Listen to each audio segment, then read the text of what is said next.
So hey guys, this is your favorite absolute era.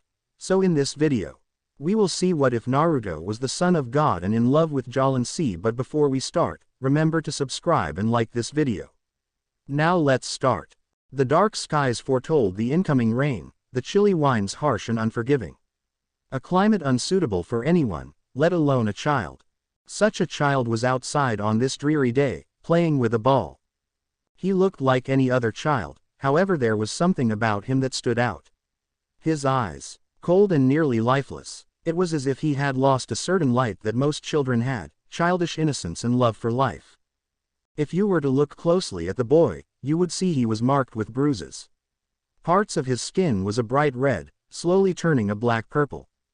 It was clear that he just went through a harsh beating. Suddenly the small child stiffened. Something instinctive told him of a new arrival, one that stood behind him and exuded a dominating presence. Turning around, he saw what could only be described as one of the largest men he'd ever laid eyes on. His body bulged with muscle, built in a manner that could only draw awe from the young boy. And yet, despite his strong appearance, the man retained a soft, inhuman-like beauty, one that could enchant anyone, man or woman. It was quiet as the two stared at one another, seemingly studying each other. "What's your name, boy?" "Naruto." "Naruto Brando, sir." Who are you?" He knew it was common sense not to give his name to strangers, but he couldn't help but feel some sort of connection to the man, as if he were meeting an old friend. "Dio. Why are you out here?" Naruto struggled to answer. He wasn't sure what to say. His abusive stepfather wanted him out of the house and his mother didn't care. He chose to say nothing.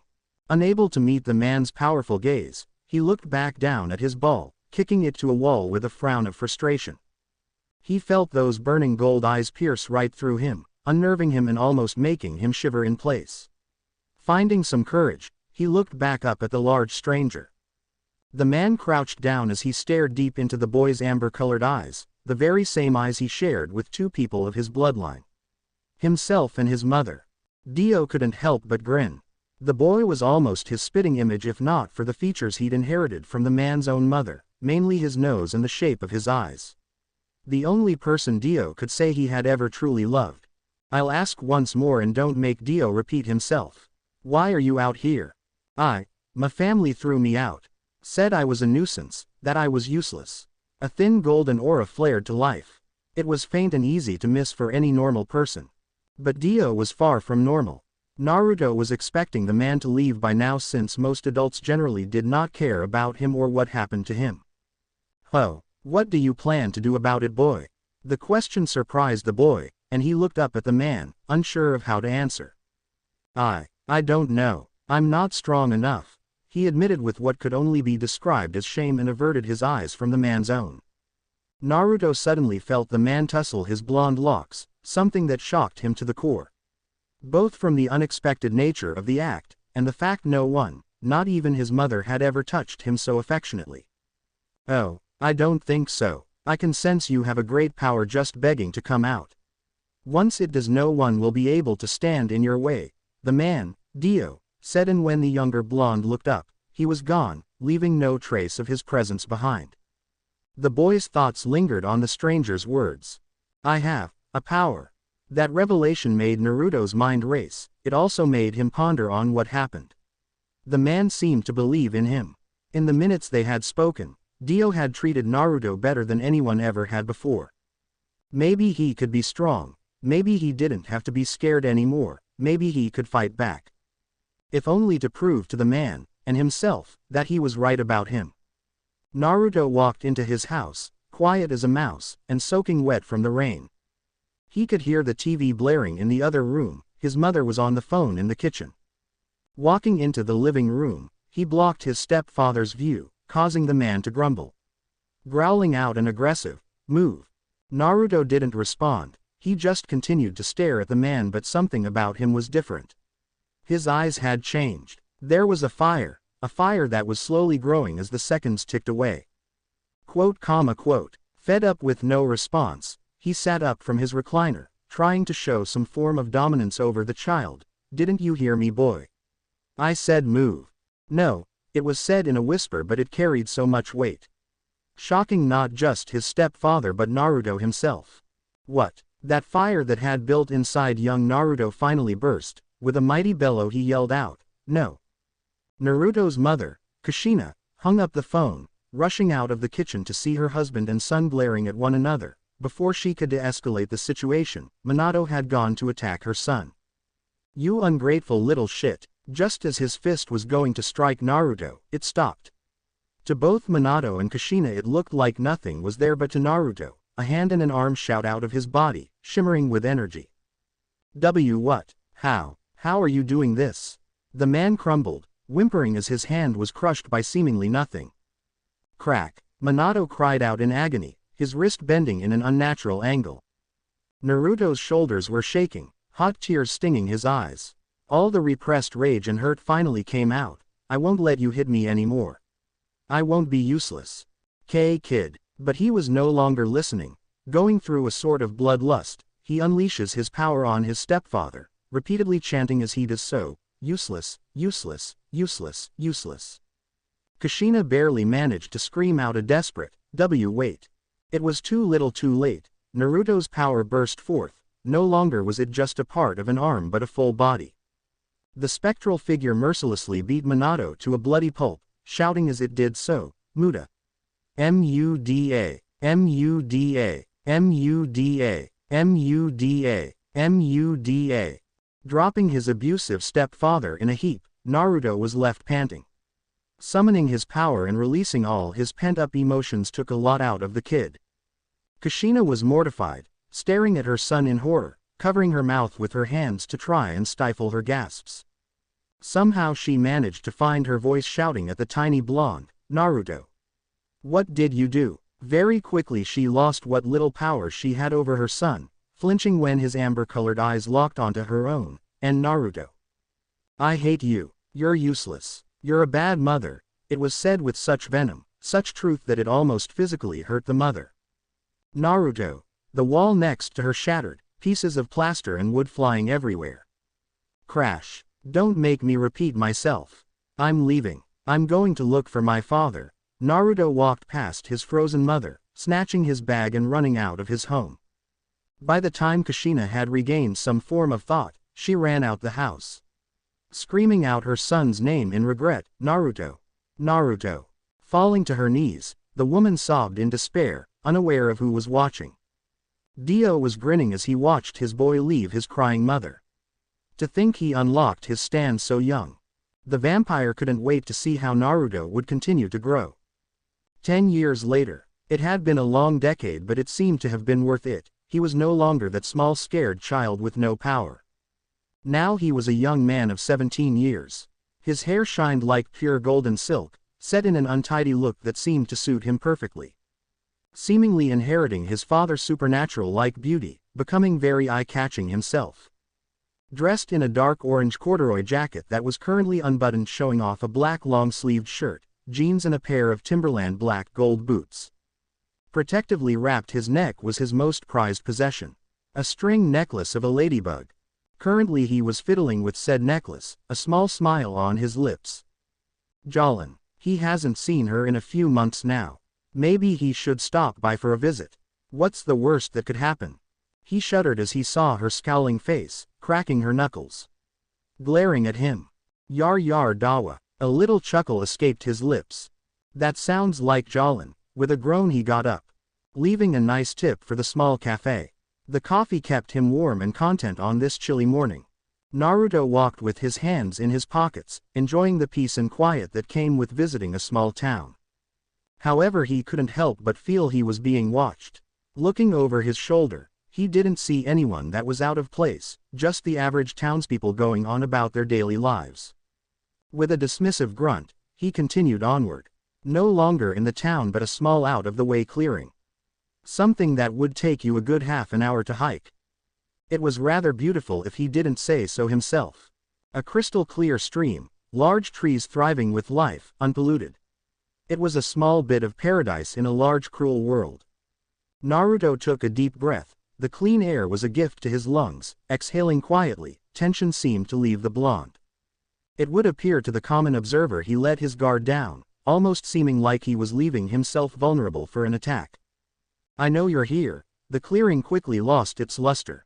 A certain tenseness destroyed the peaceful vibes. Still Naruto got no response. A blonde brow twitched in annoyance, amber-colored eyes narrowed. No longer was he sitting around waiting, he was searching for something or rather someone.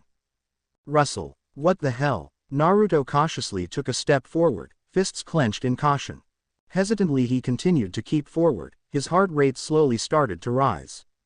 As soon as he was only a few steps away, the rustling stopped. Naruto growled as felt like he was in a cliché horror movie. With a huff he took a step forward, but that proved to be a mistake. Pupils shrunk a fraction as a large bear burst from the bushes, roaring and hungry for blood. Gold experience. Naruto cried out the name of his stand. In a shimmer of golden energy a humanoid figure appeared, but it was certainly anything other than human. It had a normal yet slender build along with an average height. The top of its head is similar to that of a typical helmet of a soldier, with curved markings close to the letter J coming down from the eyes on both sides. Stylized wings on its shoulders and large ladybugs scattered over its body, mainly its chest, hips, the back of its hands and ankles. Its body was a beautiful shade of light gold, while its armor was a darker shade. The accessories that littered its body were purple. With a cry of Muda, gold experience cracked the ground, filling it with its life-giving power. A large tree burst forth from the ground, protecting Naruto. The bloodthirsty bear charged into the timber, disregarding its own health. The force of its attack ricocheted back on the poor animal. A furious roar of pain was released as it was sent tumbling back to the ground with tremendous force. Unable to do much but lay there in pain, whimpers and moans escaping its muzzle. Naruto felt a mixture of sympathy and remorse for the beast. He knew this wasn't right. Something was wrong with the bear and it wasn't natural. What a dull and useless creature. A man's voice drawled out, deep and filled with a type of arrogance. Did you do something to the bear? The blonde youth wasn't asking but demanding an answer. Something dangerous in his tone, as if warning what would happen if he didn't like the mysterious man's answer. Perhaps I did. Naruto's stalker was revealed, wandering out from behind a tree, with a madman's grin. The voice definitely matched his appearance, arrogant and smug. A relatively handsome-looking man, with his ink-black hair slicked back. Dressed mainly in green and black, the stranger looked out of place in the woods. His maddening grin grew, showing pearl-white teeth. Allow me to introduce myself, I am the trickster Loki, hired to assassinate you. Naruto simply scoffed, narrowing his eyes at his stalker, another assassin. Why did they even bother sending you guys? You don't seem that surprised. I've been fighting guys like you since I was a child. All of them dead, you'll be no different. Green eyes narrowed at the info, instantly changing his battle strategy. Ah ha ha, we'll see. Naruto's eyes widened as Loki vanished in a swirl of green smoke. Instantly tensing as he looked around frantically, waiting for any form of an attack. Gold experience shimmered to his master's side, protecting his blind spots. Growl. Naruto yelped as a massive black wolf nearly bit him in half, rolling into a crouch as he stared down the massive beast. The hell did that thing come from? Loki's demented laugh echoed through the clearing. Oh, not a fan of my son. Ahaha, then I'm worried how you'll react to my other child. Goosebumps ran up the youth's arm as he heard a spine-chilling hiss. Gold experience was quick to protect his master, ready to intercept the murderous serpent. Naruto's eyes widened in horror as the massive snake passed right through his stand. The murderous serpent struck with such force that it sent the teen flying. Grunting as his body struck the harsh grounds below, leaving the stand user short of breath momentarily, wincing in discomfort at the aches and pains in his ribs. Somehow he got his breathing under control, stifling a groan. He was back on his feet, gold experience once again by his side. What the hell was that? He went right through gold experience. I thought the power of his stand was controlling animals, but I guess it's something else. Naruto's eyes shifted between the two giant beasts. There's something wrong here. These two, they're not normal. Something about them is off, but what? The ravenous wolf charged at Naruto once more, lips pulled back in a snarl, its drool leaking past its parted muzzle. With a cry of Muda, gold experience threw a high kick, aiming for the wolf's bottom jaw, but just like before it went right through.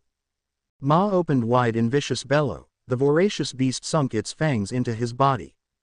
Naruto screamed in agony, being shaken back and forth like a piece of meat, crying out as it started to sink in its fangs even deeper. With quick thinking he struck the ground, creating another large tree. It seemingly pierced through the wolf's skull like a spear, while also wrapping Naruto in a cocoon of sorts, shielding and protecting him for the moment. The wounded blonde started to address his injuries, wincing from the sharp burning pains. As he was bandaging himself up, he couldn't help but notice the wolf had halted. What's going on? Why isn't it attacking? Naruto whispered to himself, closing his eyes in thought. He started to think, or at least tried to, struggling to figure out the picture with only a few pieces of the puzzle. I know for a fact that those animals aren't alive. I can't sense any life. No soul or nothing. It's almost like they're not even there. So why can I still feel them? Naruto continued to think, biting his lip in concentration. Wait, I can sense something out there. The bear and that Loki bastard. But why not the wolf or the snake? For a moment he continued to ponder until amber-colored eyes widened in disbelief. They're not real. They must be some sort of illusions. Oh, so you figured it out, huh? Loki's obnoxious laugh filled the air. I suppose since you went through all that trouble, I can reveal my stand power. Perfect illusion. Perfect illusion, Naruto repeated with a growl. My stand allows me to create an illusion so real that it infects the five senses, tricking that small brain of yours. Every wound was caused by the nerves in your body thinking it was real. Grunting in annoyance at his enemy's words, the blonde couldn't help but trace one of his bandages. TCH, crafty bastard. I gotta say that is a deadly ability. Naruto's eyes narrowed, developing a fierce smirk that would have made his father proud, but now I know how it works. Just means, I can kill you faster now. Loki burst into laughter, even going as far to hold his sides. Kill me? Ahahaha. A mere mortal like yourself could never kill a god like me. What the fuck are you talking about? Naruto called out as he moved within the tree. Loki, taking the bait, started to rant, coming off more insane with every word. Once I kill you, I'll get to join the ranks of the elites. The gods of this world. The followers of Dio. Naruto froze for a moment hearing the name of the man he met so long ago. Deciding now wasn't the time to think of such things, he continued with his plan. Quote. I don't know why they want me to kill you, and in all honesty, I don't really care. All I care about is my godhood. Now come out of there and die. Loki madness was blinding, not just for others but himself. He failed to see Naruto slip from the tree. The so-called god tensed when he heard the sound of a stick snapping. Deciding to be cautious, the assassin pulled out a dagger. Twirling the blade around in his fingers, Loki slowly looked around the clearing, only for gold experience to surprise the assassin with a right hook. Muda, Muda, Muda, Muda, Muda, Muda, Muda, Muda, Muda, Muda, Muda, Muda, Muda. Loki screeched out. Blow after devastating blow struck the deranged man on every part of his body. The force of the blows seemingly kept him suspended in the air. Muda, Muda, Muda, Muda, Muda, Muda, Muda, Muda, Muda, Muda, Muda, Muda, Muda. Hundreds of hits landed in roughly seconds. To Loki it felt like an eternity. He saw every punch in slow motion, his body endowed with gold experience life energy. Muda, Muda, Muda, Muda, Muda, Muda, Muda,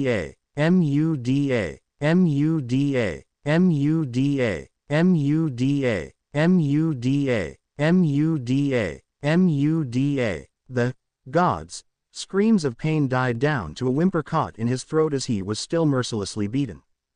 Muda, Muda, Muda, Muda, Muda, Muda, Muda, Muda, Muda, Muda,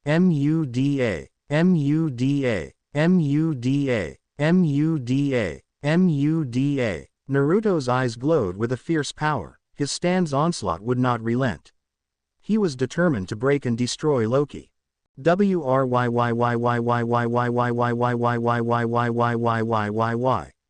Unknowingly his father's genetics kicked in, releasing a battle cry that was identical to the vampires.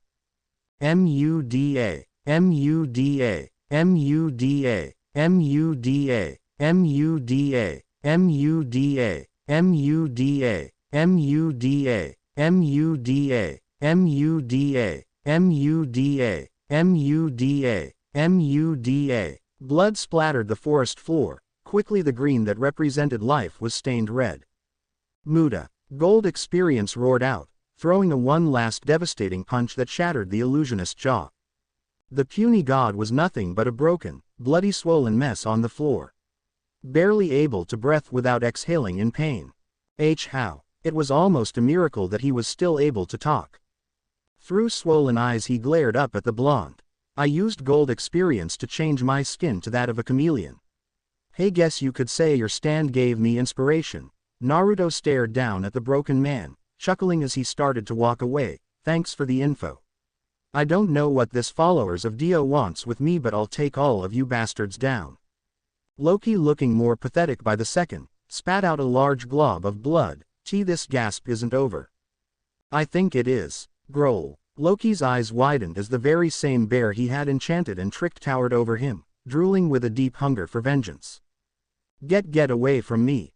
And no. Unknowingly the entire interaction was being spectated by a single individual, hidden by shadow. Watching impassively as Loki was mauled and killed by the bear.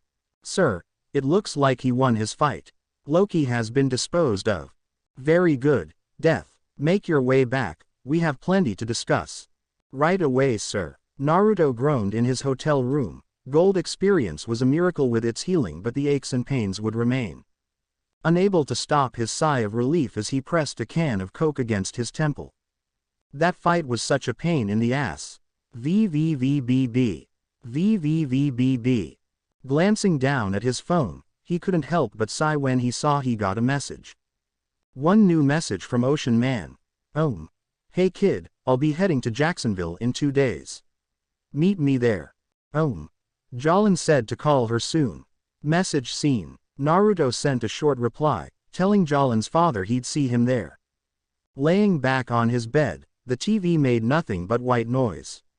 Scrolling through his phone, he stopped at photos. One in particular caught his attention. It was of himself and Jolin taken a few months ago.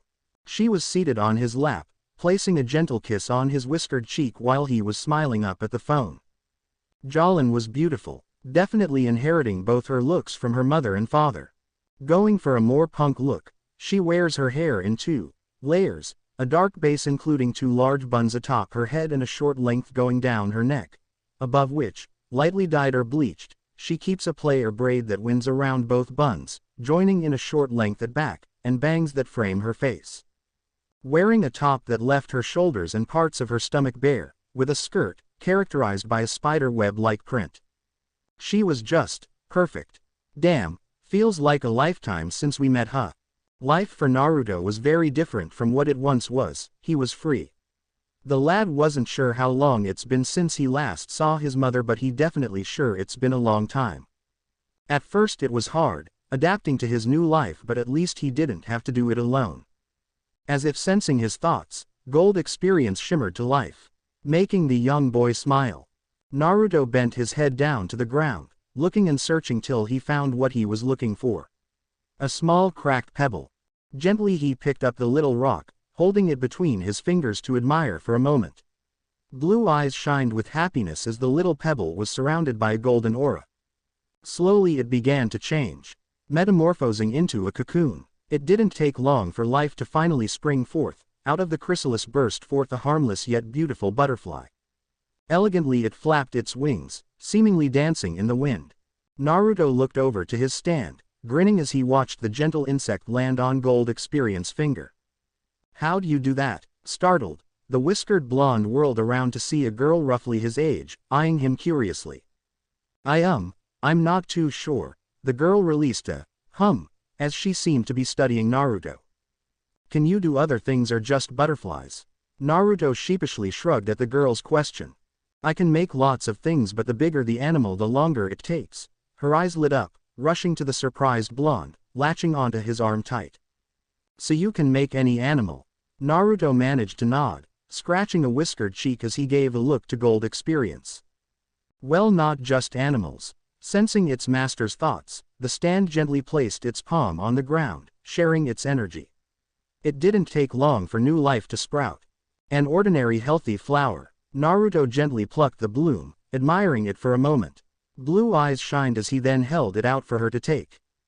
I'm Naruto. With a gasp she took the flower from him, giving a shy smile. Jolin. Naruto couldn't help but grin. He really liked her name. The two were broken out of their comfortable silence by Jolin's father. A tall and imposing man, dressed mainly in white and wearing what Naruto would consider a cool hat. Jolin, it's time to G. Time seemed to slow down as Jolin's father seemed to freeze. Eyes shaking in apprehension, his body tensed as if waiting for an attack. Jotaro. Naruto watched with fascination as the man was surrounded by a golden aura, followed by a very human-like figure floating behind him. Glaring down at the poor blonde boy. The stare down only lasted for a few seconds, but it felt like a lifetime. Jolin's father seemed to shake his head of these thoughts, his stand disappearing. Gruffly he picked up his daughter, marching away while mutter under his breath, "Come on Jolin, we're going home." Confused, the poor girl could only look back at Naruto, accidentally dropping her flower as she was carried away. Meekly whispering a quiet, "Bye." Naruto was once again all alone, resting his chin on his arms. However, he couldn't help but smile when that same butterfly he brought to life rested on his nose. He hoped he could see that girl again. Jolin. Beast. BZZZZZZZZT. Naruto groaned, cracking an eye open to glare at his phone. Sighing, he reached over and snatched the device off his bedside table, surprising overtaking his features when he saw who the caller was. "Hey." Jolin's voice called out over the speaker. "Hey, sorry I haven't called back. I've just been busy the last few days," Naruto explained, sitting on the edge of his bed. Grimacing at the annoyed sigh he received, "I was worried, you know. I don't know what the point of getting you the phone if you're not going to answer it." "Yeah, I know. I'm sorry." Naruto apologized, scratching the back of his head nervously. Something he's always done, even when he was a kid. "It's okay. I just miss you." This caused the whiskered blonde to smile. He could hear how embarrassed she was admitting that to him. "I miss you too. I'll be heading over your way soon. I'll stay for a while. You promise?" Nearly melting at how hopeful she sounded, Naruto was quick to respond. "I promise." He could almost feel her smile over the phone, but it was quickly wiped away from her next question. "Okay, have you heard from my old man?" He couldn't help but wince from the question, chewing the side of his cheek as he leaned forward. "Yeah, he wants to meet up with me soon. Must be important. At least he's talking to one of us." "Why, yeah." Naruto coughed to break the newfound tension. Knowing how sensitive this topic was for her, decided to move the call along. "I better go. 30 minutes to check out of my room. I'll see you soon and I'll try to call more. Sigh. Alright, see you soon. Don't get into too much trouble. I feel like I should be telling you that." Beep. Naruto sighed, dragging a hand down his face. He knew Jolin had a touchy relationship with her father, didn't help the man who wanted to talk with him than he did his own daughter. Deciding he needed a distraction for the moment, he looked down at his notepad, eyeing the things he wrote down with a hard gaze. Who are the followers of Dio? Who was the mysterious stranger watching my fight with Loki? Is he part of the followers of Dio or something else? What do they want with me? Naruto hoped Jotaro would have the answers or at least could give him something, but he couldn't help but feel like he was going to find out soon anyway. "Sir, it's time to check out." The whiskered blonde groaned in annoyance, "Goddamn it." 2 days later. Jacksonville was a fine city, maybe a little too loud and crowded for Naruto's liking, but this is where Jotaro wanted to meet. The buildings were tall and colorful, no trouble in standing out, same could be said about the people. It was a huge contrast to the small town he was in only days prior. Looking down at his phone, squinting as he read one new message from Ocean Man. Meet me at the cafe near Old Baymeadows Road. Message seen. Naruto tucked his phone in his coat pocket, walking down the fairly busy street with his guard up. The events over the past few days have been more than a good reason to. The blonde couldn't help but think back on what Jotaro told him years ago: stand users attract other stand users. TCH, ain't that the truth? I really hope I can take a break soon. His concentration momentarily broke as he stood in front of a modest-looking cafe. Filled with a small portion of people. Enough for Naruto and Jolin to have a private conversation. The little bell above the door jingled. The team let his guard down as he stepped through the doorway. Steel blue eyes scoured over every nook, every cranny until he finally found the man that stood out like a sore thumb. A demure-looking hostess walked up to Naruto, cheeks gaining color as she prepared to talk to the handsome young man. "See, can I help you, sir?" Nearly going faint at the small smile she was gifted, holding her clipboard tight to her chest. Blonde spikes rustled as Naruto shook his head. "No thank you. I'm just here to see a friend. He's over there." Beaming at her customer, the hostess held her arm out in Jotaro direction. "Of course, sir. This way, please." With a simple nod of his head, the stand user quietly walked past the tables to the booth area. Stopping directly in front of Jolin's father, the man gently placing his steaming cup of coffee on the saucer. Tilting his hat up a fraction as he acknowledged Naruto's presence. "Looks like you made it." Whiskered cheeks pulled into a smile. It seems he was still as blunt as ever. "Yeah, looks like it." The team couldn't help but notice how much Jotaro had changed since he last saw him. He saw one, maybe two wrinkles and his eyes looked tired, but what really changed was the man's new outfit. A dark overcoat replaced his previous white one, now a rich purple with gold lining at the top and the base of his collar, joining to run the length of the coat's opening. His collar bears two star pins seemingly referencing the birthmark all of those of Joestar blood had.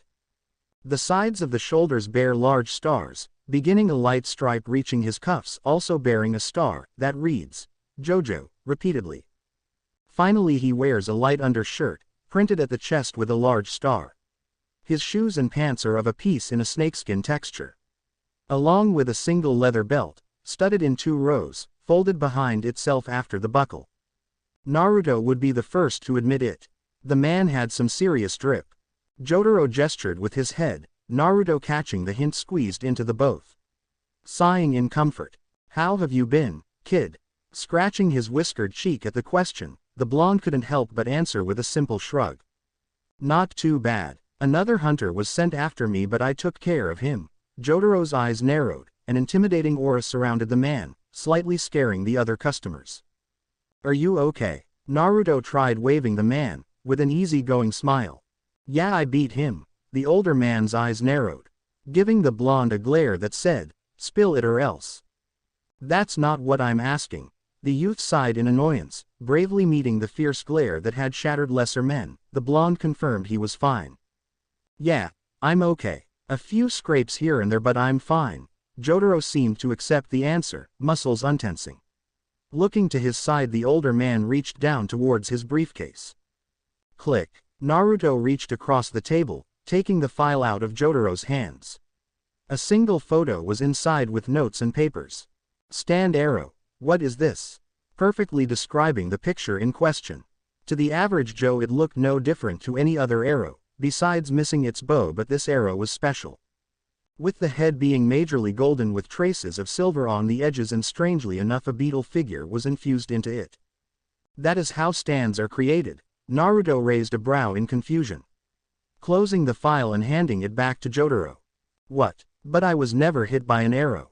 How do I have gold experience if that thing creates them?" The older man tapped his finger against the table, eyes lost in thought. "It comes from your father. Someone struck with the arrow can pass it down their bloodline.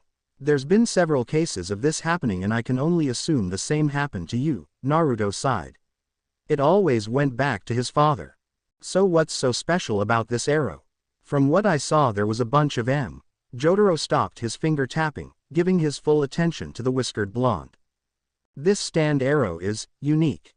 Its power is unmatched by its predecessor simply because of the fact it can upgrade a stand." Blue eyes bulged in shock, leaning forward in his excitement. Naruto couldn't help but whisper, "Shout." Are you serious? Upgrade a stand. Is that even possible? Jotaro shrugged in response. There's been no cases that we know of, but for all we can guess, yes, it's possible. So where is it? Naruto asked as he leaned back in his seat. Jotaro traced his fingers over the bridge of his hat, answering the youth's question. We don't know. At the moment the Speedwagon Foundation is working on it. As soon as we find out, we'll ship you out to go find it and bring it back.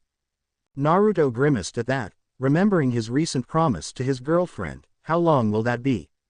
"'Cause I kind of promised Jolin I'd be home with her for a while." Jotaro cracked a smile as he packed the file away. Relax, kid. They haven't found the arrow in years. I'm just giving you a heads up just in case. You probably won't be sent out to find this thing anytime soon. Right. Naruto sighed in relief. I guess it's my turn to share, huh? The hunter that went after me this time was called Loki. Jotaro couldn't help but scoff once he heard the name, named after the Norse god. Sounds arrogant. Naruto grinned at his girlfriend's father. Tell me about it. Blue eyes seemingly shifted, loosing their playful glint. During the fight, he mentioned something about followers of Dio. Dio. Jotaro's knuckles popped and cracked at the sound of the vampire's name. After taking a moment to calm down, the older stand user nodded at Naruto to continue. I can't be sure, but I can only assume that the followers of Dio are the ones that have been sending those bounty hunters after me. Anything else? Someone was watching the fight. I don't know if they are part of the same group or something else. I'll see what I can find out. For the moment, stay vigilant and be careful. Likewise, old timer. Yar yar days. VVVBBB. VVVBBB. Naruto looked down at his phone with a frown, raising a brow at the unknown number. Glancing at Jotaro, the older man gave him the go-ahead to answer it. You are receiving a collect call from the Florida State Volusia County Correctional Facility. To answer this call, we will have to charge you 25 cents.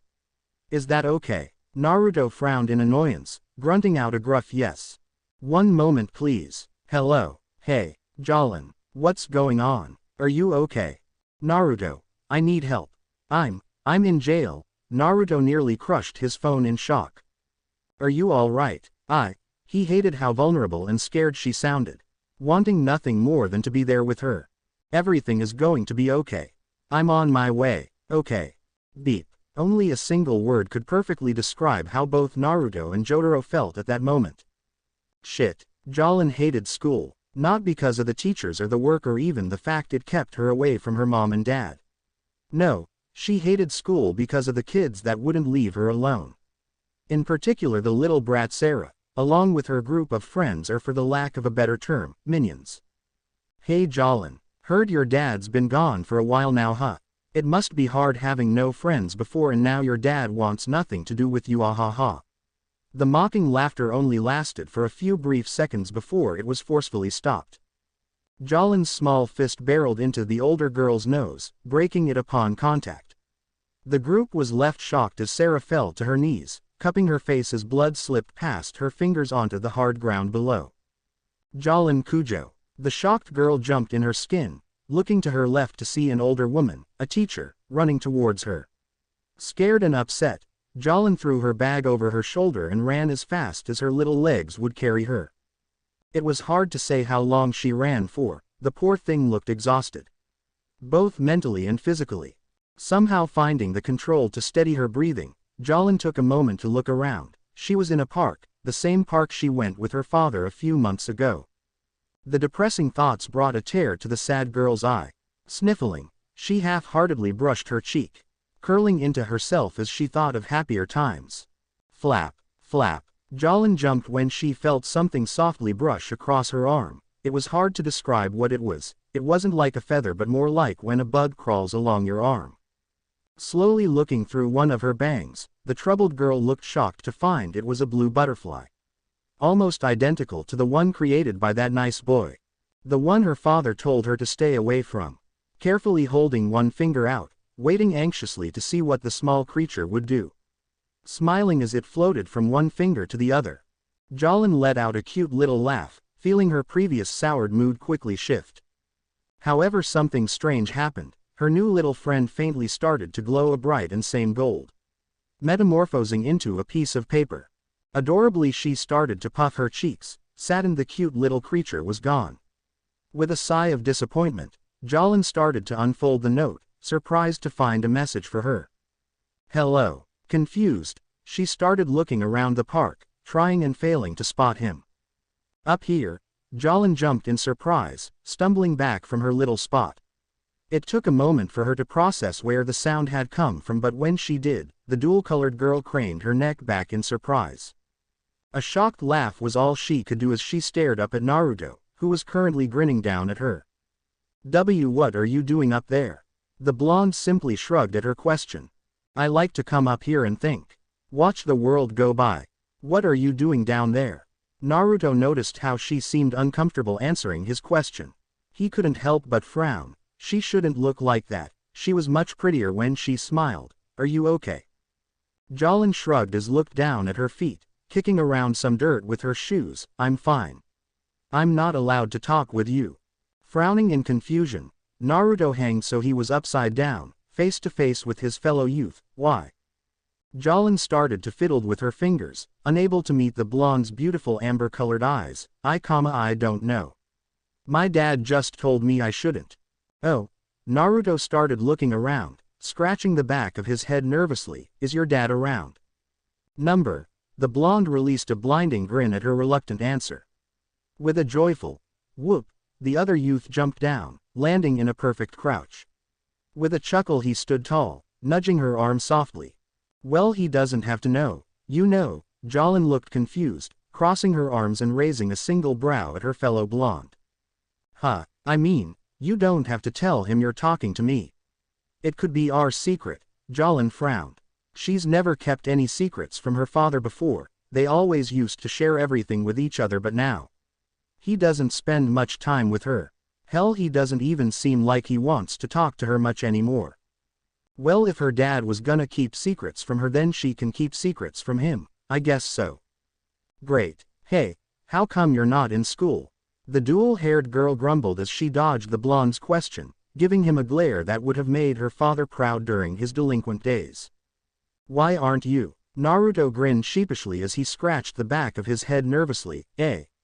Nah, I don't go. That sounds super boring. I'd rather hit up the arcade. I'm actually gonna head there now. You wanna come with? My treat.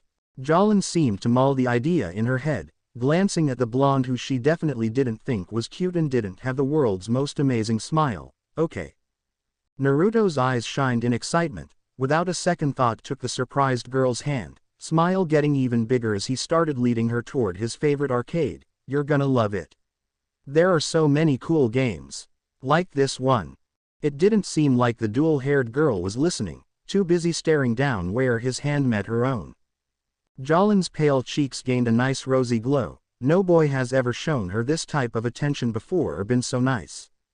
The way his hand squeezed hers, how warm and safe it felt. This is nice. She never wanted to forget this moment, this feeling. She wanted to remember it for the rest of her life. One of those dreams, huh? A much more tired and older Jolin muttered out.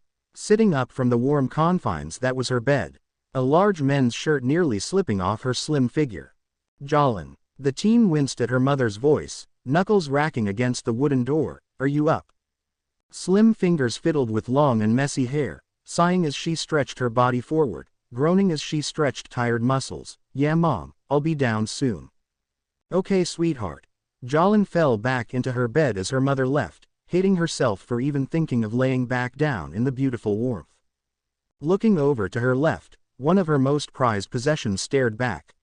A framed picture of herself and Naruto. They were much younger. Maybe it was a year after they met, she wasn't sure, but it wasn't hard to spot how happy they made each other. A smile found its way on her lips. He was such a goofball back then. With some reluctance she forced herself out of her warm cocoon of blankets. Stumbling out of her soft and feather-like bed. Thin yet lacious legs moved carefully throughout her messy room, making sure not to step on any of the scattered junk loitering around her room. Slightly hunched Jolin stared at her reflection. Curious green eyes traced her hourglass-like figure. Dainty hands traced the hem of her shirt, something she desperately needed if she wanted to sleep. It wasn't anything special. Just a plain black t-shirt with the Breaking Benjamin logo on the front, but that wasn't what made it special. It was who it belonged to. It was Naruto's. Something she took to wearing when she missed him the most. She took comfort in the warm feeling, like he was with her now, holding her tenderly in his arms. Jolin tried to dismiss these thoughts, knowing the more she thought about it, would only make her miss the blonde goof even more. The shirt slipped off her slim figure, revealing she didn't wear a bra to bed. Green-colored nails dragged up the side of her curved hip and side, seemingly searching for any imperfection. The former delinquent flushed, imagining it was Naruto's hands dragging its way past her ribs towards her perky pale breast. Soft pink nipples started to harden in a mixture of cool air and excitement, gasping as her thumb brushed ever so gently against the sensitive nub. The dual-haired girl shook her head, face burning up in embarrassment. Later, she promised herself as she got dressed in a simple top that left most of her stomach exposed and a green skirt that reached her knees. Jolin left her room with a sigh, walking past all the photos that littered the wall. All of them were mainly family members and herself, ignoring the pain in her chest as she walked past a beautifully framed picture of Jotaro carrying her on his large shoulders, both of them smiling at the camera. Kitchen. Jessica Kujo, ex-wife of Jotaro Kujo, stood quietly in the kitchen, preparing herself and her daughter a simple American breakfast. Bacon and eggs. The brunette sighed sadly, knowing it had been extremely rough for the both of them, especially Jolin, when her father started showing up and seeing her less and less. It hurt the little girl at the time, causing the dual-haired beauty to act out, picking fights, hanging with the wrong crowd. She could only thank God Naruto came into her life when he did. While a little rough around the edges, he was a good boy and he meant well. Most important of all, he made Jolin happy. As a mother, that's all she could ask. Morning, Mom. Jessica smiled up at her daughter as she finished making their breakfast, turning to greet her in a pleasant tone. Good morning, sweetheart. Her daughter yawned before slumping in her chair, resting her chin on her arms. Jolin's mother placed her plate down, then her daughter's own, nudging her daughter to start eating. Are you okay, Jolin? You seem a little down, sweetie. I'm fine. The former delinquent couldn't even lie if she wanted to. One look from her mother had the poor girl spilling her true feelings quicker than she liked. I just miss Naruto. That's all. Jessica smiled sadly as rubbed her daughter's hand in comfort. I know the feeling all too well, darling. When your father would go on his trips, I would miss him dearly. Jolin huffed at the mention of her father, straightening up as she started to dig into her food. It's not the same. Naruto tries to talk to me whenever he can and he's home a lot more often than the old man ever was. It was fortunate she didn't notice her mother's fallen look, glancing down at her wedding ring. Deciding she needed to change the topic, Jessica asked her daughter, so what are your plans for the day? Jolin sighed as she played with her food. Well, Naruto won't be home for a day or two, so I'm not sure. Maybe I'll hang out with Sarah. Her dad just bought her a new car and she wants to take it for a spin for a girls' night. I'm so glad you two could put aside your differences and become such good friends. It was true. The two girls who hated each other in school were now somewhat good friends. That wasn't to say Jolin didn't have other friends, but since she gave up on her delinquent days, she doesn't see them as much as she used to. Yeah, while she would rather be with her boyfriend, it would be nice to have to kill some time with a friend before he got back. It was just going to be a simple night out. How much trouble could she really get into? How much trouble could she get into?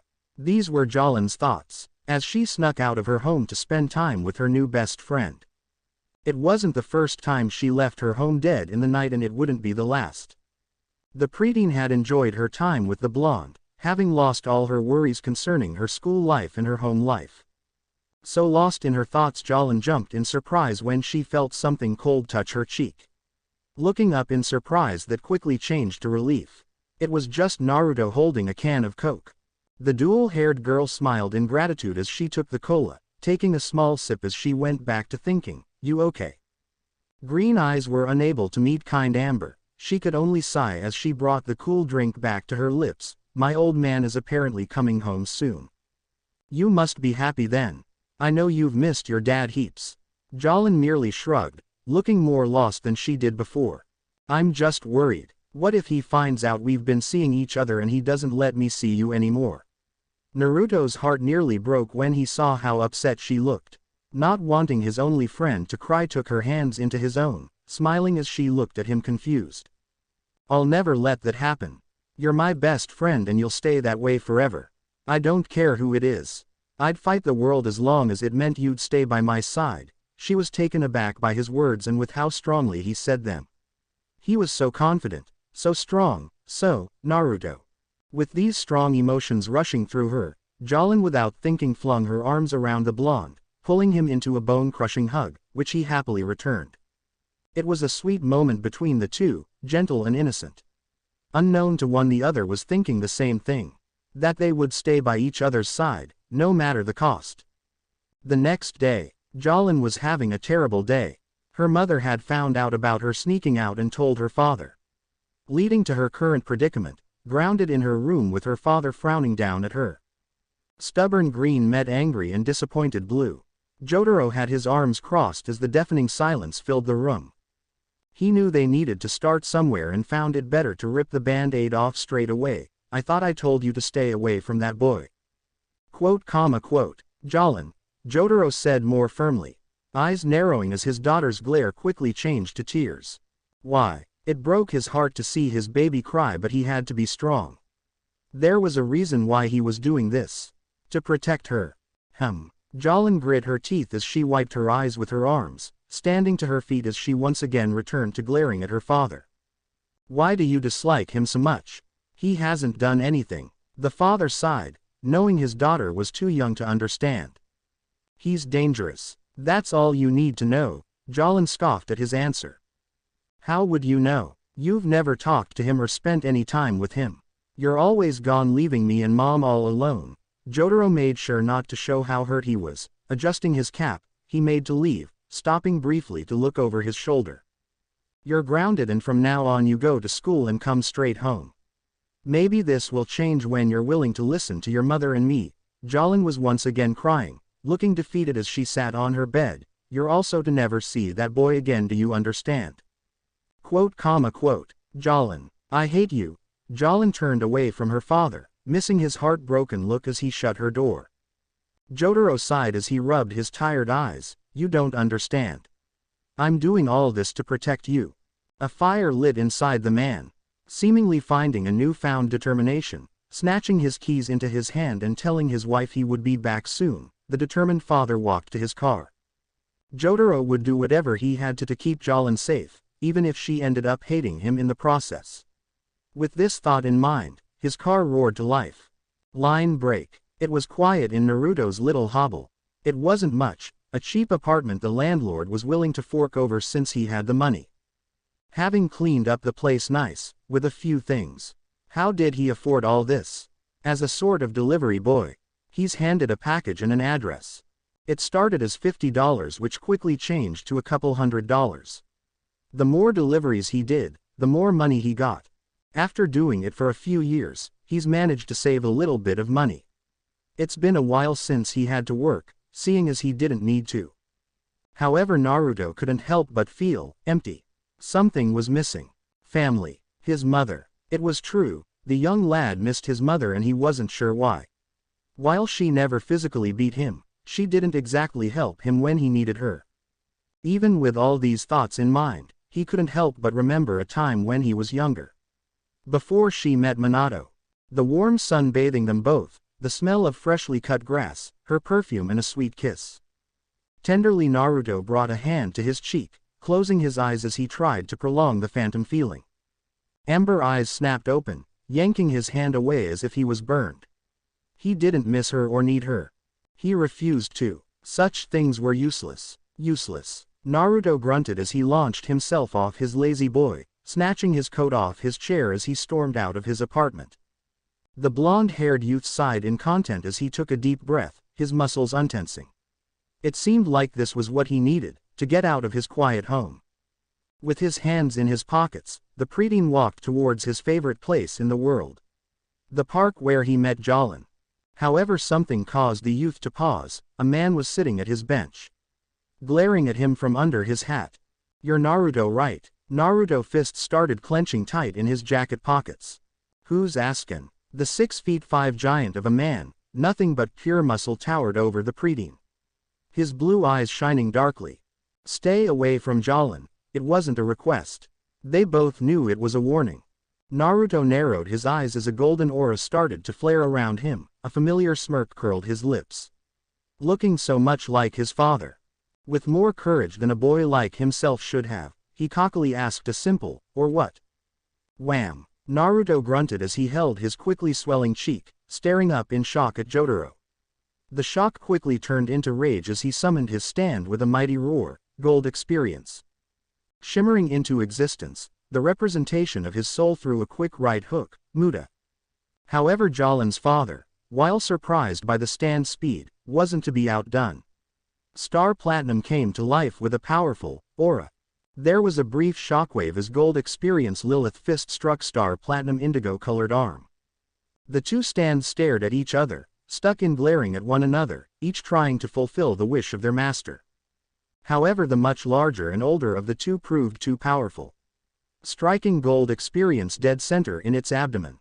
Naruto's eyes bulged as he felt the mighty blow, strong enough to destroy a building. The blonde-haired youth was sent flying onto his back, curling into the fetal position as he tenderly held his stomach area. "This is your last warning, kid. Stay away from Jolin." Angry tears welled up, blocking his vision. With a pained gasp he found the strength to stand, palm still cradling his abdomen. What the hell was that? He's got one too, and it's so strong. Damn, I've never actually fought anyone before, I've never had to. Gold Experience has always been there to take care of him. Naruto coughed as he finally managed to stand up straight, wiping some stray spittle that lingered on the corner of his mouth.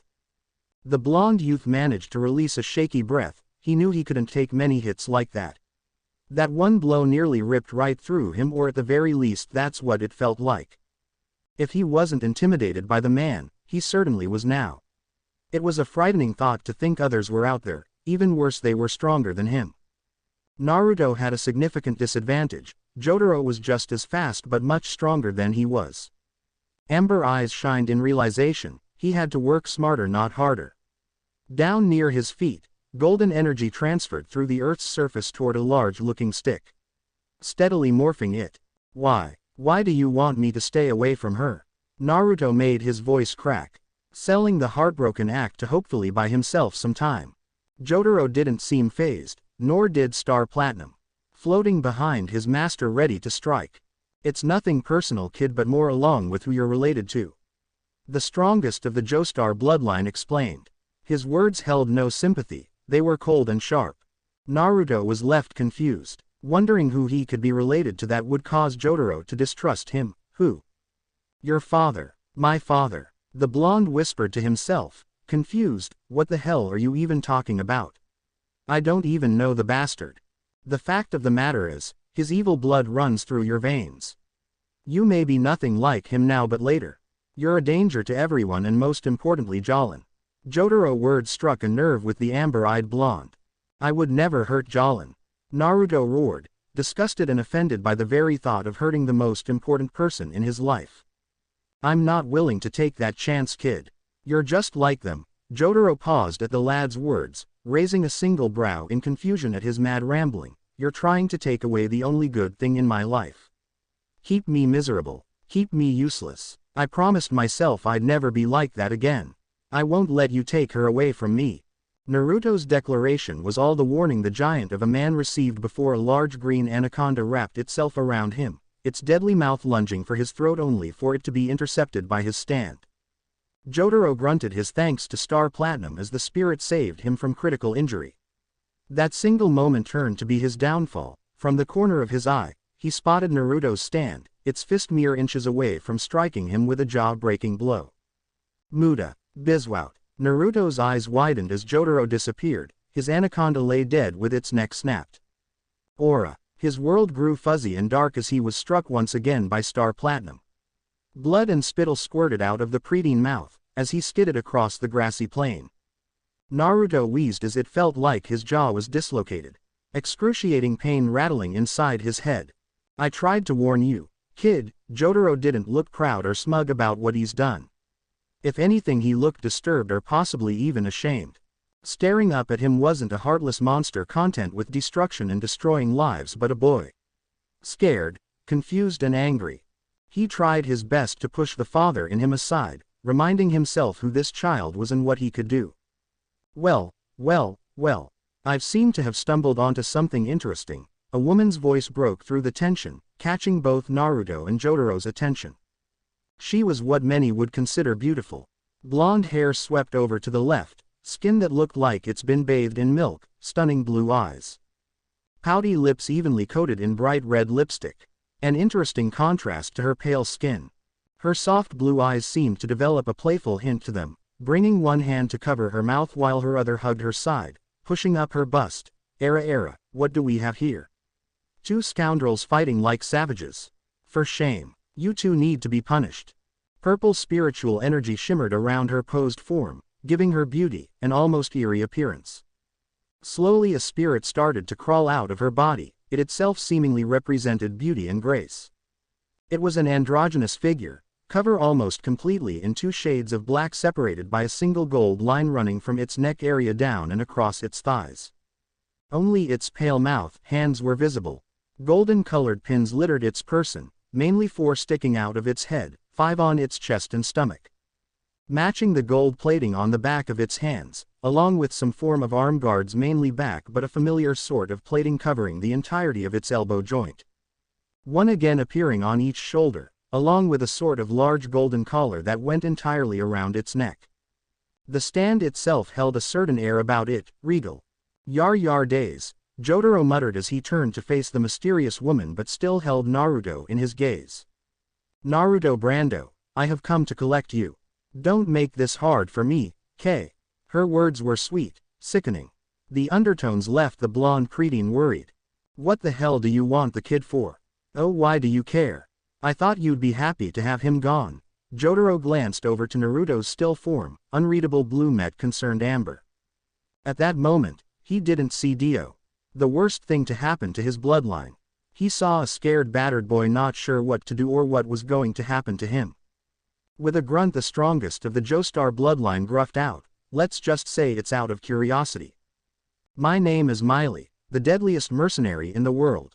I've been paid to take the boy. Naruto in an instinctive act, summoned his stand. Miley once again laughed covering her mouth with the back of her hand. Oh my. They said you were special but I didn't believe it. Who? The world's best mercenary ignored Jotaro's question, her hips swaying as she strutted towards the cornered youth. Stopping once her path was blocked by a wall of muscle. Are you sure you want to do this, handsome? You'll die. It would be such a shame too. Miley Pout did little to sway the man. With an exaggerated sigh she signaled her stand with a wave of her hand. Royals. Take him out. Royals followed its mistress' command. No hesitations as 3 golden needles grew between the gap of its fingers. It was barely noticeable as the stand flicked its wrist, all the projectiles aiming for Jotaro's vitals. Bizwout. Miley's eyes widened. That's not possible. How did every single one miss? He didn't even move. Is this the power of his stand? I suppose there's no choice now. Jotaro looked to his left at Naruto, catching the blonde's attention. Oi kid, keep on your guard. I don't know what her stand's abilities are but they seem dangerous. You and I can finish our business later. Truce. It took a moment for him to answer, searching the older man's gaze for any sign of deception or possible trickery. Failing to see any, he gave a slow nod of agreement. Oh, I see. You two ganging up on little me. How awful. Miley wailed dramatically, however a cheeky smile was still present on her ruby-red lips. Royals acted without her order, sending out a barrage of gold needles at her enemies. The speed was frightening, even for most stand users. Jotaro had no problems as he marched forward, Star Platinum catching every single one with pinpoint accuracy. Naruto, with help from gold experience, was ducking and weaving through the shower of death. His chest steadily rose and fell as he watched Jalen's father get closer and closer to the mysterious woman. A gentle tapping on his shoulder made him tense. Looking back he was surprised to see it was his stand. The golden-colored spirit started pointing at something, confusing the amber-eyed blonde. Naruto followed golden experience gaze, stunned to find plant life that was pierced by Royal's needles, now slowly dying. Using his stand's power, he felt as life steadily left the flora. Its beautiful and healthy green turned gray and lifeless. I see. Those needles, they're filled with a deadly poison. I suppose that's why her stand throws so many. It doesn't matter if it's only one that hits you, you're a goner either way. Naruto cupped his hands around his mouth as he called out to Jotaro, "Oi! Old man." Ex-delinquent paused, stopping briefly to look over at Naruto while Star Platinum floated in front of him protectively. "What is it, kid?"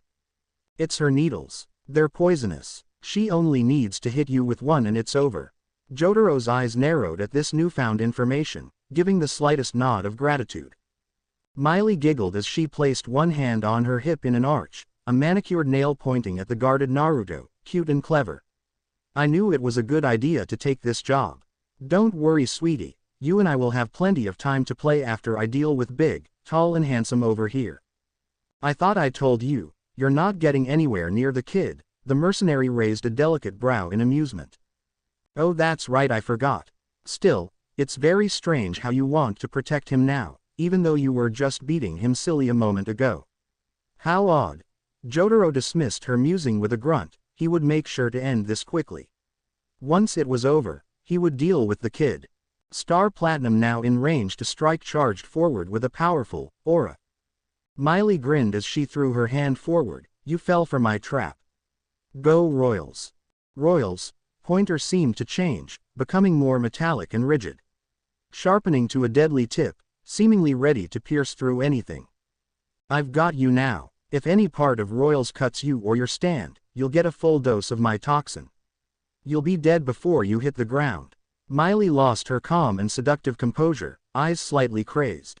Star Platinum. Za Worldo. Bizwout. Reality gained a golden tint as space and time bent for Jotaro and his stand, proving that he was in fact one of, if not the strongest of the Joestar bloodline. Star Platinum rushed into Royal's defense, right arm wound back. A massive grin littered the stand's face. "Aura." The multicolored stand roared as it pummeled its enemy to mulch. "Aura. Aura. Aura. Aura. Aura. Aura. Aura. Aura. Aura. Aura. Aura. Aura. Aura. Aura. Aura. Aura. Aura." 5 seconds. 5 long agonizing seconds. Star Platinum wailed on Royals, landing a barrage of blows leading very quickly into the quadruple digits. Miley was unfortunate to feel everything her stand was feeling. All that excruciating pain, but to remain frozen until time moved normally once more.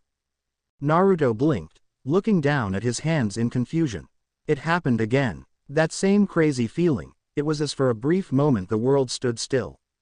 "Ah!" Miley screeched in agonizing pain. Blood sprouted from her mouth in a red shower. Wounds opened in a multitude of areas all over her body. She was seemingly beaten. Jotaro allowed himself to relax, looking back over to Naruto. The preteen watched with wide eyes. It hit him. At this current moment he stood no chance. Jotaro was going easy on him from the beginning, making it even more clear that if the man wanted it, he would be dead. However, the blonde refused to let that scare him. He swore to Jolin he would fight anyone and anything for her. Even if they eclipsed him in power, he would still fight. Because nothing in this world meant more to him than Jolin. Jotaro's eyes widened, taken aback by the drive and determination in those amber eyes. It reminded him of someone. It wasn't his father this time. It was himself. That same determined and angry young man that went to Egypt with his grandfather to stop the monstrosity that was Dio. Jotaro adjusted his cap, as he started to walk forward towards Naruto, however this time his eyes lacked that same rage and distrust. "Hey kid, you bastard." Miley was propped up with the help of her stand, glaring at the both of them through swollen and bloody eyes. Her once beautiful features, disfigured and scarred. Crimson spittle flew out of her mouth as she barked her orders at her stand. "Royals, attack the boy. We'll finish our mission one way or another." Royals looked as beaten and damaged as its mistress but followed through with its orders regardless. It threw a multitude of toxic needles at the surprised Naruto. The amber-eyed youth knew he couldn't dodge, so with great reluctance summoned gold experience to block the blows. "Kid, move. The needles can affect your stand." However, his warning was too late. The incoming projectiles were too close. "Shit," Naruto cried out inside his head, closing his eyes and waiting for the pain. Bizwout. The pain didn't come. Naruto opened his eyes, looking past his stand to see Jotaro and Star Platinum had taken the attack meant for him. Amber-eyed shook in confusion, those very same eyes also begging for answers. Why did you save me? Jotaro didn't even know the answer himself. At that moment he didn't see the spawn of Dio, he saw a child, the same age as his daughter in harm's way. Without thinking he threw his body in front of the kid, protecting him. After a moment Jotaro seemed to have found the words he needed, but before he could actually say a word, his throat tightened, stopping his ability to breathe. His muscles spasmed and shut down, leaving him helpless as he collapsed in a heap. "Hey old man," Naruto cried out, rushing to the downed man's side. To think he would actually do it. It was a total gamble. I had a hunch he might save you, but I wasn't sure. Miley cackled madly as she limped towards the pair. So what are you going to do? Run perhaps. The smartest option. In this state I can't very much stop you. You'd get away. But if you do, I'll kill him. Yar days, I was too careless. I should have been more aware. I'm sorry Jessica, Jolin. I don't think I'll be making it home this time. Jotaro's vision started to grow dark, making sure his final thoughts were of his wife and daughter. Finish him off, Royals. The black and gold stand used both hands to throw another relentless barrage of needles. Each one now has a slight purple tint mixing with the gold. Our favorite blonde surprised everyone as he stood in front of Jotaro, summoning forth his spiritual protector. There's no way I'm going to let you kill him. Naruto roared as Gold Experience sprung forward, noticing that these needles were much slower than the previous batch. Using its superior speed punched and knocked away the onslaught of pointed death. Jotaro was left dumbfounded, truly expecting the kid to turn tail and run, leaving him to die. Naruto had other plans. She wanted to end this quickly by doubling the dose of poison, however by doing so made them heavier and slower. I've got her right where I want her. Unknown to Miley, Gold Experience had caught 2 needles, being careful not to prick itself as it shifted them in its grip. Do it, Gold Experience. Muda. The golden and purple stand hurled the needle back at its owner, triple the speed. Miley screamed as the tiny projectile pierced her shoulder. Bloodshot eyes shook with rage, as her quivering hand reached for the antidote kept in her pocket for emergencies. It's too late. Your muscled friend over there is a goner. By now his lungs will be tightening up and his muscles shutting down. The brain can only survive 5 minutes without oxygen. In a matter of moments his body will shut down and die. Shit. Jolin's father is gonna die if I don't do something. I need an antidote. Naruto's eyes widened as he stared at the needle in Gold Experience hand, anti-venom. With a surge of golden energy, the needle in Gold Experience hand slowly metamorphoses into a snake, hissing and wriggling in its palm. In a flurry of movements, the golden-colored stand pierced the snake with its pointer, collecting a mixture of its blood and venom. With a brief flare of its power, Golden Experience changed the cocktail of fluids into an antidote. With swiftness drove the antidote into Jotaro's chest, quickly spreading it to his lungs and bloodstream. Naruto waited with bated breath, praying he wasn't too late. Gah! Jotaro sat up, cradling a hand to the wound on his chest. Damn, that hurt. Oh, thank God. Amber-eyed blonde wiped his brow in relief. You decided to save me, huh? Jotaro grunted as his tense muscles started to loosen. With the aid of Naruto, found himself back on his feet. The preteen looked embarrassed as he looked away, scratching the back of his head with a scowl. I just don't like owing people one. Make no mistake, I'll still kick your ass after this. Yar days. Miley watched in horror as the duo walked towards her. This can't be. How did you do it? Naruto just chuckled mockingly as he cracked his knuckles. Now why would I tell you that? You won't be around long enough to hear it anyway. It's about time we end this. Jotaro grunted as called forth his stand. Go Star Platinum. Finish her Gold Experience. Miley watched her life flash before her eyes as the 2 spirits charged forward, both bringing their right arm back and thus beat the woman senseless. Aura Muda. Aura Muda. Aura Muda. Aura Muda. Aura Muda. Aura Muda. Aura Muda. Aura Muda. Aura Muda. Aura Muda. Aura Muda. Aura Muda. Aura Muda. Aura, Muda. By the time they were done, there wasn't much left that resembled the mercenary. Naruto finally allowed himself to relax, or he did, until he remembered who was standing next to him. Jotaro looked down at him, his face unreadable. Instead of restarting their fight like the preteen expected, he turned and started to walk away. Naruto, looking more confused, couldn't help but call out to the retreating man, "Is that it? We're done." Jotaro paused, looking over his shoulder to two locked gaze once more, sort of replicating the beginning of their fight. "I take it you're not going to listen to what I said earlier." "I'm afraid not. I promised Jolin I wouldn't allow anything to keep us apart, and I refused to break a promise." There was no moxie, no cockiness, not even any arrogance. Naruto meant every word with all his heart. "Then I guess we're done here." With that final line, Jotaro left the park, leaving the blonde to go home and lick his wounds, while he did something similar. Line break. Jotaro groaned as he walked into his home, hanging up his dirty white coat on the rack. "Is that you, honey? Where did you go?" "I was so..." Jessica cut herself off, eyes widened at the state her husband was in. "Jotaro, what happened?" The strongest of the Joestar bloodline couldn't help but be touched as his wife fretted over him, checking him over for wounds. "I'm fine, Jessica. I just had my eyes open today." Jotaro grunted as he made his way to the living room, wincing slightly with every step. "Go make some coffee. There's a lot we need to discuss."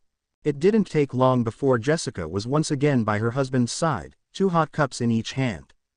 Gently she handed one to Jotaro as she took a seat to his left. "What happened while you were out there? Did you get attacked or something?" "No. A large hand reached up to rub at tired eyes. "I was wrong about that Naruto kid." "Really?" Jotaro nodded as he brought the hot cup to his lips, softly blowing on it before he took a sip. "He reminded me so much of his father. I just didn't want Jolin to go through what I did. I couldn't bear the thought. I saw what I wanted to see, not what was actually there. I don't know what happened to you in Egypt, but I know it left a big scar here and here," Jessica whispered as she gently touched Jotaro's temple, then his left pec, her hand resting above his heart. "Do you really think he's a good kid and he has no bad intentions towards Jolin?" "I do." Without any hesitation Jotaro answered his wife, truly believing that Naruto meant no harm to anyone. Jessica smiled as she placed a gentle kiss on her husband's jawline. "Then you know what to do to make things right." "Yeah, go get cleaned up. I'll get started on dinner.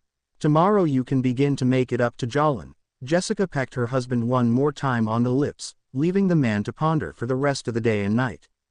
The next day, it was a tense car ride.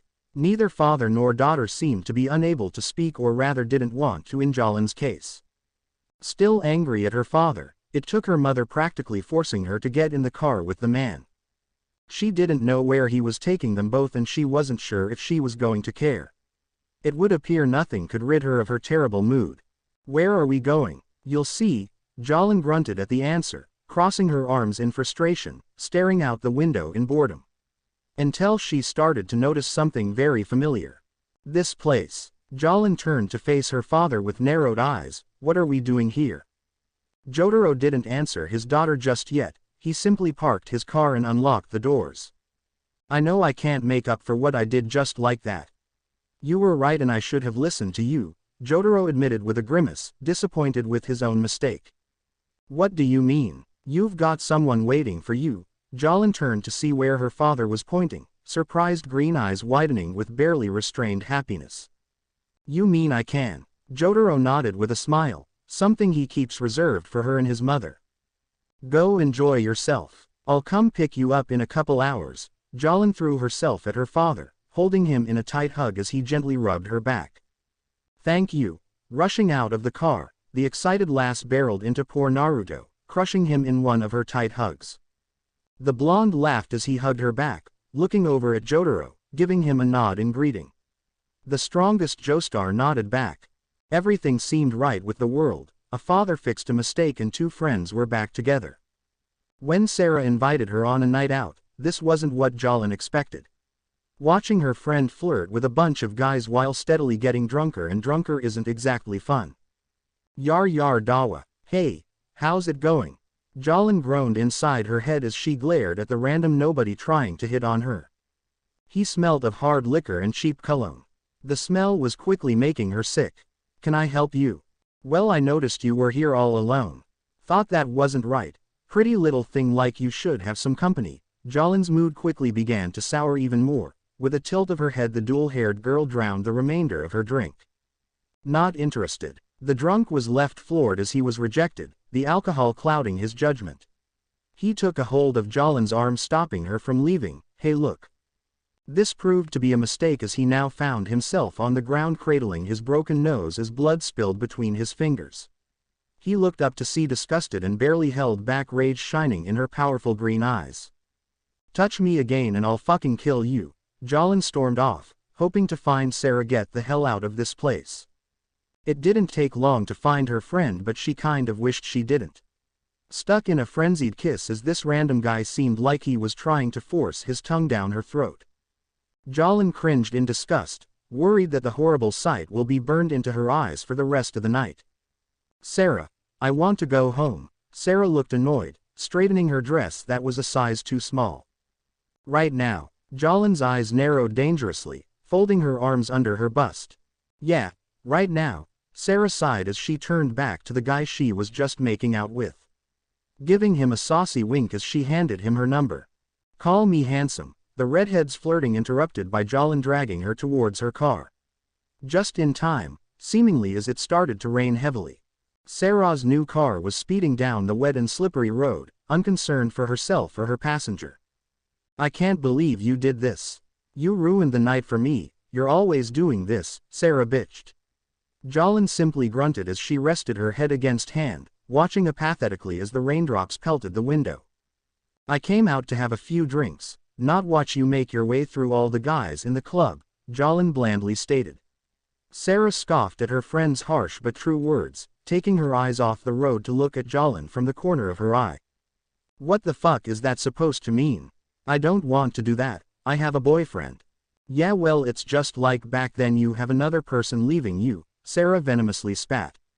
Jolin leaned back as if she was physically struck, heartbroken. Someone she considered a friend would say something like that to her. You know what, he's probably gone all the time is because he's found someone better to be with. Jolin started to rant, ready to tear Sarah to pieces, when she noticed something, or rather someone, crossing the pitch-black street. You fucking cunt. I always knew you were jealous and just wanted him for yo. Watch the road. Bang. The two were left frozen in shock, stuck staring at one another, as the rain only seemed to come down even harder. Before Jolin could jump out the car to even attempt and help, Sarah slammed on the accelerator, leaving the broken and near-death man to die. Stop. We have to go back. I just got my license, Jolin. I don't want to go to prison. Fuck. Jolin whispered, covering her face with her arm. All she could wish at this very moment was that Naruto was here to comfort her. He would know what to do. Jolin really wished she stayed home that night. Just sat with her mother watching TV, eating a nice hot home-cooked meal. Leaning her head against the cool stone wall, phone hanging loosely in her trembling hand. Please pick up. Hello. The dual-haired girl nearly wept for joy at the sound of Naruto's voice, soothing her briefly. Hey, Jolin. What's going on? Are you okay? Naruto. I need help. I'm in jail. These unfortunate events were the start of Jolin's journey. An unwilling participant in a dangerous plot that would both test herself and Naruto. Cold and alone. That perfectly described how Jolin was feeling as she curled up into a protective ball, nuzzling into her cheap, uncomfortable pillow. All prisoners seemed to be gifted with their crappy single beds. Sighing, the dual-haired beauty rolled onto her back, staring up at the concrete ceiling with disinterest. A single beam of moonlight shines through her window, illuminating her room. Quote. Jolin rested both her hands above her navel, fingers tracing her smooth yet slightly muscled stomach. She couldn't help but think of better times when she and Naruto would spend an entire day resting in bed together. She'd lay just like this, but her head resting on his arm. His muscled body pressed close into her own. Goosebumps quickly began to trail after her sinful digits, waiting with great anticipation as they moved onwards.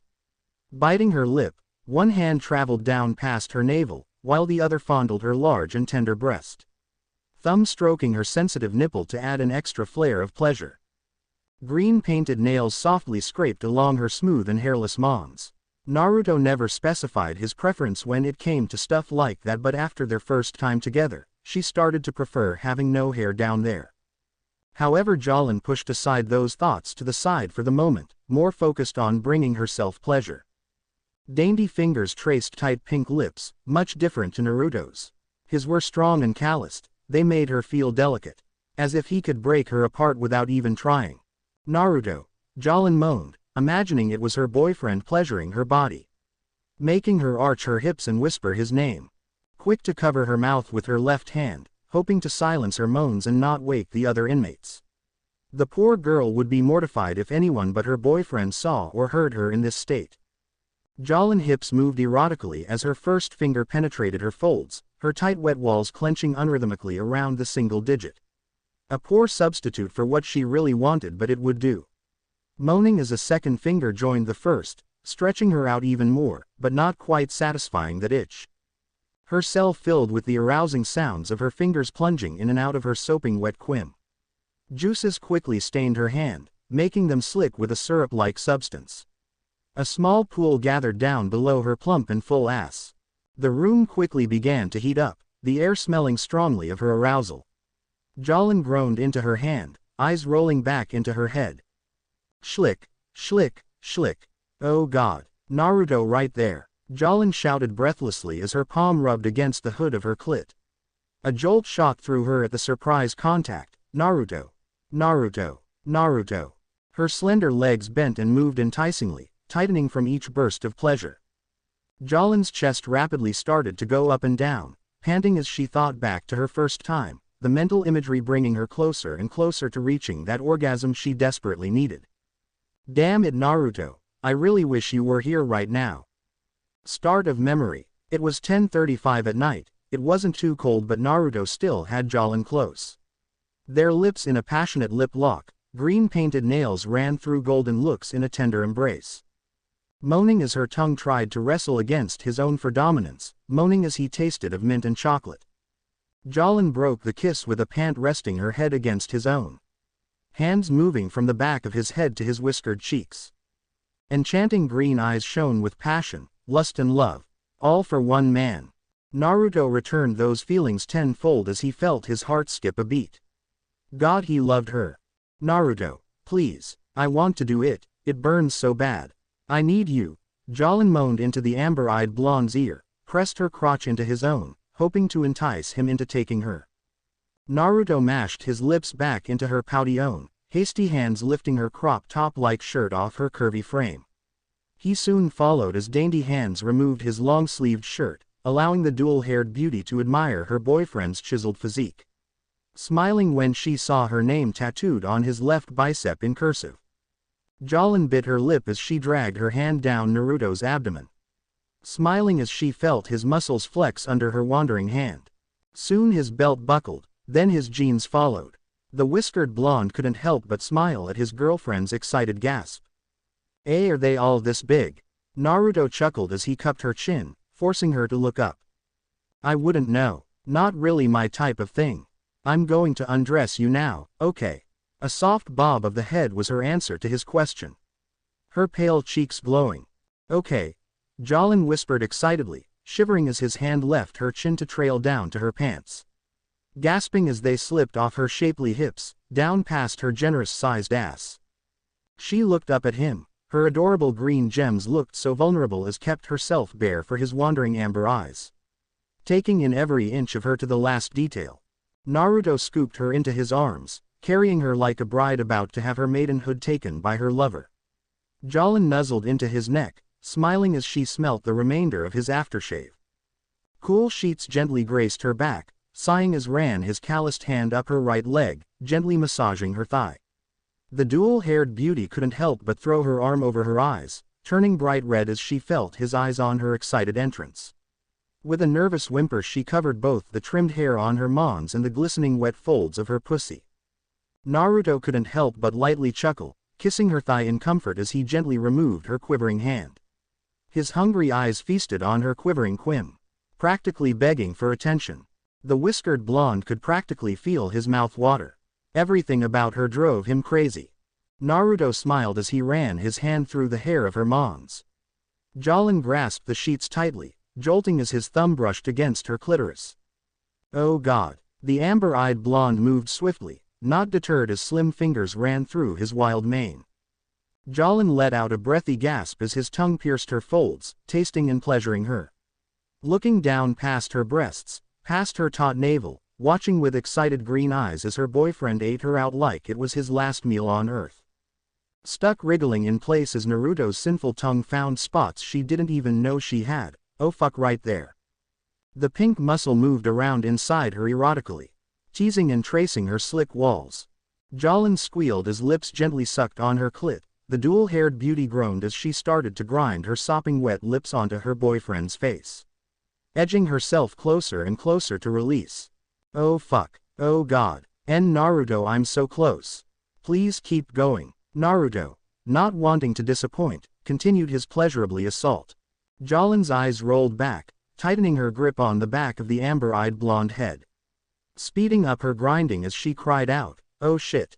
I'm gonna come. Naruto, you're off. Stars flashed before her eyes as an explosive orgasm ripped through her, dwarfing any previous ones she had by herself. Naruto placed one more gentle kiss on his girlfriend's sensitive lips, grinning as her legs shook from the aftershock of pleasure. Pant, how are you pant so good at that? Jolin asked as she steadily started to come down on her pleasure high. Naruto chuckled as he traced patterns in her tensing and untensing legs. No idea. I was just doing what felt right. Did you like it? Dual-haired beauty smiled, leaning up to place a soul-scorching kiss on his lips, tasting herself as she does so. Jolin fell onto her back, posing sensually for Naruto's wandering eyes, biting her lip when she spotted his throbbing hardness. Hesitantly she reached out, flinching as it throbbed with his heartbeat, cooing in surprise at how hot and hard it felt in her dainty hands. I think you're more excited than I am. Naruto gave a cheesy grin, leaning down till he had Jolin trapped between his body and the bed. You're driving me crazy. With one arm to hold himself up, he used the other to move a stray lock of hair behind her ear, then to cup her cheek affectionately. Are you ready? Jolin pulled him down for another loving kiss, giving him her answer in the most loving and sensual way she could think of. Naruto aimed his large member towards her small opening, knowing it was going to be more than a tight fit. The large head gently brushed against her taut folds. Jolin gasped, looking down with wide excited green eyes, moaning as he slowly started to sink inch after inch into her tight heat. Both groaning in pleasure as thick inch after thick inch stretched the dual-haired beauty to new heights. In an act of instinct bit Naruto's shoulder as his large head barreled into her cervix. Jolin scraped her nails down his broad muscles back, the confusing mixture of pain and pleasure, mumbling her thoughts. Oh God, it's so thick. I feel like I can feel it in my stomach. Jolin. Naruto had never felt anything so amazing before. The way her lovingly caressed and clung to his large member in the sweetest way. Amber eyes shined with desire. Jolin moans and gentle touches added to his desire, making him struggle not to lose all his inhibitions and take her like a feral beast. Naruto growled as he started to pump his hips back and forth. The wet claps of skin on skin echoed throughout the dark room. Her folds clung tightly to his large member, tracing every inch of it, from the pulsing vagina to the head. It was as if she didn't want him to leave and was doing everything in her power to drag him back in. Jolin grit her teeth. The bulbous head was knocking on the door to her womb. Her poor cervix was taking the pounding of a lifetime, but she didn't tell him to stop. If anything, she encouraged his forceful actions with her tender moans and sweet whispers into his ears, telling him he can go as rough as he wants. She can take it. Naruto cupped both of Jolin's legs, slowly pushing them forward until her thighs rested comfortably against her ribs, instinctively folding the dual-haired beauty into a simple mating press. Oh fuck. Oh fuck. Her excited squeals were like music to his ears. The ferocity of his pumps increased. The once gentle knocking against her womb was replaced with harsh strikes, determined to get into her baby maker and breed her silly. I'm nearly there, Jolin. Naruto rasped, his hips like a blur as he stared into her enchanting green eyes. It's pant okay. Just moan, shoot it all inside. Amber eyes darkened at her plea, switching his strokes from quick to long and deep. using the bed's headboard as stability to deepen his womb-crushing blows. Jolin pulled Naruto down for one last soul-scorching kiss as his massive head bullied its way past her barrier. Screeching in ecstasy as she had an explosive climax, eyes rolling into the back of her head as she clung to her boyfriend tightly. The headboard snapped from his grip, groaning as he filled her to the brim with his seed. Any concerns of her getting pregnant tossed out the window. Naruto panted as he fell to his side, scooping the near-comatose girl into his arms, holding her in a tight yet gentle embrace. Jolin curled into a ball, using his arm as a makeshift pillow as she stared deep into his powerful eyes. Naruto tenderly stroked her cheek with his thumb as his eyes started to grow heavy. "I love you." Neither was sure who said it first, but they both knew they felt the same, and they knew it was more than puppy love. Going as far as to even call each other soulmates. That's how they spent the rest of the night and how they hoped to spend every night together. End of memory. Jolin slumped tiredly on her bed, removing slick fingers from her skirt to stare up at the ceiling in a daze. The aftermath sent pleasurable shocks from her groin to the rest of her body. When she finally came down from her high, the dual-haired beauty felt her eyes grow heavy, a constant thought of what will happen when she wakes. Will this all be a dream and she'll be back home in her bed? Or will she wake up to an even worse reality?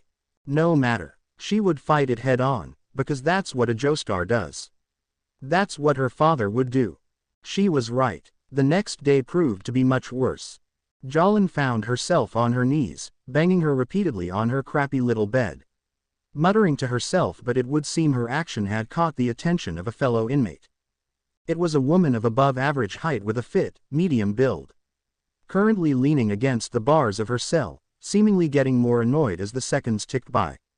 With a growl she ran a hand through her braided locks, trying to ignore the distressed girl. "It's over." Bang. "It's over." Bang. Jolin's head banging and muttering only grew louder, catching the attention of the other inmates.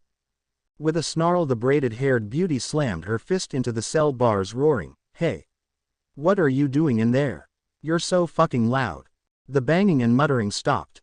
Jolin rested her face against her arms in defeat, her usual enchanting green eyes now looking distressed. "Naruto's never gonna forgive me. I don't want to live anymore." The inmate in the next cell over-glanced at her twin roommates, a single brow raised in confusion. The two brunettes gave a synchronized shrug in response. Sighing in annoyance, the braided beauty turned back to face the bars. "Hey, stop trying to kill yourself for the moment. You're Jolin, right? Tell us what happened. All that banging is starting to give me a headache. I mean, I was feeling lonely and I haven't seen my boyfriend in a while. I thought maybe I could do that to take the edge off." Jolin groaned as she slammed her face against her bed once more. "I didn't know someone was watching. I'll never be able to marry now." Hazel eyes widened in realization, turning to face her fellow cellmates with a choked laugh. "Wait a minute. You can't mean you were seen doing that by one of the guards?" Jolin's frustrated groan was all the confrontation they needed. The cell block was filled with the woman's laughter. "Oh my god. Ahahaha. Are you hearing this, Hermes?" A new voice called out in a cackle, catching the braided-haired beauty's attention. It was another female inmate, looking like she belonged from the punk era, with her face having more piercings than actual skin. The blonde leaned against the bars of her cell, calling out to Jolin with a mischievous glint in her eyes, "So which one saw ya?" "What?" Hermes chuckled as she clarified for her fellow inmate, "Which guard was it?" Jolin grumbled as she rubbed her tired eyes. "I didn't realize he was standing outside my cell. He's the young one, kind of looks like Tom Cruise." "Ahahaha. Oh my god. Retard. You were seen by him." Hermes leaned forward, barely able to make out the dual-haired beauty's slumped form. "So how much did he see?" "TCH. The voyeuristic prick didn't see much, but it doesn't matter. I've made up my mind." Jolin's knuckles cracked as she gripped the metal bars tightly. "Oh." Hermes crossed her arms under her bust, plump lips quirked into an amused smile. "I'll never do such a thing without my boyfriend ever again. I'm even willing to bet a large sum of money on it," Jolin said with full confidence, absolutely believing that she would never find herself in this uncomfortable situation again. Once again the cell block was filled with rude cackling. The pierced woman called out to the ex-delinquent, "Ahaha. Good luck, sweetheart. You'll break down eventually, the punkish girl sneered as she started feed down her nails. Hermes scowled as she came to Jalen's defense. Shut up, you stupid slut. Haven't you already done it before? HMPH. Unlike you two, I'm not always thinking about that stuff, the blonde declared as she went back buffing her nails. Hey, whoever you are, let's see who can go without it the longest. We could even make a bet out of it, Jalen suggested, her green eyes hiding a mischievous twinkle. Someone like you probably can't even hold out until lunch, Hermes snarked out, resting her chin against her hands with a smirk. Aha, idiots. How can you prove we're not just doing it quietly? Any one of us could just lie, the punkish woman said with a scoff. If I were to say that I could tell by the joint of your left ring finger, would you believe me? Jalen pointed towards the punkish girl's hand. You ended up here because of your behavior, right? When I look at your ring finger, I'll know. Blue eyes widened in disbelief. The pierced girl was left in a stunned silence as she hid her hands from the ex-delinquent's view. Prisoner 21 and 29. You two are going to be transferred to another prison. Stand beside the bars and put your hands through the cell door. Jalen sighed in annoyance as she stuck her hands through the cell door. Hermes followed the ex-delinquent's lead. Hazel eyes glanced over to her fellow prisoner. So is it true? The ring finger thing. Frowning at the lack of response, the mixed girl tried asking another question that she knew would get her an answer. What did you do to end up here? If I said I didn't do it, would you believe me? Jalen muttered as she felt the familiar cool metal cuffs lock tightly around her wrists, binding them firmly. Ushered out of her cell, she couldn't help but remember how things went so wrong. All she could hope that Naruto would be here soon to help her. A thin sheet of glass separated Jalen from the man defending her of her crimes. Brown hair smothered by gel, large ears and a small face. Features similar to that of a rodent.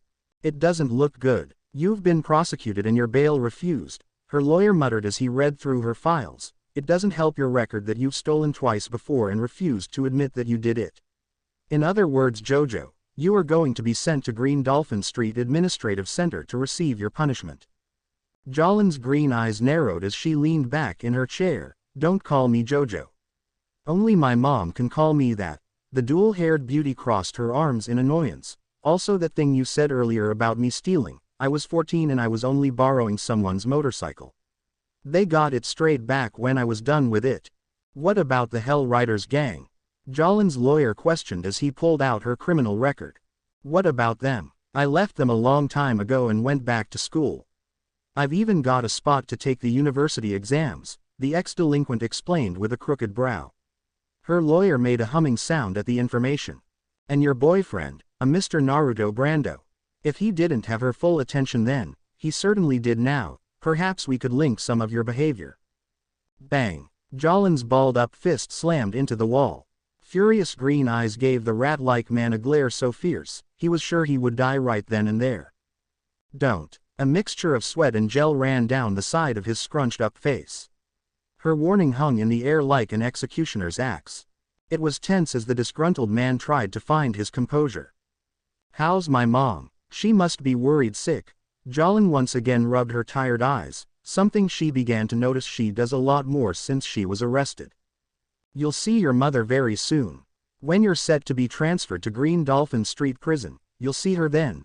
Eyes lighting up in remembrance as he signaled to the guard. Actually, I have a few things from your mother. What things? Jalen looked down as a small silver tray was placed in front of her. Surprised to find it was mostly her belongings. Your mother was very kind to provide you with clothes for court, a toothbrush under 7 centimeters and some vitamins, the ex-delinquent's lawyer listed out, as well as some of your favorite magazines and some school assignments. A reflection of light caught Jalen's eye.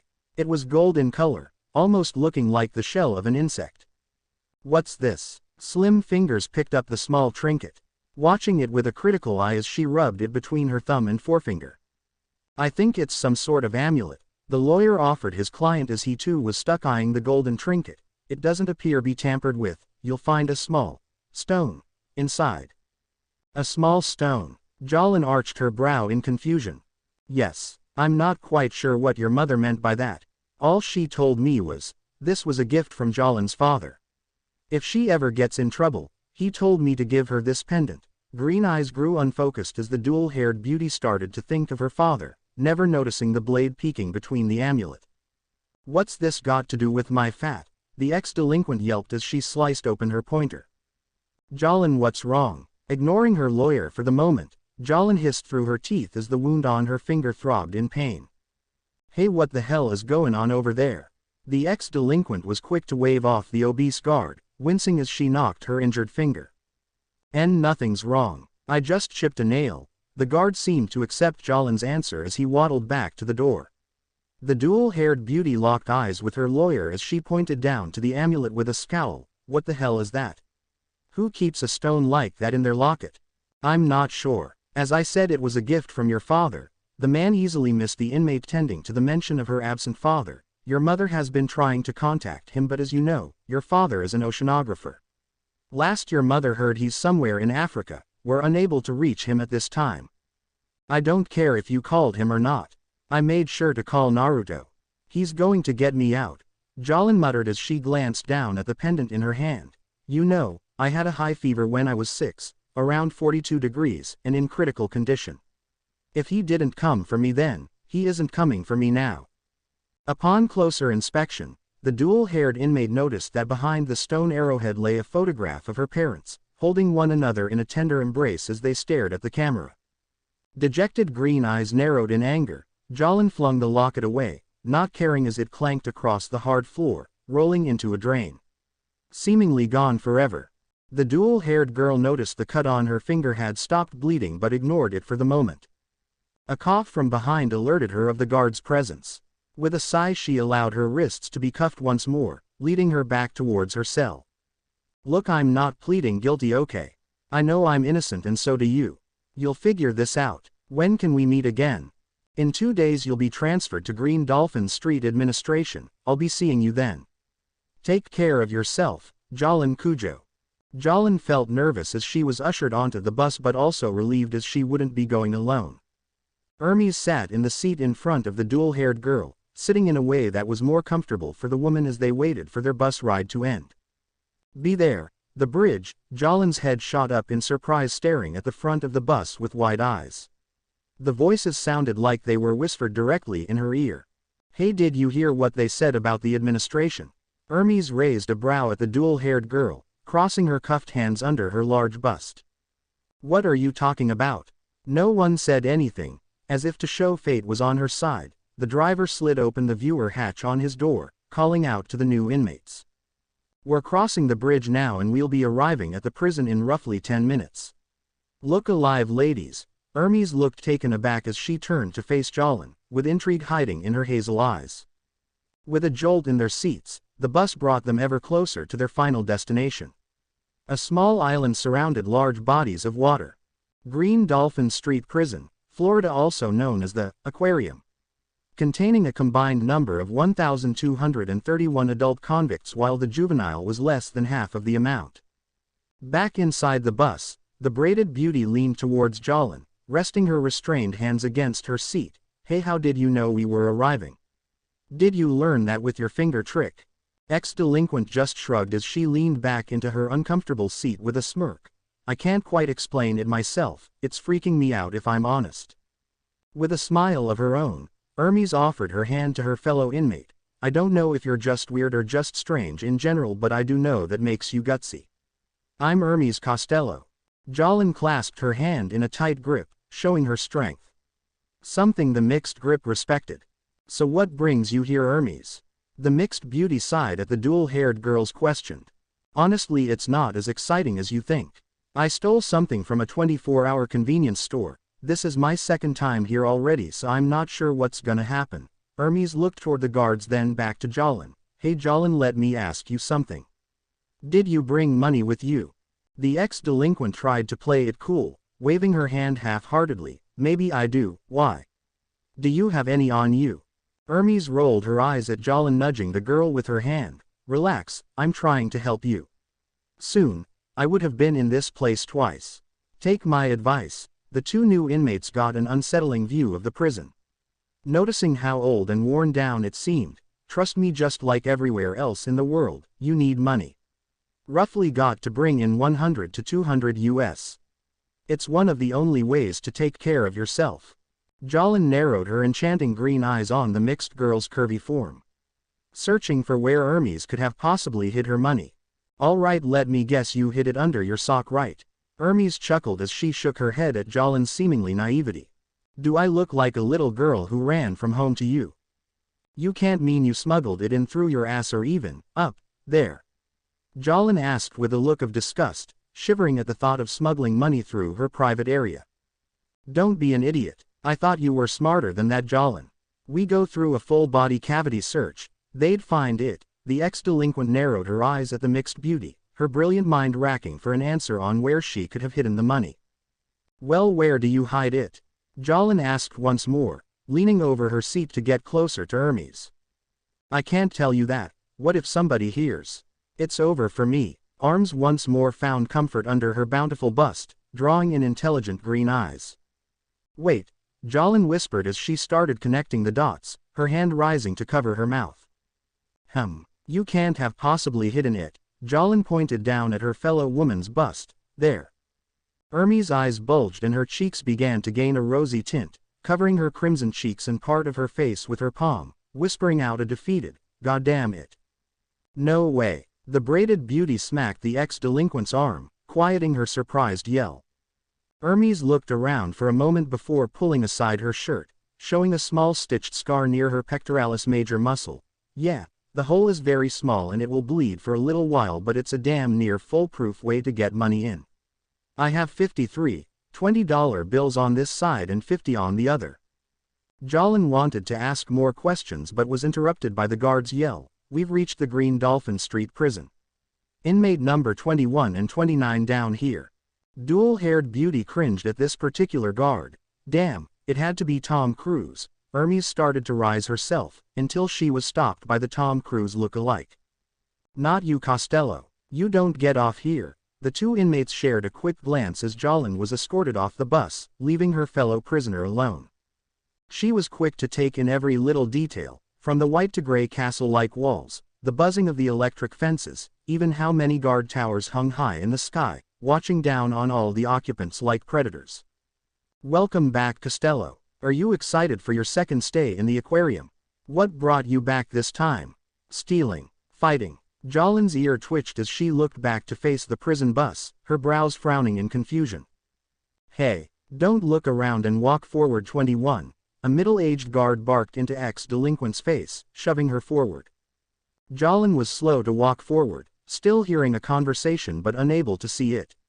Flinching from the sounds of something heavy sticking something flesh-like. Cough didn't bring any money. Don't try that shit with us, Costello. We know you got money, fork it over. There was another thwack-like sound, a wheezing cough and a dripping sound. Jolin brought her hands towards her face, eyes wide as she was forced to listen as Hermes was savagely beaten. What the fuck is going on? Why can I hear Hermes and those other guards? It's just like when we were crossing the bridge earlier. The dual-haired beauty froze as her hand started to feel strange, mainly the tip of her pointer, the same one that had sliced her finger open. Looking down, Jolin felt her heart go down into her stomach, as a long piece of wire flowed out of her cut, connected to the shrinking form of the prison bus. The string moved with sound vibrations, relaying the conversation in the bus like a sort of one-way radio. Jolin's mount dropped as her skin started to peel away, revealing instead of blood and muscle it was just more wire. What the fuck is this? The guard once again shoved Green Dolphin's new prisoner forward, confirming for her two things. They couldn't see or hear anything that was going on. Jolin winced once she heard Hermes hacking up blood in a chest-rattling cough. Almost able to picture everything perfectly. Inside the bus rumbled as it slowly drove. Hermes was leaning against one of the seats, using it as a form of crutch, while using her other hand to wipe the blood away from her mouth.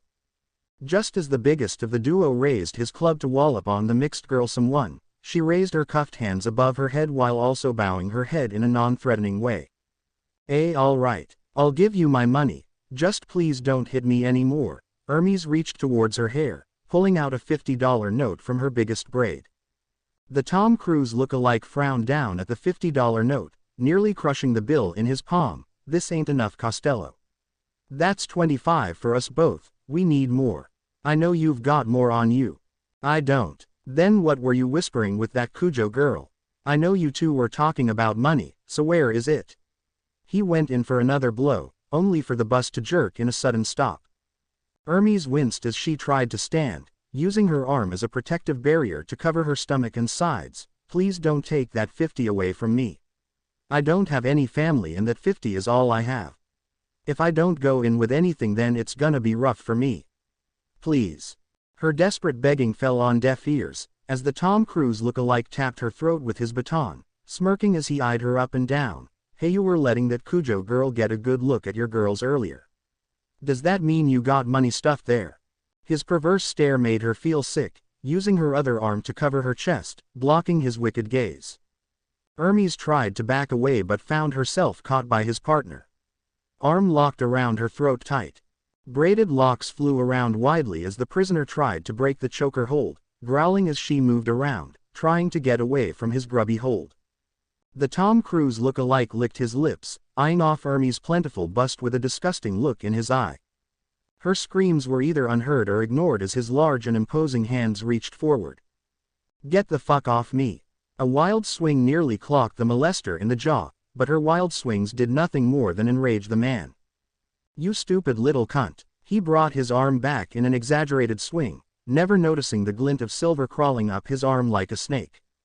With a savage swing, the Tom Cruise look-alike swung his baton, hoping to bludgeon her face in. Thwack! A spurt of blood stained the metal walls, painting it crimson in random splatters. Hermes was hesitant to open her eyes, confused as his baton was only inches away from her face, looking as if it was forcibly being held back by something. She finally saw it. The blood. The Tom Cruise look-alike's right cheek was splashed crimson, trickling down like a fountain onto his uniform. It took the disgrace of a man a moment to realize his ear was sliced off, sticking to the metal wall before falling with a wet and meaty splat. Falling to his knees as he brought his shaking hand to his wounded area, body shaking as his eyes welled up with tears. A blood-curdling scream escaped the molester's throat, blood spilling between his fingers and staining his face even more. Outside the bus, the electric gate closed behind in soft click, the screams of agony muffled by the prison bus. Jolin eyed the hunk of metal over her shoulder, frowning as she could no longer hear the guards or Hermes. Green eyes widened in surprise as her hand was once again normal. No longer a mangled mess filled with wire, as well as something new, a $50 bill. What the hell is going on with me? What is happening with my body? What the hell did you do to me, Dad? Jolin wondered as she entered Green Dolphin Street Prison. The clock on the wall rhythmically ticked as the second hand counted down the seconds. Once again Jolin was speaking with her lawyer, her mind a jumbled mess as she remembered that night. The night her friend ran over a man crossing the street and drove off, leaving him for dead. It's been 2 days since she entered the aquarium, 2 days too long in her opinion, and true to his word Jolin's lawyer came to see her with more information involving her case. Nay. The ex-delinquent felt lost, wondering what was taking Naruto so long to get here. Line. Was her mother okay? She must be worried sick. Jolin, are you listening to me? Jolin's mind seemed to be elsewhere, much to her lawyer's chagrin. Hey, at the police station you remember handing me that locket or amulet or whatever it was? Hesitantly her lawyer nodded. I ended up throwing it away. Do you remember where? The attorney rubbed his sweaty forehead in defeat. And no, sorry. Listen Jolin, I've been thinking of the best way to help you. Holding court can take up to half a year. I don't care. I know for a fact as soon as Naruto gets here, I'll be out. I'm not sure if we can wait that long. Besides your one phone call, have you heard from him?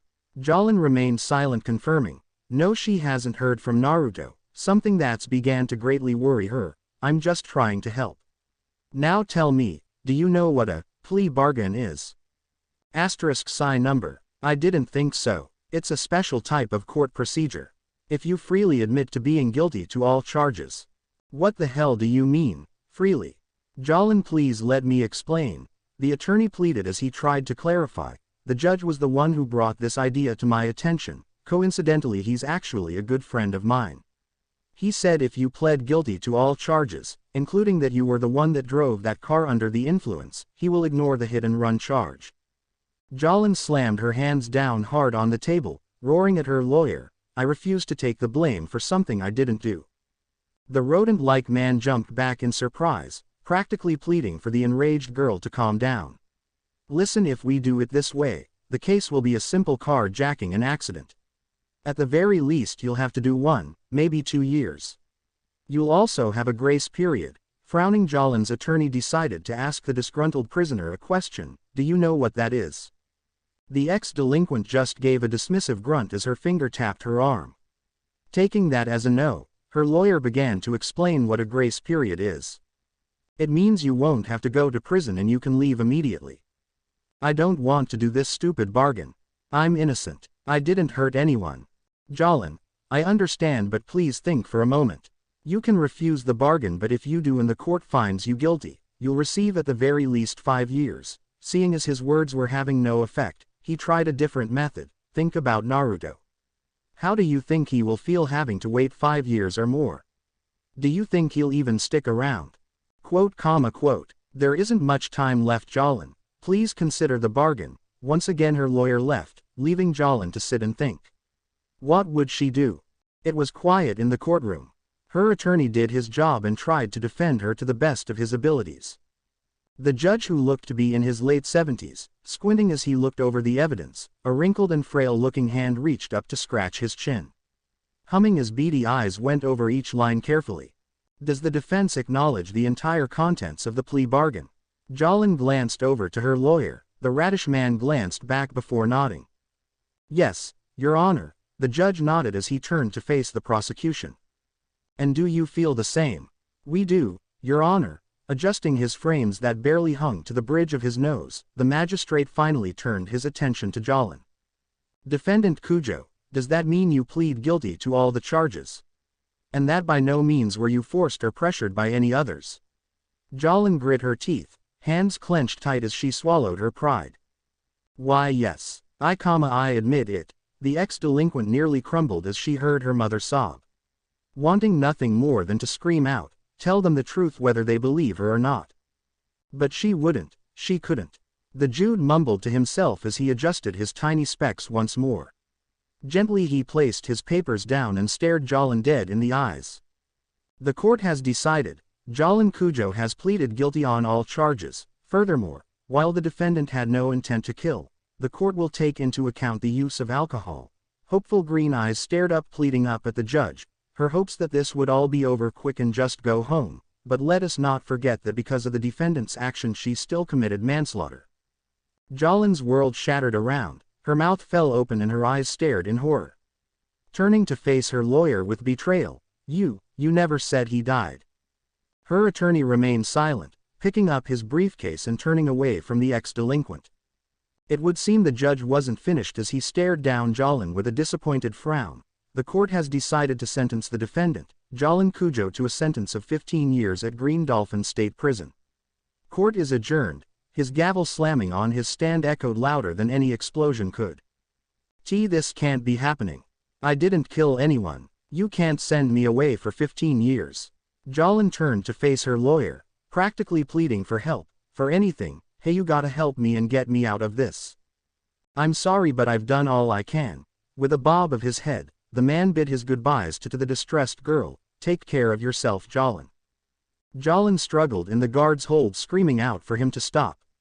She continued to scream and fight as he walked away, briefly losing her fight when she spots Sarah standing there with a concerned look on her face, biting her lip. Jolin's now ex-attorney greeted the girl with a kind smile, patting her on the shoulder. "Congratulations, Sarah." Sarah squealed excitedly, clapping her hands as she acted like a child on Christmas. "It's done. Because of the plea bargain, she can't appeal anymore and the case will no longer be investigated." The man laughed as he was pulled into a hug, gently patting the excited teen's back. "I can't thank you enough." The ex-attorney just laughed good-naturally, smiling like an uncle would to a niece. "It's no problem. I'm always happy to help. Your father is my oldest friend after all." With one final hug, he turned to leave. Sarah stared Jolin dead in the eye. She blew her friend a kiss, before walking away with a cackle. Jolin nearly lost all her fight, but she held on strong. Eyes going crazed, She started to fight as hard as she could, forcing more guards to come and restrain her. Once more her hand began to turn into wire, and with a roar of a lioness, she called out Sarah's name. In her mind she promised herself she would get back at those two. One way or another. Jolin grumbled as she was back in the aquarium, the wires in her hands wriggling and moving. She felt one crawl up her spine, reaching for the main buckle on her straitjacket. I'm slowly gaining control. I don't know what the hell this is, and I'm not sure I really care. This power, the ex-delinquent nearly cried out in frustration as the wire broke, her control wavering. Deciding to wait before she messed around with her new power, now she had to go through her checkup. It was embarrassing for the teen as she was stripped naked for all the staff to see, embarrassed beyond belief as she was asked all sorts of horrible questions. She almost cried tears of joy when it was over, however something caught her attention, looking through the barred unglazed window. No, it couldn't be, Jolin whispered, the same rodent features, that same matted down brown hair filled with nothing but gel. It was him. No, she couldn't. No, she wouldn't allow this. I need more power. With Jolin ex-attorney, the rodent of a man felt a smug sense of satisfaction, as he strolled into the prison, humming a jolly tune as he walked toward reception. Hello, I'm here to turn in some information about Jolin Cujo, Jolin's ex-lawyer explained as he held out some papers. A short stubby balding man took the papers, briefly glancing down at them with him before tucking them under his sweaty arm. Oh yes, I heard about the case. Manslaughter from such a young girl. It's a shame. The rodent of a man couldn't waste such a perfect opportunity. Hunching forward as well as clouding his eyes with unshed tears, he perfectly portrayed the defeated and helpless man who failed his client. I'm such a failure. 15 years.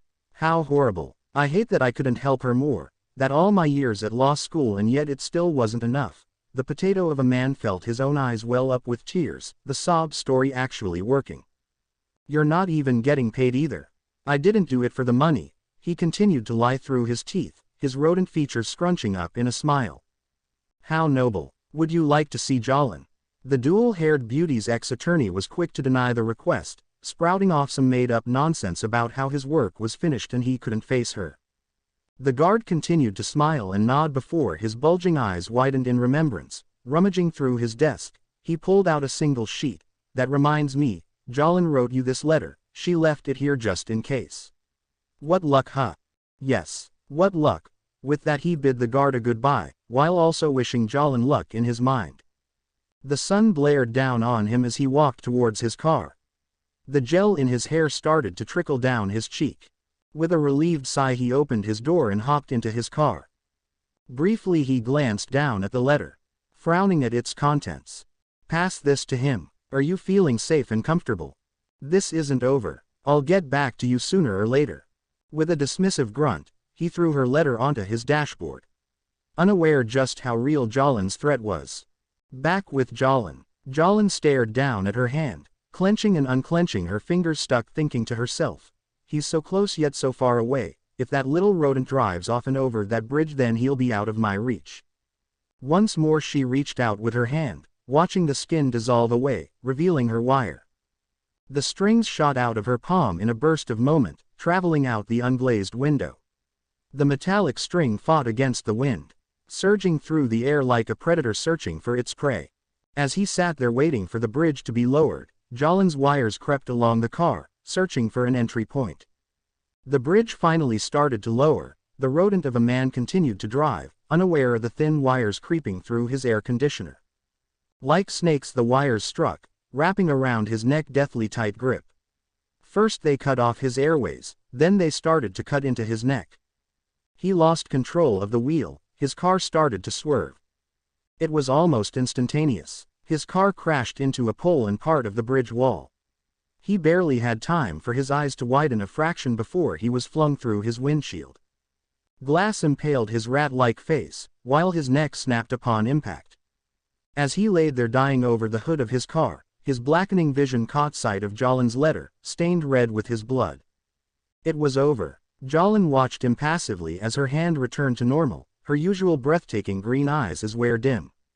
She could still feel her strings wrapped around his neck, trying to squeeze the life out of him, but in the end it was a car crash that ended his life. Ironic. Jolin looked back down at her hand. This power, I'm not sure what else it can do or how else it can evolve, but with this power, I'll be able to protect myself much better. This was a declaration, or rather a promise to herself.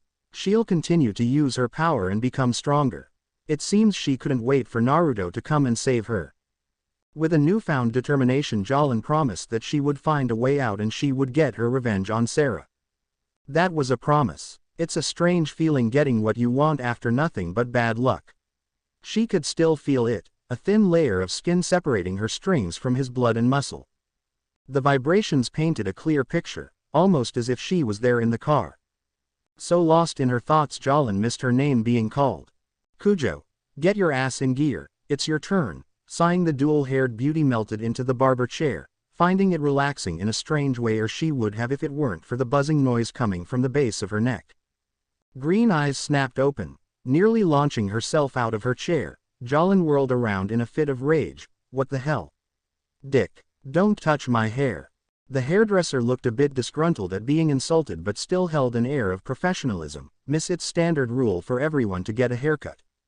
Jolin narrowed her eyes, noticing there was a hidden message in his words. It was only when she saw he was tapping his belt with his finger, revealing a bunch of hidden notes.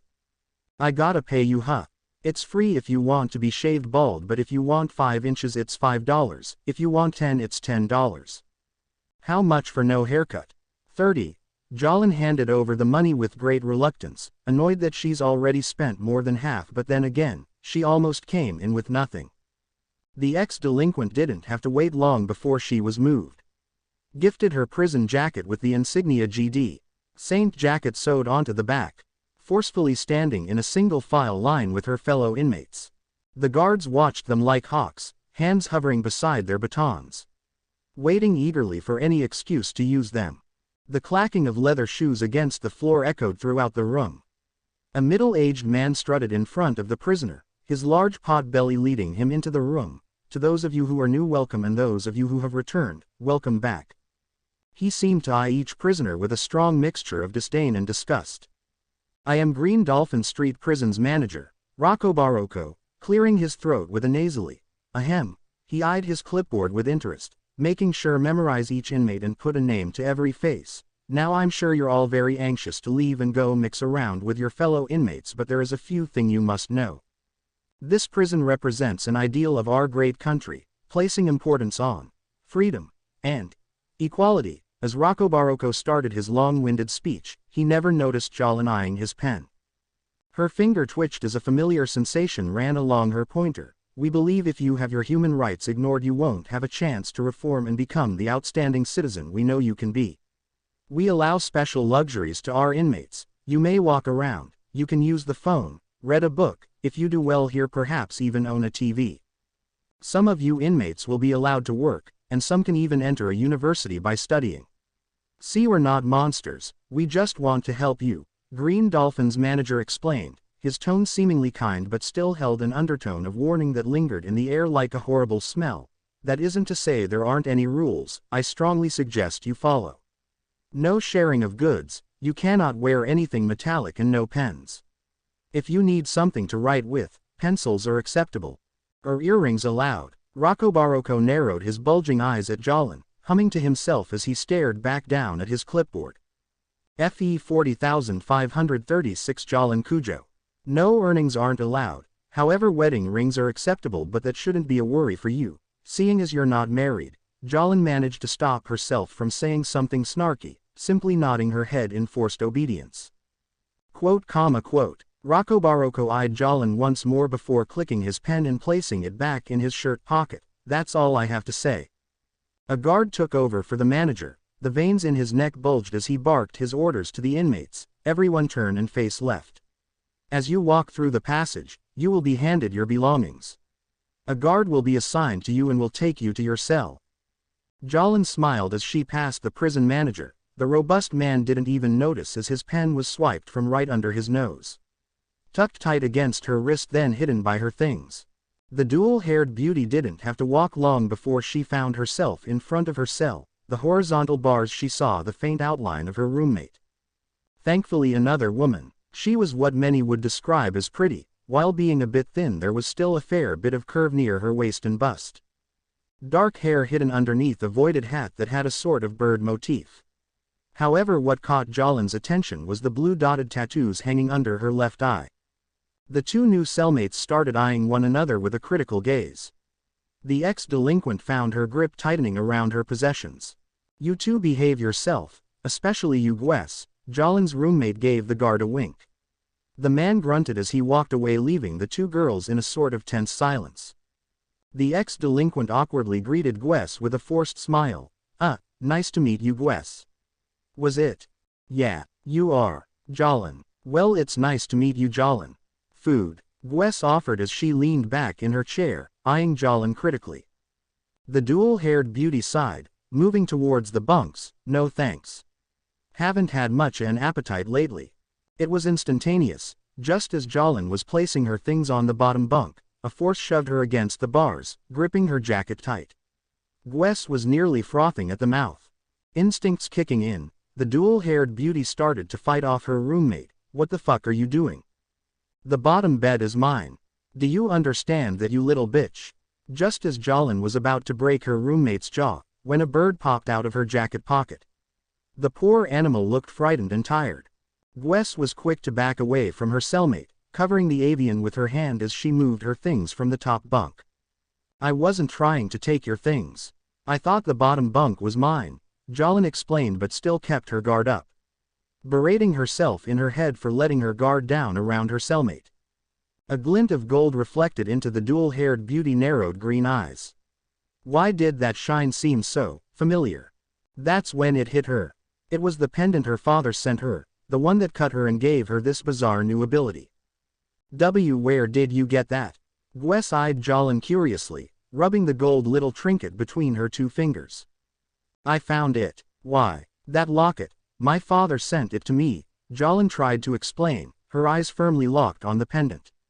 "You're full of shit," Gwes scoffed as she turned away from her cellmate, eyeing the little trinket in her palm. "I'm not." "Open it up. You'll see a picture of my parents and a piece of stone." Eyes narrowed at her dual-haired cellmate, a quiet click lingering through the cell as the pendant opened. "Well, I'll be damned. You were telling the truth." Gwes smirked as she placed the gold little trinket back in her breast pocket. "You want it back, right? I'll sell it to you." Jalin grit her teeth, the urge to beat her cellmate growing stronger and stronger by the second. "How much?" 200. "Are you mad?" Before anything could be said or done, Gwes' parrot caught Jalin's eye. A slit appeared around the poor creature's neck, small hands spread apart the slit, reaching out and swiping a stray piece of food. It left the ex-delinquent dumbfounded, wondering if her eyes were playing tricks on her or perhaps the stress over the last few weeks was causing her to see things. Whatever the case, Jalin kept her guard up, realizing that if her cellmate had strange abilities like her, then that puts the dual-haired beauty in a dangerous position. As she packed away her things, she couldn't help but think of her boyfriend. Where was he, and was he okay? Why hasn't she heard from him?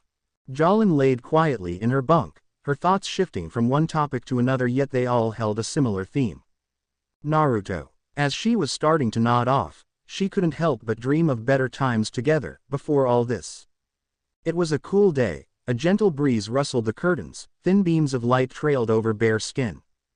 Jalin fit perfectly in Naruto's arms, resting her head gently on his chest, making small patterns on his abdomen with her fingers.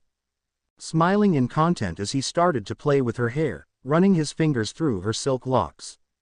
Jalin placed a gentle kiss on his chest before staring up at him, green eyes met amber in a tender look. "I wish we could stay like this forever," Naruto smiled as he placed a gentle peck on her head. "Do nothing but lay in bed all day. With the most beautiful woman in the world." His chest moved up and down with his chuckle, running his hand down her naked back to cup her hip. "That doesn't sound too bad. There's worse ways to spend forever." Jalin smiled tiredly as her hand reached up to cup his cheek, her thumb tracing his whisker marks in a soothing manner. "Is that something you'd want? To spend the rest of your life with me?" Without any hesitation, Naruto whispered out a quiet, "Yes."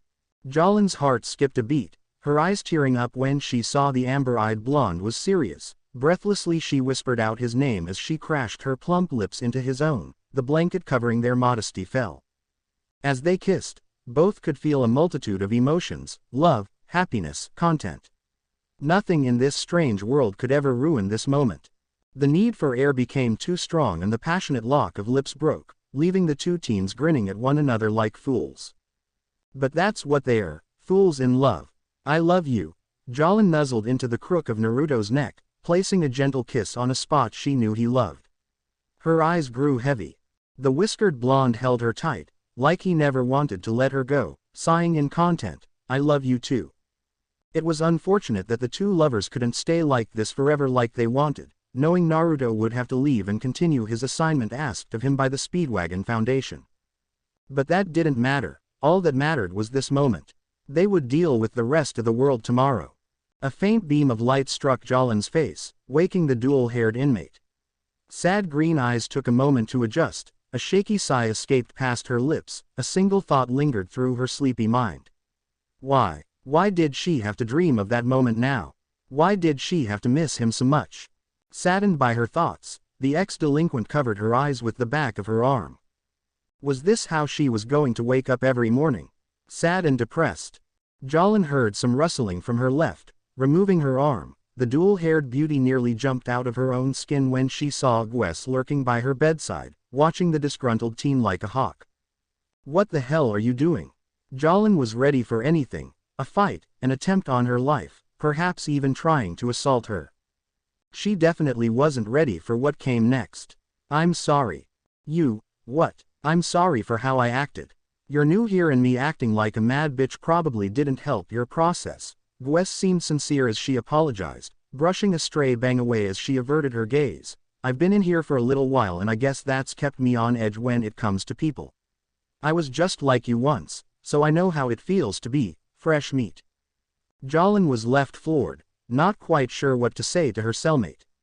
Seeing as Gwes was waiting for a response, the dual-haired beauty was quick to respond with a forced smile. Thanks for that, it's been a rough few weeks. The ex-delinquent's cellmate gained a teasing grin as she nudged Jolin's arm. So who's Naruto? How do you know about Naruto? You were muttering his name in your sleep. He must be something special, huh? Yeah, he is. Do you have a photo? Jolin looked over her things, finding the framed picture she usually kept by her bedside back home.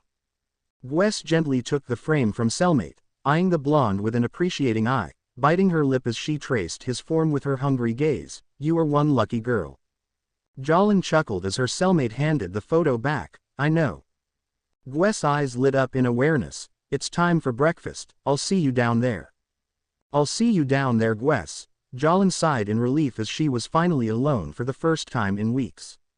Having a small debate with herself, the teen was unable to decide whether she should go down and get a bite to eat or stay in bed. The gurgling and cramping of her stomach gave her answer for her. With a tired sigh Jolin got dressed, praying that they at the very least had decent food. Dining room. The sound of chatter bounced off the concrete walls, all the tables nearly taken, holding a group of people ranging up to a dozen or more. Jolin felt out of place standing there looking around, holding a single plastic tray. The grumble of her stomach reminded her why she was here. Turning to face the cook, a rather robust woman with dark skin, currently packing away her cooking utensils. A sign saying, "Sold out," lay atop the empty food warmers. Sold out? You can't be sold out. I haven't eaten anything yet. The cook gave Jolin a shrug, turning to face the hungry girl with an apologetic look. I'm sorry honey, but you arrived late. We're all about freedom here. You're free to sleep in, but in doing so you're free to wake up late. The dual-haired inmate rubbed her brow in frustration. Before she could ask if there were any scraps, a fellow prisoner came and stood beside the hungry girl. Right on time. Here's your lunch, sugar. Have a great day. Thanks, Marie. Jolin's brows frowned in confusion, watching the girl leave lunch in hand. Turning back to face the cook now named Marie with a frown marrying her pretty features. Why did she get lunch? She was late just like me. The tired cook gave a sigh. She's a worker. Sometimes they come and get their lunch during breakfast. Look honey, I'm sorry but there isn't much I can do. Jolin muttered a quiet, "It's fine," deciding it wasn't worth it to make a big fuss of it on her second day in prison. Putting her hands in her small jacket pockets, the dual-haired inmate was ready to go back to her cell, maybe hang in the small room till lunch, but something caught her eye. Similar to yesterday, she spotted something familiar. It wasn't the golden pendant but rather the photo of her parents. Brushing aside other people's trash, thin fingers scooped up the tiny photograph. She couldn't help but be thankful it wasn't ruined beyond repair. That fucking bitch. Jolin raged inside her mind, realizing Gwess had dumped her parents' photo in the trash and done who knows what with the stone that used to lay inside. Dangerous green eyes narrowed, searching through the wave of prisoners for her cellmate. There she was, leaving the dining room with some pip in her step, something that pissed off the ex-delinquent immensely. With stealth that could make even the greatest of predators proud, Jolin began to prowl after her Gwess. Just out of sight but still keeping her prey in her peripheral vision. The strange woman found a place where she could be alone. Sitting alone on a bench with what appeared to be her parrot resting on her shoulder. Jolin took the stairs, standing on a small platform that led to many cells, including her own. Directly under her was Gwess, unaware of a thin piece of wire slithering down the wall like a snake. Jolin frowned as vibrations moved across her strings. Darling. Love you. Jolin narrowed her lovely green eyes. Who was she talking to? A guard. A fellow prisoner. Who was it? I just want to see you fly, my darling. Jolin tensed as Gwess seemed to snap, snatching the avian off her shoulder in such a quick movement that it even surprised the ex-delinquent. The inmate seemed to go deranged as she held the bird in a tight grip, her eyes crazed. The dual-haired prisoner decided enough was enough. Waiting patiently for an opening, now. With her amazing wire-like power, Jolin switched the parrot with a stray piece of trash. The avian lay limp in her hand, green eyes narrowed as she started to poke and prod the animal. Listen, I know what I saw. I know you're not a regular animal. Now come out or I'll rip your little parrot suit to pieces. Jolin thumb brushed against a small slit, near the avian's neck. Gently she started to peel a mixture of flesh and feather back. Blood began to drip along her fingers. Before the dual-haired beauty could panic, thinking she killed the creature, a human arm and leg followed. No fucking way, Jolin whispered, jaw dropping as she stared down at her shaking hand. Before the ex-delinquent could freak out, she heard the faint noise of footsteps. Dropping the bird carcass in surprise, the dual-haired beauty hid behind a pillar, eyes widening once she remembers she dropped the bird, a thin piece of wire wrapped around the body, dragging it behind the pillar just as Gwess emerged from the steps. The deranged girl's eyes swept across every nook and cranny. Her lips curled into a predatory smirk. Jolin held a hand to her chest, her heart thumping against her ribs. The sound of steps began to grow faint. The dual-haired beauty finally released the breath she didn't even know she was holding. So this just confirms it. She has a weird ability just like me. So lost in her own thoughts, she never noticed something was happening to her until it was too late. Jolin grunted as she nearly slipped, looking down. Her usual enchanting green eyes widened in horror. A large puddle of crimson stained the concrete floor. An arm and a leg laid in the small pool, shadowed by the large parrot carcass. Why hello little mouse, whirling around the dual-haired beauty, mouth dropped. Gwess stared down at her, eyes crazed and white teeth bared in a dreadful smile. Jolin struggled in her captor's tight grip, still trying to figure out what was happening. Why was she so small and why was everything else so big? Jolin, Jolini, Gwess sang to herself, throwing the tiny girl onto the table like a discarded object. Oh Jolin, I knew there was a reason I liked you. What the fuck did you do to me, you psychotic cunt? Jolin barked, shakily standing on both feet as the deranged inmate started pacing back and forth in their small shared room. You know I was serious about what I said earlier. I want us to be good friends, best friends even. I'll even go as far to forgive you for taking my darling away from me. Gwess leaned down so she was eye level with the shrunken inmate, her madness clear as day on her gigantic face. I'm not sure where I acquired this bizarre ability. I can turn anyone I want small, well except myself, but I know we can use this to our advantage. How would you like to escape with me, Jolin? What? Jolin whispered out, confused, taking a step back as the disturbed woman's face got closer to her small form. I'm not sure what you did, but I'm sure you want to get out. Go see your boyfriend. Be my little mouse and we can both escape.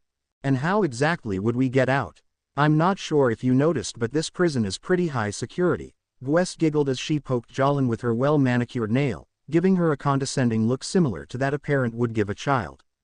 The prison doors and main gate are electronically operated. Behind the gate on the far left is a control center. I want you, my little mouse, to go and open the gate using that switch and we can escape. That sounds fucking stupid. I'm not doing that, Jolin growled out, glaring up at her deranged cellmate. Bang! Gwes' balled fist missed the dual-haired beauty by mere inches, slamming into the table hard enough for it to shake and knock over the things littering the flat surface. It's only because we're such good friends that I'll let you off with a warning. Don't fuck with me. Jolin refused to show fear, but she would be lying if she said this psycho didn't have her worried for her own safety. If you want to see that handsome boyfriend of yours ever again, then I suggest you do as I say. Quote. Good. I'm glad we could come to an understanding. Now I've made you a cute little suit to scurry around and help us both get free. Gwes threw a dead rat at the shrunken girl. I've hollowed out its eternal organs, so there's plenty of room for you to move about. Jolin gave her deranged cellmate a disgusted look. I'm not wearing this. Oh, I think you will, Jolin. A few minutes later. This is so humiliating, Jolin muttered, her face gaining a green tint from the horrible smell coming from the dead rat's carcass. Forcefully carried towards the gate by her psychotic roommate. So what the hell do I do? How should I know? That's why I'm counting on you, little mouse, Gwes muttered, placing the shrunken girl between the bars. I would say watch out for cameras, but since you're dressed as a mouse, it shouldn't matter. Good luck. You just wait, you crazy bitch, Jolin muttered as she scurried across the hallway like the animal she was forced to wear. Her heart was ringing in her ears as she got closer and closer to the last gate. Hey you, the dual-haired beauty froze, eyes widening in horror. What do you think you're doing, inmate? Gwes was quick to cover for Jolin, pressing her body up against the gate with a teasing smile. Just going for a walk, handsome. Why?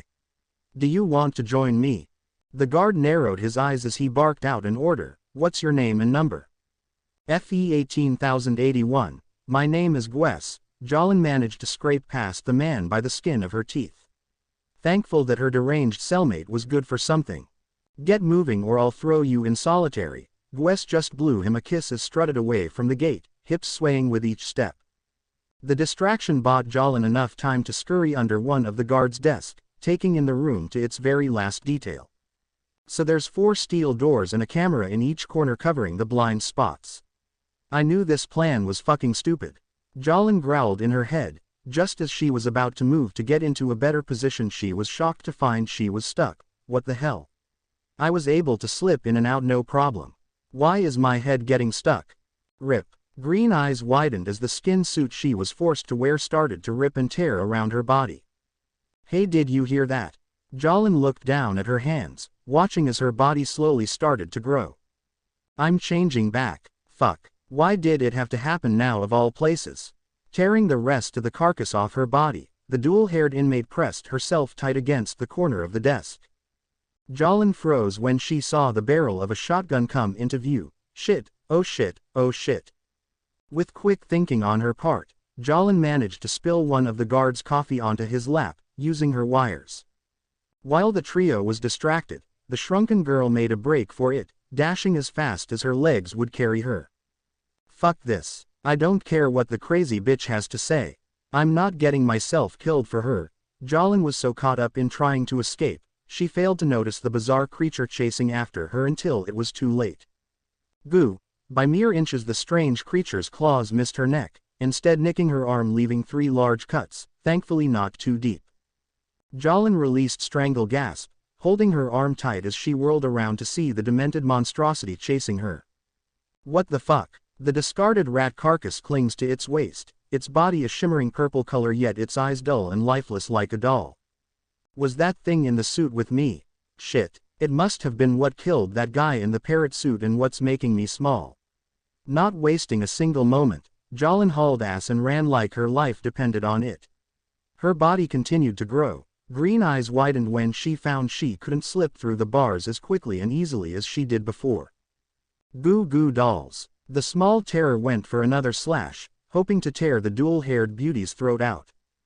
Jalin's ability and her quick wit saved her once more, a flick of her wire wrapped around the camera hanging in the corner then wrapping around the bizarre creature, halting it momentarily. The force of its momentum lifted the shrunken teen off the stone-cold floor onto the gate, yet try as she might she still couldn't fit. Smearing blood on the bars, the lubrication helped the dual-haired inmate slip through. Relief washed over her but it was short-lived as the tiny terror ripped through her wire and continued to give chase. Goo. This has to be Gwes doing. It's sort of transparent just like my wires. If that psychotic cunt has one then that means I do too, but how do I summon it? Jalin didn't have much time to think, as the miniature monstrosity edged closer and closer, causing the shrunken inmate to panic.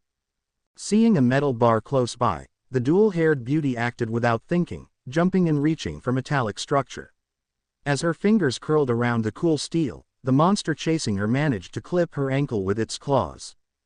Jalin grit her teeth in pain, pulling herself up while curling the rest of her body inwards, to keep any part of her out of reach. Once again her body started to grow. Her air waves blocked as the metal structure that saved her started to strangle her. Goo. Tears pricked at Jalin's eyes as tiny terror slowly climbed up her leg. Its dull lifeless eyes crept ever closer. This can't be how it ends. I still need to prove I'm innocent. I need to get back to Mom.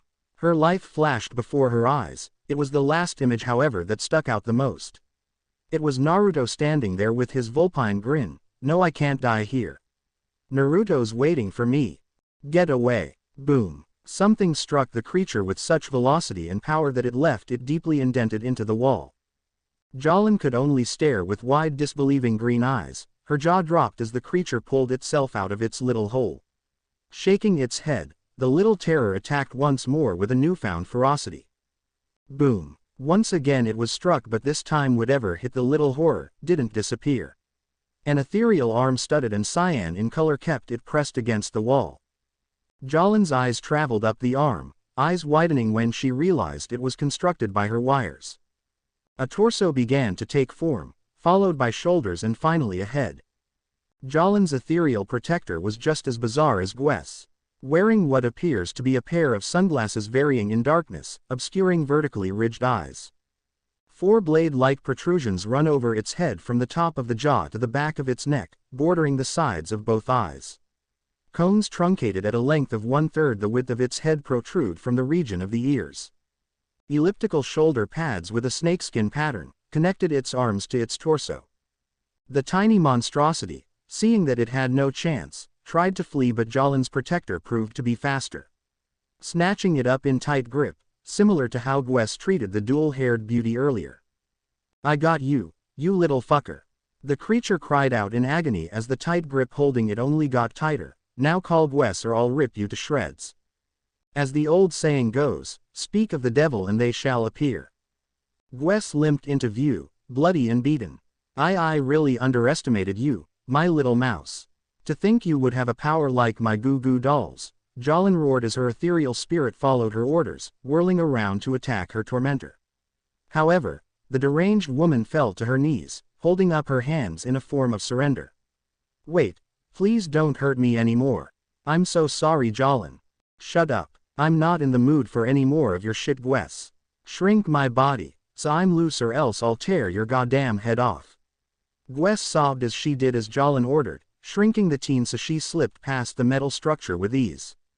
The dual-haired inmate grunted as she landed on her feet, glaring up at the sobbing woman with disgust shining in her enraged emerald green eyes. Let's just forget what happened. I won't bother you ever again, I'll even give you the bottom bunk. I told you I don't care about that crap. Just give me the pendant with the stone inside and I want to know who you got it from. Gwes' shaking hands fumbled in her pockets searching for the small golden trinket. I got it from a girl called, something. Hermes. I think her name was called Hermes. Jalin muttered the name of the acquaintance she shared the bus ride to this hellhole. The pendant slipped from Gwes' fingers, rolling across the ground towards the gate, distracting the dual-haired beauty. The distraction cost Jalin greatly, as her deranged cellmate struck her with all the force she could manage, accessing her abilities to shrink her roommate so she would slip right through the bars. Gwes cackled like a mad woman, sneering down at Teen as she forced her to grow full size. Ahahaha. You fell for it. Guards. Come quick, she's escaping. Jolin charged at the gate, clawing at cellmate's face, only for her to miss by mere inches. Hey you, how did you get past the gate? Jolin ignored the guard as she glared bloody murder at her cellmate. The light above the gate flashed red, coating the small hallway in color. Once again summoning her protector, Jolin tried to strike Gwes, but a sheet of metal sprung from the roof blocking her blow. I told you not to fuck with me, Jolin. That guard went to pick up his shotgun, and since you're behind the gate he's got the right to shoot your ass. I sure do hope that boyfriend of yours comes to visit. Maybe he'll need some comf. Gwes's mad rant was interrupted by a cyan-colored fist and an arm phasing through the metal, striking the deranged woman with enough force to spit open her cheek. Yar yar dawa, Jolin muttered, brushing aside a stray bang. Just shut the fuck up for once. I'm tired of listening to you talk. The dual-haired beauty eyed her spectral protector. You gave yours a name, right? Goo goo dolls. I suppose if you gave yours a name it's only fitting that I do something similar. J. Jolin. P. please. Gwes please were ignored, as the spirit's grip tightened around the bloody woman's collar. I'll call it stone free. Because I know I'll become free from this stone hell hole. Jolin declared as she was surrounded by a shimmering energy, her green eyes glowing menacingly through the darkness. Stone Free took that as its mistress' command, ruthlessly pummeling Gwes with bone-shattering force, ferociously crying out, Aura! Aura! Aura! Aura! Aura! Aura! Aura! Aura! Aura! Aura! Aura! Aura! Aura! Aura! Aura! Aura! Aura! Multiple wires wrapped around the beaten woman like a boa constricting around their prey. Jolin forced her cellmate's face against the bars. Now here's what's gonna happen. You're going to shrink me down and get me out of here, or I'll cut you in two, got it? Gwes whimpered as she followed her orders, shrinking and then unshrinking the teen she used to torment. It seemed to be just in the nick of time as two guards barreled into the gate, aiming their shotguns at nothing but thin air. Later that night, Jolin rested comfortably in the bottom bunk, arms folded behind her head. The green-eyed beauty couldn't help but stare up into the darkness with a deep frown marrying her pretty features. Naruto, you have a power just like mine, and you've been carrying something like this around for so long. I've been so blind, but no longer. I can finally see things more clearly, and once I get out of here, I can help you just like how you helped me. Jolin promised herself that she would help her lover any way she can, finally understanding why he would leave for weeks on end.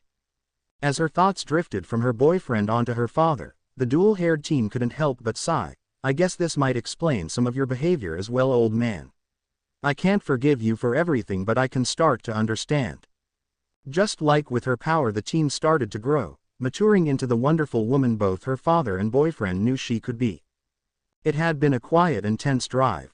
Naruto had been left in a state of constant worry ever since he got that phone call from Jolin.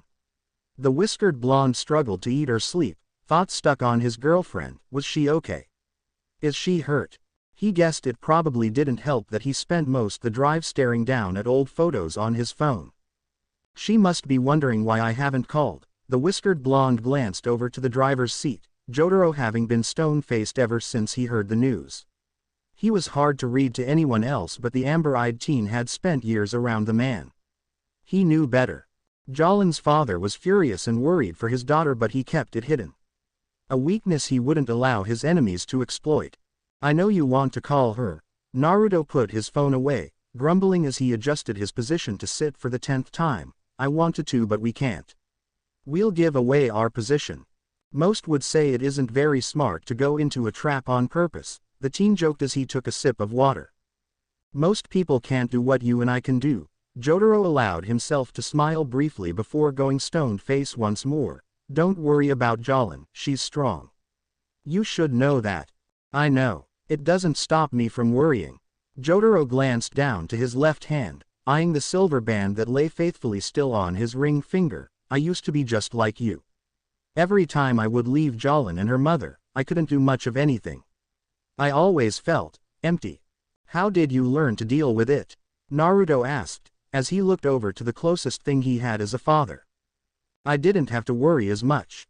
I knew she was well looked after with you. The whiskered blonde couldn't stop the massive grin stretching across his face even if he tried. Scratching his Spike's blonde locks as faint embarrassed blush dusted his whiskered cheeks. Naruto would never say it out loud, but he looked up to Jotaro. The man's kind words meant a lot to the blonde. He would make sure to never forget them. Yeah, well, you're not so bad yourself, old-timer. The world's best marine biologist couldn't help but chuckle. He liked the kid, even if he was a bit of a smart ass. Naruto looked confused as the car parked near a local fast food chain. What are we doing here? You need to eat. If there's going to be trouble like we expect, then you need to be in top form. The whiskered blonde sighed as he followed Jotaro out the car, groaning as he stretched tight muscles. All right, but only a small meal. I'm not that hungry. A few minutes later, Naruto groaned as he ate his fourth burger. The delicious mixture of 3 different animals, topped with a smoky sauce, soothed his incredible hunger. Yar days. I don't know where the hell you put it, kid, Jotaro muttered as he sipped his coffee. Naruto didn't answer as he stuffed his face with a handful of fries, sighing in content as he finished the rest of his shake. I feel 100% again. You look better. Jotaro finished the rest of his drink, ocean blue eyes hardening. Are you ready?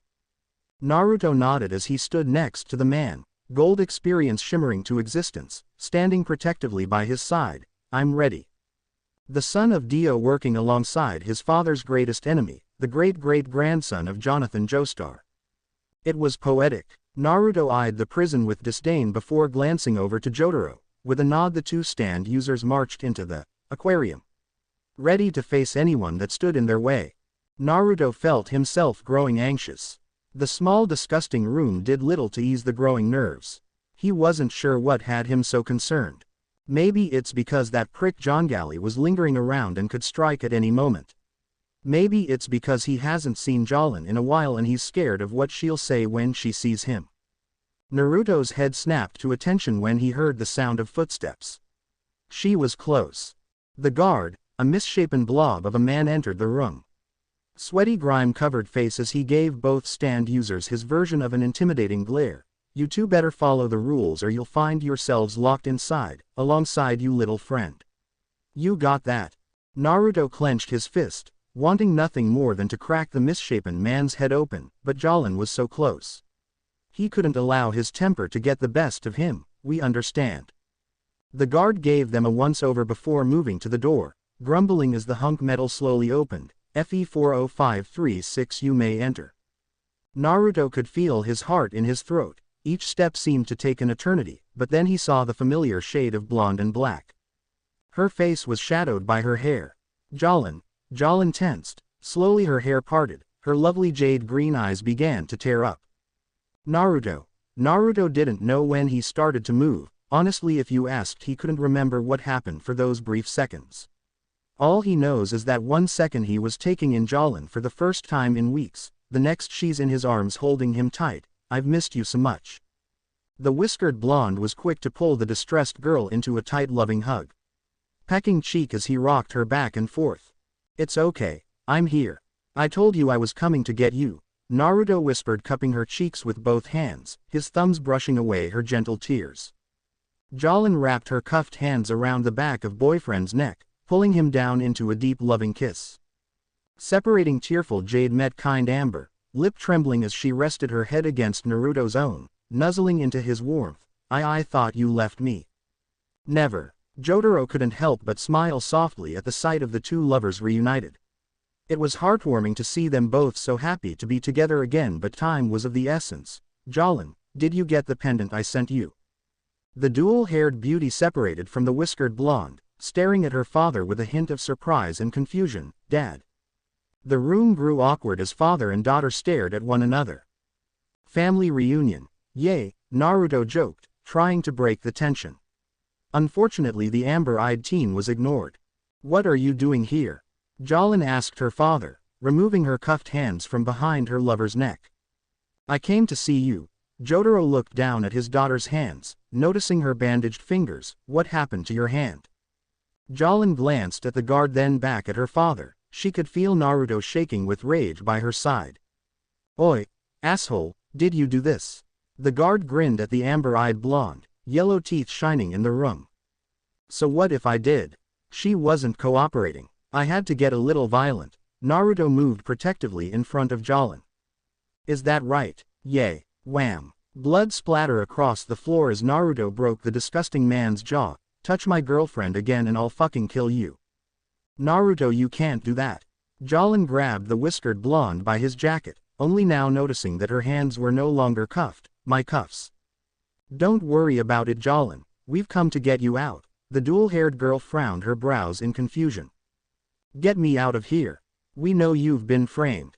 You know about Sarah. This goes a lot deeper than Sarah. Naruto took Jolin by her hand, leading her over to the table. The two teens faced Jolin's father. I think it's best if your father explains it all.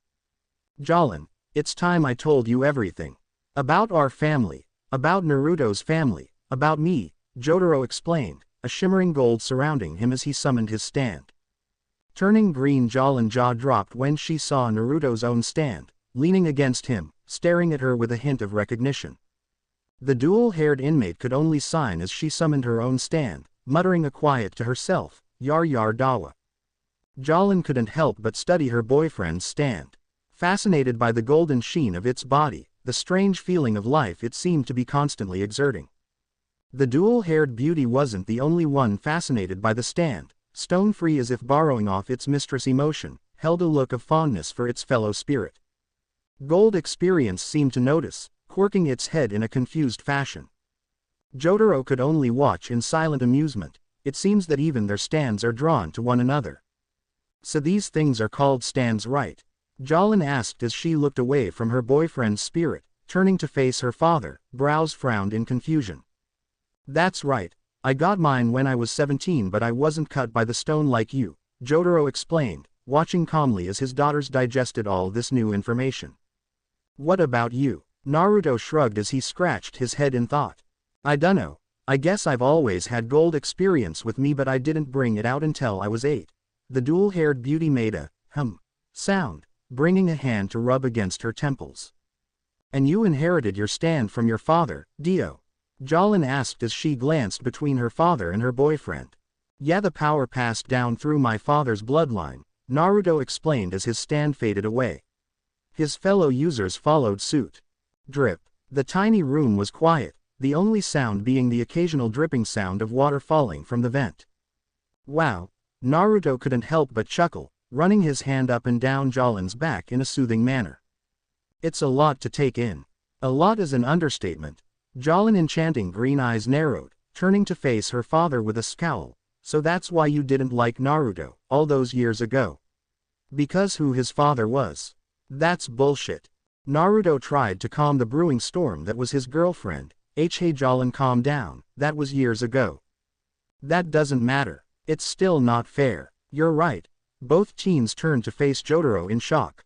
Surprised he would own up for his mistakes. It wasn't fair of me to judge Naruto like that. I can't excuse my behavior for back then.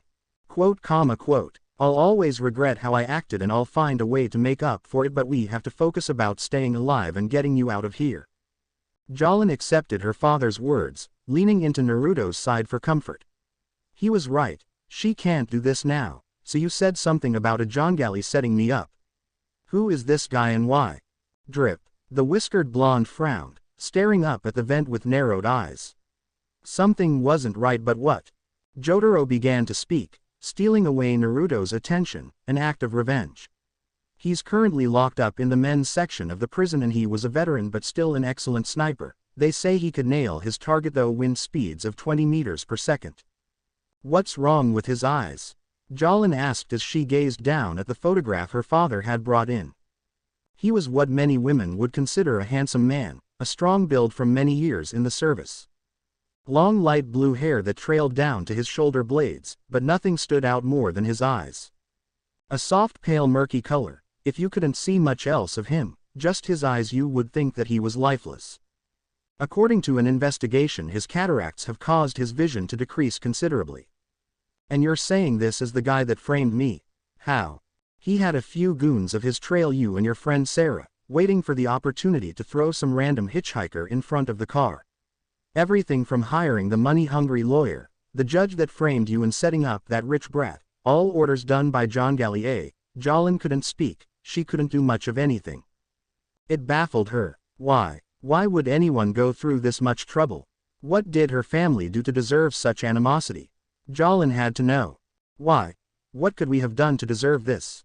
Jotaro glanced over to Naruto. Usual playful amber were now embers.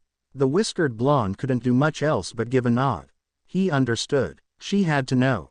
Jotaro told Jolin everything, acquiring his stand, his grandfather coming to Japan with his acquaintance Avdol, meeting Kakyoin, her grandmother getting sick, traveling to Egypt, meeting Polnareff, and joining together in a group pursuit to stop Naruto's father, Dio. Jolin looked over to her lover, frowning when he would meet her eye. Slowly she took his hand into her own, showing she didn't care about his father and what he did. She still loved him. Drip. Naruto froze, the dreaded feeling from earlier returned tenfold. Naruto. Jolin whispered in worry, holding his arm tight as confusion danced in her lovely jade eyes. Something is wrong. We need to get out of this room. Naruto's chair fell backwards from his sudden movements. The two Joestars sent each other a concerned look. Naruto, calm down, everything is fine. No, it's not fine. You don't understand. I can usually sense every living thing, and when I got in this room everything changed. I can't sense Jotaro. I can't sense you, it's almost like you're not. Drip. Here, Naruto whispered as he backed away from Jolin, eyeing the two cautiously as he moved towards the corner of the rooms. Father and daughter stared at the whiskered blonde with cold indifferent eyes. Naruto Brando, you continue to surprise me. The distraught teen started to desperately look around the room, his heartbeat ringing in his ears. This isn't real. You've put me in some sort of illusion, just like back then with that Loki prick. Yes, I have, but unfortunately for you, you haven't broken past it and ascended. It's only a matter of time before you all die. All of us. You mean, yes, all of you. Shit. Naruto looked over the table, freezing once he noticed both Jolin and Jotaro were missing. The light in the room started buzzing and flickering, until the bulb eventually burst, covering the room in shadow. Darkness embraced Naruto like an old friend, curling around his body in a tight hold. It was suffocating. Gold experience. Muda. Naruto gasped for breath as he fell to his knees, his hand found its way to his chest. He could feel his heart throbbing through all his blood, muscle and bone. His stand hovered above him protectively, continuing its duties just like it did when he was a boy. The well of darkness shifted, it was no longer dark and barren as before. He could feel the heat on his skin, the fresh desert-like air. Where am I? Naruto shakily rose to his feet, taking in this new place with a critical eye. A roaring fire was lit in the corner, the only sense of light gifted upon this dark dreary room. Gold experience stayed by his side, covering his blind spots. A loud echo vibrated throughout the room, someone was coming. Naruto knew this wasn't real, and yet he still felt a great sense of fear. Never before has he been in such a presence that it shook him to his very. What is this? Why can't I move? The whiskered blonde grit his teeth in struggle, his body refusing to cooperate as the dreadful presence harrowed closer. I have been waiting for a very long time for this. The shadows seemed to part like a curtain for its master. A man of terrifying height and build stood before him. Golden hair shinned from the fire, but it was his eyes that stood out. Golden liquid mixed with a fiery orange. Those were the same eyes he saw whenever he looked into the mirror. Son. Naruto seemed to lose all his strength, falling to his knees in despair, unable to stop himself as he said father's name in a breathless whisper, Dio. Jolin looked over to her boyfriend in concern, taking his arm and cupping his face in her hand, forcing him to look at her when he failed to meet her worried gaze. Naruto, look at me. Naruto nuzzled into her warm palm, looking deep into her tender eyes. I don't blame you for any of this, your father's sins don't reflect on you. I love you. Yar. If you two are done, I think we should move on to more important matters. Jolin sighed as she pulled away from Naruto, getting up from her seat and marching towards the door. Yeah, you're right, I gotta find that prick Jongalie and pay him a visit. Make him pay for all this shit he's put me through. Jolin. Wait. Jotaro's warning fell on deaf ears and was too late, a bullet striking the dual-haired beauty seemingly directly in the chest. Bang. Jotaro burst into action, summoning his lifelong companion with a roar. Star Platinum. Zawarudo. Time stopped. Naruto was frozen mid-step, preparing to rush to Jolin's side. Instantly Jotaro was next to his daughter, concern splattered across his stern features. The world's best marine biologist was relieved to see his daughter was fine, having stopped the bullet with Stone Free's hand. Time started to flow once more. Jolin crashed into Naruto's awaiting arms. Eyes wide as she brought a shaking hand to her chest. "Jolin, are you all right?" "I'm fine." With Naruto's help the disoriented girl managed to stand. "Did I just get shot?" Jotaro nodded as he gazed out into the hallway, searching for John Gallier. He's started his assault. "Oi, Jolin, what does the end of this hallway look like? Are there any windows?" "Why yeah, 2 or 3, but they all have iron bars on them. There should be no way he can hit us, right? This is the women's prison, he would be on the other side."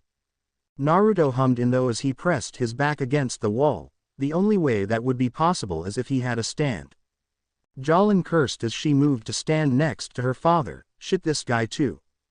"I'm afraid so," Jotaro muttered as held up the bullet he plucked from Stone Free's hand. "He's using sniper rounds, something that primarily used in long-range rifles." "But I thought you said this guy has a stand." Jotaro frowned as he glanced over to his daughter. "If I had to guess, his stand is aiding him, helping him let his shots land." "How the hell did he get a full sniper rifle into the prison?" "Probably a mixture of smuggling and bribes." "So what do we do?" Jolin asked as she started to peek through the metal bars. "Look over there," Jotaro whispered as he nodded his head towards her right. A small round satellite with a metallic core floated with its 4 rectangular wings. 2 hanging, key-like antennas are attached to the core, jingling gently from the wind. The small stand fluttered around the hallway, waiting. "What's it doing?" Jolin asked as she tried to get a better look, her eyes narrowing as she focused on the strange metallic stand. "I'm not sure. It looks like it's just moving around aimlessly, but I'm sure that's not the case." Jotaro looked over to his daughter, eyes widening as she attempted to use her wires. "Jolin, wait." Whoosh. The stand dodged her surprise attack effortlessly, circling around to head back in the direction the threads were coming from. Shit, it dodged them. Jade green eyes narrowed. Jolin studied the stand intently, muttering to herself. "Could it be? Yes, I'm sure of it. That thing is using the air currents to find an aim for John Gallier." "Are you sure?" Jotaro asked, getting a positive head bob from his daughter. "Yeah, I'm sure. I guess we're slowly putting it all together," Jotaro muttered before glaring down at his daughter, frowning in disapproval. "Jolin, I thought I told you to wait. You survived the last shot thanks to coincidence and pure dumb luck. Don't move until I say so." Jolin glared right back up at her father, scowling as she turned her attention back to the enemy's stand.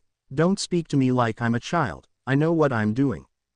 Before the father-daughter duo could start an argument, the previous knocked-out guard shakily rose to his feet, blood and drool leaking past his split lips.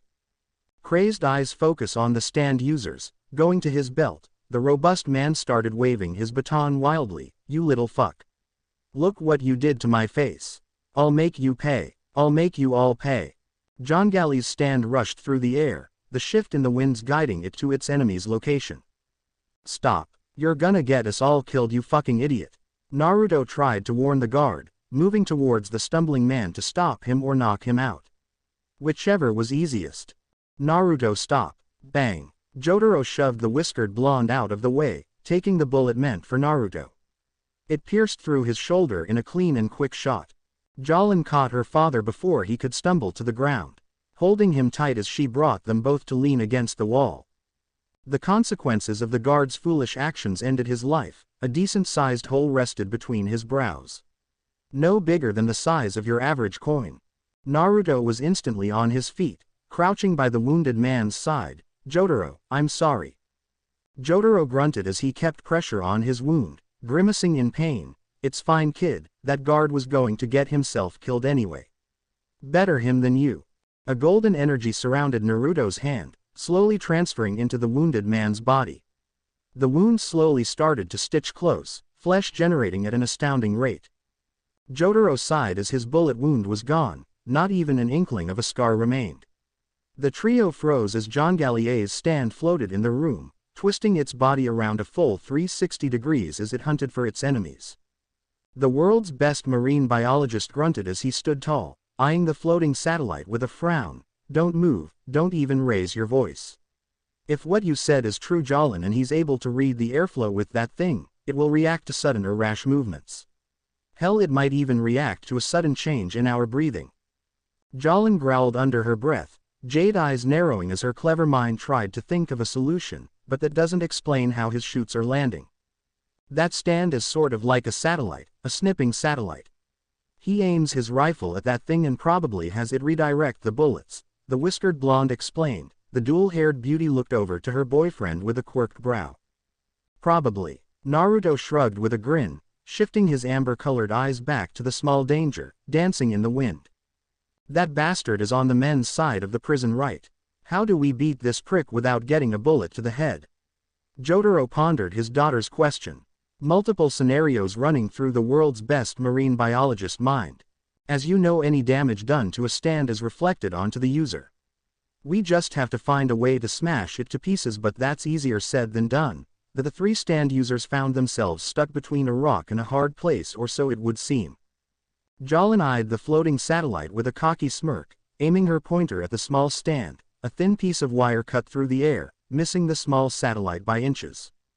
Jolin, what are you doing? The dual-haired beauty ignored her father. Her wires weren't aiming for her enemy's stand but rather the lighter that fell out of the dead guard's shirt pocket. Showing off her near-perfected control over her power, Jolin lit the lighter and held it directly under the smoke detector, setting off all the sprinklers. I've got you. Stone free. Jolin yelled, summoning forth her spectral warrior. The cyan-colored figure cried out its signature, aura, prepared to smash the small satellite to pieces. Jolin, wait. The dual-haired beauty was forced to halt her assault, glancing over to her father in confusion. Why did you make me stop? I had it. Jotaro shook his head, narrowing his eyes at his enemy's stand. Look closer. John Gallier's little satellite started to move erratically, dodging the water droplets with perfect precision. Jolin cursed, digging her nails into her palm, bitching her lip in thought. Shit. Before the dual-haired girl could do anything rash, a soft tapping on the door surprised her. Glancing over the bars, the dual-haired beauty gasped. It was that boy. The one who not long ago warned her against meeting her visitors, the small child who had handed her a dead person's bone. His soft innocent eyes pleaded up at her, a gentle gold shimmered with emotion. Jolin, you have to leave. What are you doing here, kid? It's dangerous, get out of here. That stone pillar to you left, hit the bottom of it as hard as you can and please run. Before Jolin could speak, the little blonde boy was gone, leaving the dual-haired beauty speechless. John Gallier's stand twitched before moving, chasing after the boy. Naruto looked dumbfounded, glancing at his girlfriend with a raised brow as he made his way towards the pillar. Jolin, do you know that kid? What's he doing here in prison? Jolin sighed as she looked for either the little boy who's helped her twice now or the stand that could lead to his death. I don't know. Naruto decided he would save his questions for later, booting his foot against the pillar and sending the cube of stone flying towards the wall. A secret passage forcefully revealed to the stand users. That kid just saved our lives. The whiskered blonde glanced over to Jotaro, golden brow raised. Where do you think it goes? I have no idea. It could lead to the sewers, possibly even a vent, but if we're lucky enough, outside. Jolin frowned, staring down at the hole with conflicted eyes. You two go on ahead. I'll catch up. Naruto looked confused, grabbing the dual-haired beauty's soft hand. The blonde teen stared down at his lover with confused eyes. Jolin, that kid just risked his life to save ours, and now he's going to die because of me. You two leave if you have to, I'll catch up with you if I can. Jolin pecked Naruto softly on the cheek, then gave her father a nod. Before either of the two could stop her, the ex-delinquent summoned Stone free, destroying the control panel and running out the room. Jolin, wait. The blonde teen gave chase, unconcerned over Jotaro shouting or the guards closing in. The whiskered blonde paused for a moment, using his life-giving power to search for his lover. Amber eyes widened, staring at the wall in front of him with raised brows. Jolin must have found another secret passage, a fire hose kit, embedded into the wall. Naruto grumbled as he crouched down, lifting the red metal with ease, staring down into the dark abyss. She owes me for this. With Jolin moved as fast as her crouched body would let her. the teen's guilt foreboding her from quoting or failing.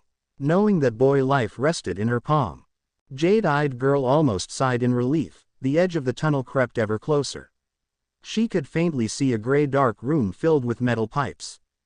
Carefully she poked her head out, eyes scowling across the room, searching, hoping she would find the boy.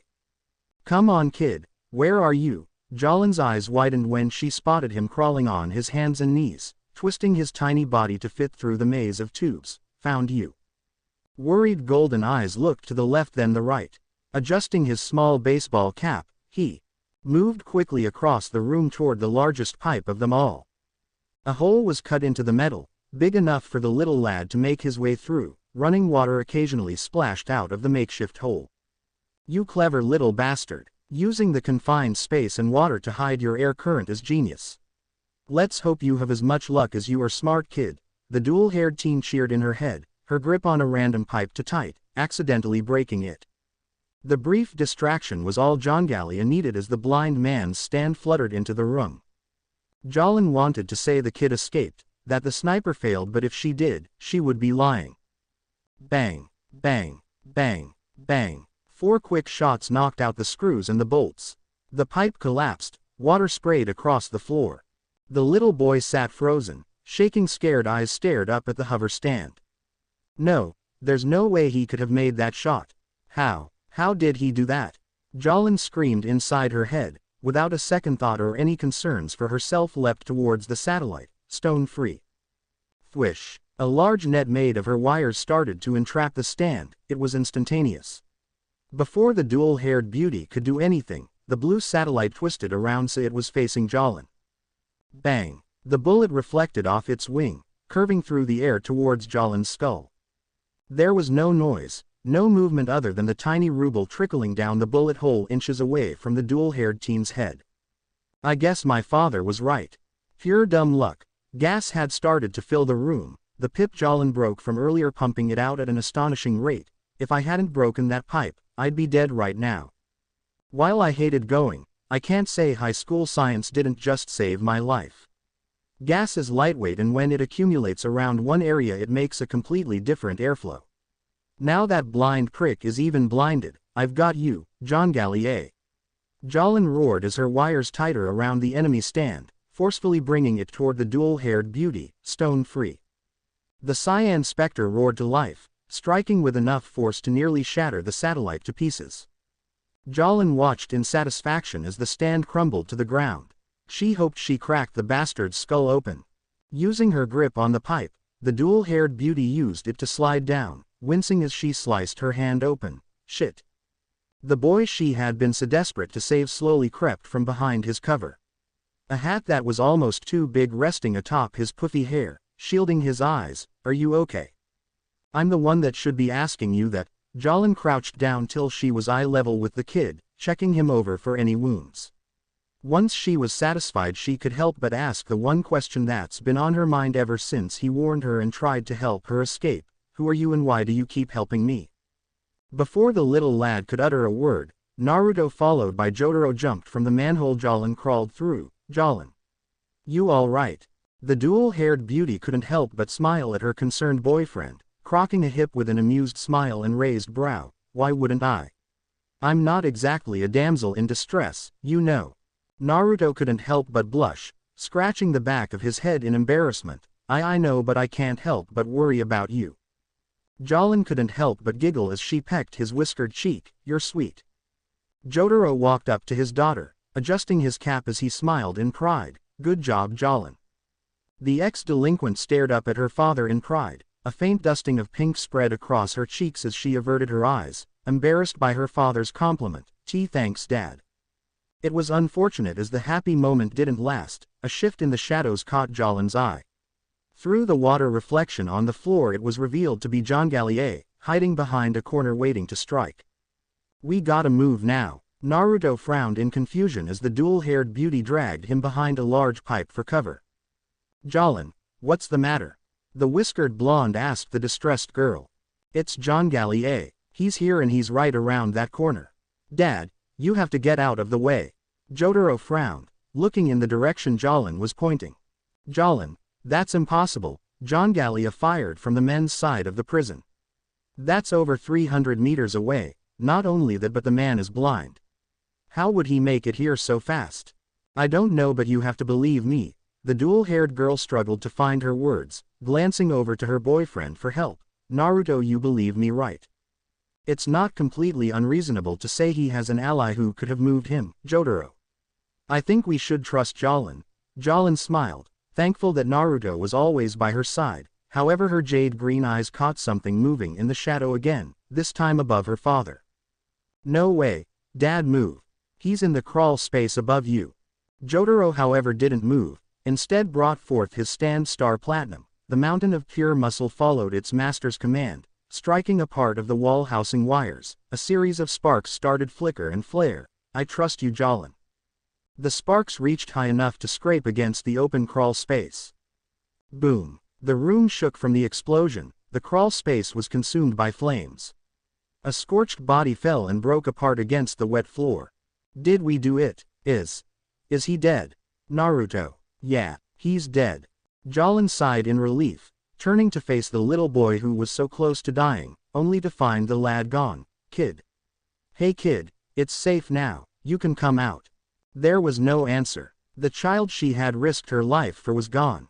It was as if he had disappeared through thin air. Jolin, who are you talking about? Naruto asked, brows frowning in confusion, voice full of concern. Naruto, you saw him too, remember? The amber-eyed blonde glanced over to Jotaro, then back at Jolin.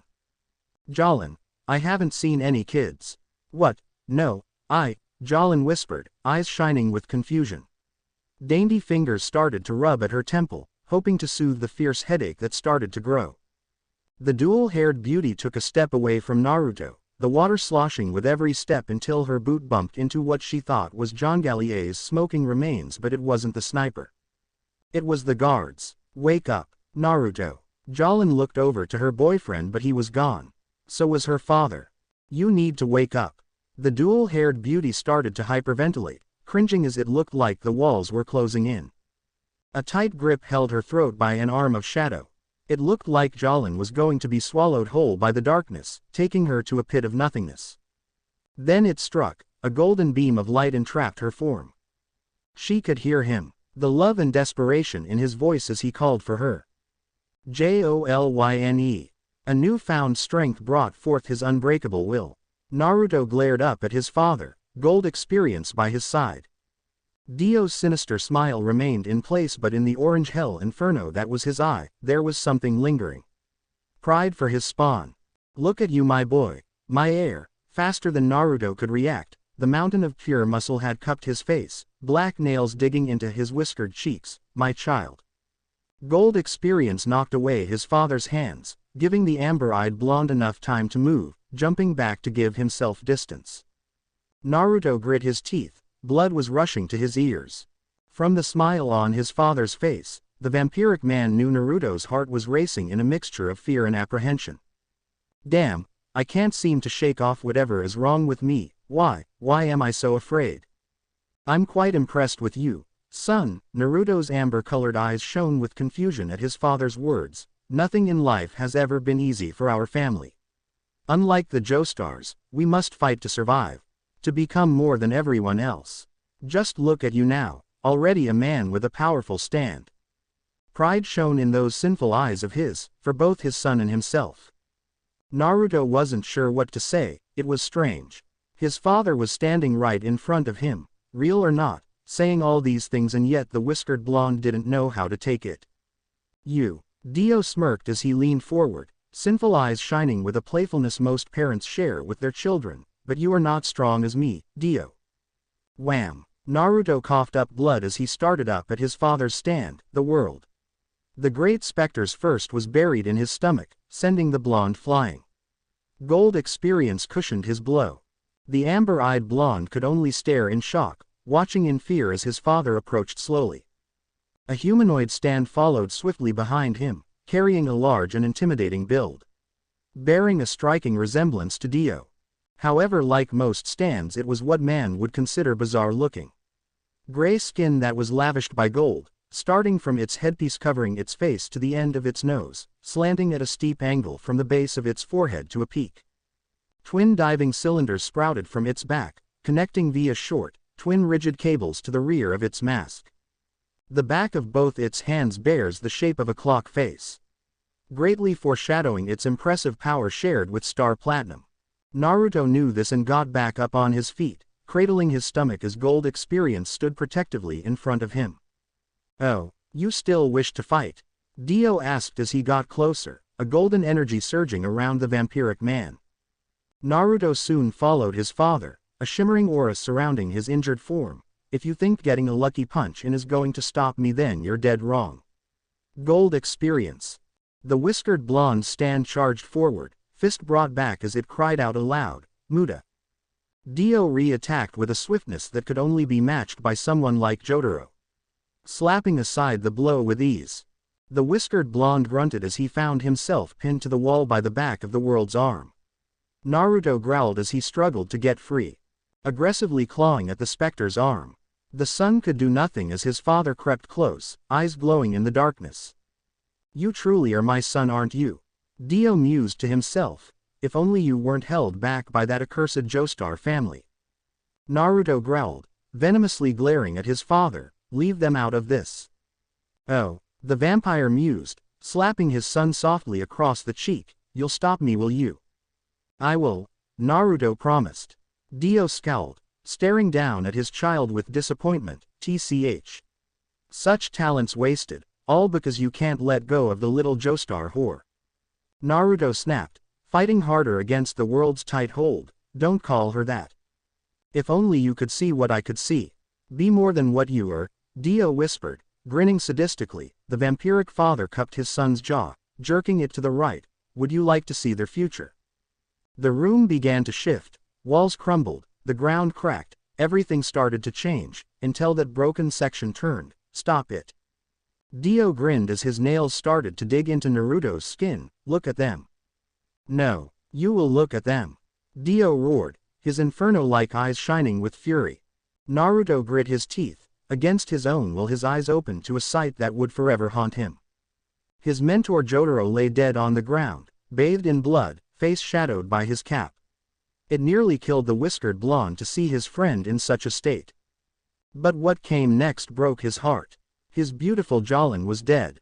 Her usual vibrant yet milky skin was a deadly pale blue.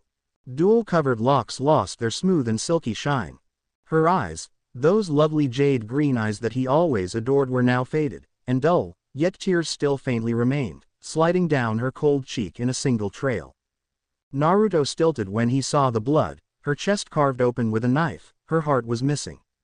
"This isn't it real, I know this is just an illusion," the amber-eyed teen whispered out, biting back his own tears that wanted to break free. "You aren't real, none of this is real. This will become real. Their future is forever set to die. You can't save them. You can't change anything. They will always be destined to die because you are weak."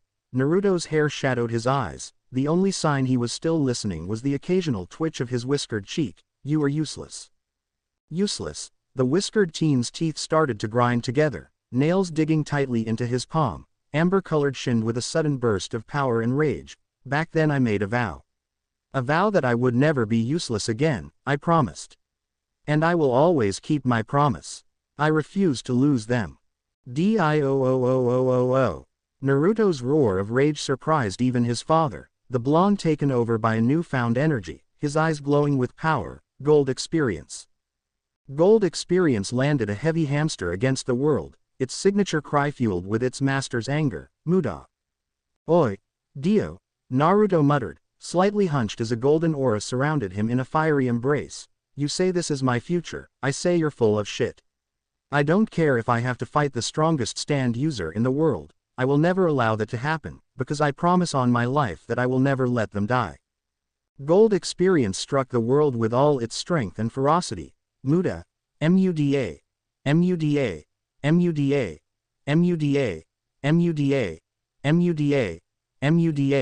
Muda. Muda. Muda. Muda. Muda. Muda. Muda. Muda.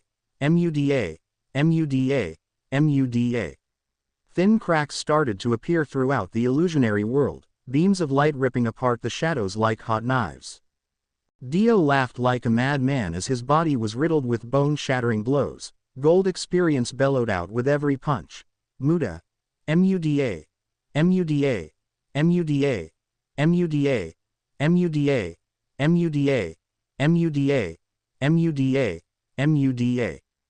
With the golden stand's final strike, the illusion world shattered like glass and Naruto finally awoke to reality. As amber eyes slowly opened, blurry vision obscured their sight, but steadily and slowly they began to take in the world around them. We never even left the room. The whiskered blonde tried moving, stopping when he felt how soggy and wet his clothes were. You gotta be fucking kidding me. The room was covered from roof to floor in white slime. Naruto groaned in annoyance. His muscles felt weak. He wasn't even sure if he could summon his stand if he wanted to. Glancing over to his girlfriend, the blonde teen frowned when he found the dual-haired girl in a similar predicament. However, she wasn't awake. She was knocked out just like Jotaro. Jolin. Before Naruto could do anything, he froze. Shit, this could be another illusion. Using his ability to sense life, the whiskered blonde was relieved when he could sense both Jolin and Jotaro. Oh, thank God. Sizzle. A strange sound stole the amber-eyed teen's attention. It was hard to describe, but it sounded like something was melting. The blonde felt his left ear twitch. The strange bubbling was coming from his left. Naruto groaned as he lifted his tired head. Turning his neck was more of a struggle than it should have been, but he was glad he did, cause the sight of the half-melted body of the guard he knocked out filled him with a newfound energy. Whirling back around, the son of Dio tried to stand but failed. His body was slowly starting to fail him. Naruto grit his teeth. He could see the very walls on the wall start to melt as well. They didn't have much time left, bellowing out aloud, "Wake up." Did nothing. Not even a twitch. Jolin, please, you need to wake up. Still nothing. Naruto bowed his head in frustration. The illusion of his father's words rang in his troubled mind, as well as his vow. I made a promise that I wouldn't let you two die, and I swear to keep that promise, so that's why you need to wake up, Jolin. Gold experience summed by the last of its master energy struck the table with its remaining strength, shattering it dead in the center. Jolin's body jerked from the force, her cute button nose scrunching up as her tired jade eyes started to flutter open. Naruto finally released the breath he didn't even know he was holding, grinning weakly at the love of his life. Hey, sleeping beauty. I could hear you calling for me, Jolin whispered, a small smile slowly spreading across her tired lips. A familiar teasing twinkle shined in his amber eyes. Honesty, I was kind of worried it wouldn't get through the thick skull of yours. Jolin blushed before growling at her boyfriend's teasing. Don't ruin the moment, dumbass. Naruto chuckled softly. She was so easy. As he slumped back in his seat, the blonde stared at her fondly. I think I gotta leave the rest to you. Lazy bastard. Jolin joked before turning her attention to her father. Lifting a shaking hand, the dual-haired teen pointed her finger at the sleeping man. Ethereal blue wire shot out of the tip, getting closer and closer to Jotaro, only for it to break apart from its own weight. Jolin cursed under her breath, eyes narrowing as she brought her hand up once more. In her concentration, failed to notice stone free-floating behind her. Naruto inhaled sharply as she took her final shot, the wire wobbling through the air, looking like it was going to break apart again, but it would seem luck was finally on their side, wrapping around Jotaro's head neck tightly. Time seemed to drag on as the two teens waited for what seemed like an eternity for the man to wake. The two almost lost hope when he started to grumble, weakly shifting around on his chair before his ocean blue eyes slowly opened. You took your time, Naruto quipped, chuckling to himself as managed to force his body forward. Yar yar, Jotaro muttered, eyeing his surroundings with a critical eye before his eyes landed on the control pad near the door. Are you two okay? Necks a little stiff. Jolin's father rolled his eyes before turning attention to his daughter. You. Jolin's cheeks flushed with embarrassment, looking away from her father as she muttered, yeah, I'm fine. Just want to get out of this fucking room. Agreed. Jotaro frowned in thought, glancing over to the control panel to his left, then back over to his daughter, heart feeling heavy at what he was about to do. Jolin, I've thought of a way out of here, but to do it, I need you to work with me. Do you think you can do that? Yeah, good. Bring out your stand. Jolin frowned, staring down at her limp hands, stone-free. I don't know if I can. I can barely even move. You can do it, Jolin. I know you can. Jolin closed her eyes in concentration. Slowly stone-free materialized into existence, floating shakily over Jolin's slumped form. Very good. Now I need you to bring it closer to me, yes, just like that. Stone-free edged closer to its mistress's father. Now shift it a little closer to my left, yes, that's perfect. So what do you want me to? Wham! Star Platinum decked stone-free with not all of its strength but enough to send Jolin flying into the control panel. Breaking it. The disoriented teen cradled her face, groaning in pain. God, you're such an asshole. Naruto stared in shock, mouth hanging open, slowly turning to face Jotaro with judgment hiding behind his amber eyes. Jolin grunted as she pulled herself out the room, instantly feeling a lot of her strength returning. It didn't take her long to pull her boyfriend then her father out of the melting room. The trio were safe for the moment. They all took a moment to catch their bearings but Jolin found her mind thinking back to her illusion and the boy. Frowning when she could feel the bone poking into her skin through her pocket. Carefully she pulled it out, holding it for her fellow stand users to see. What is it? Naruto asked, swiping some leftover slime off his jacket. Jolin didn't answer as she didn't know but Jotaro did. That's a human bone.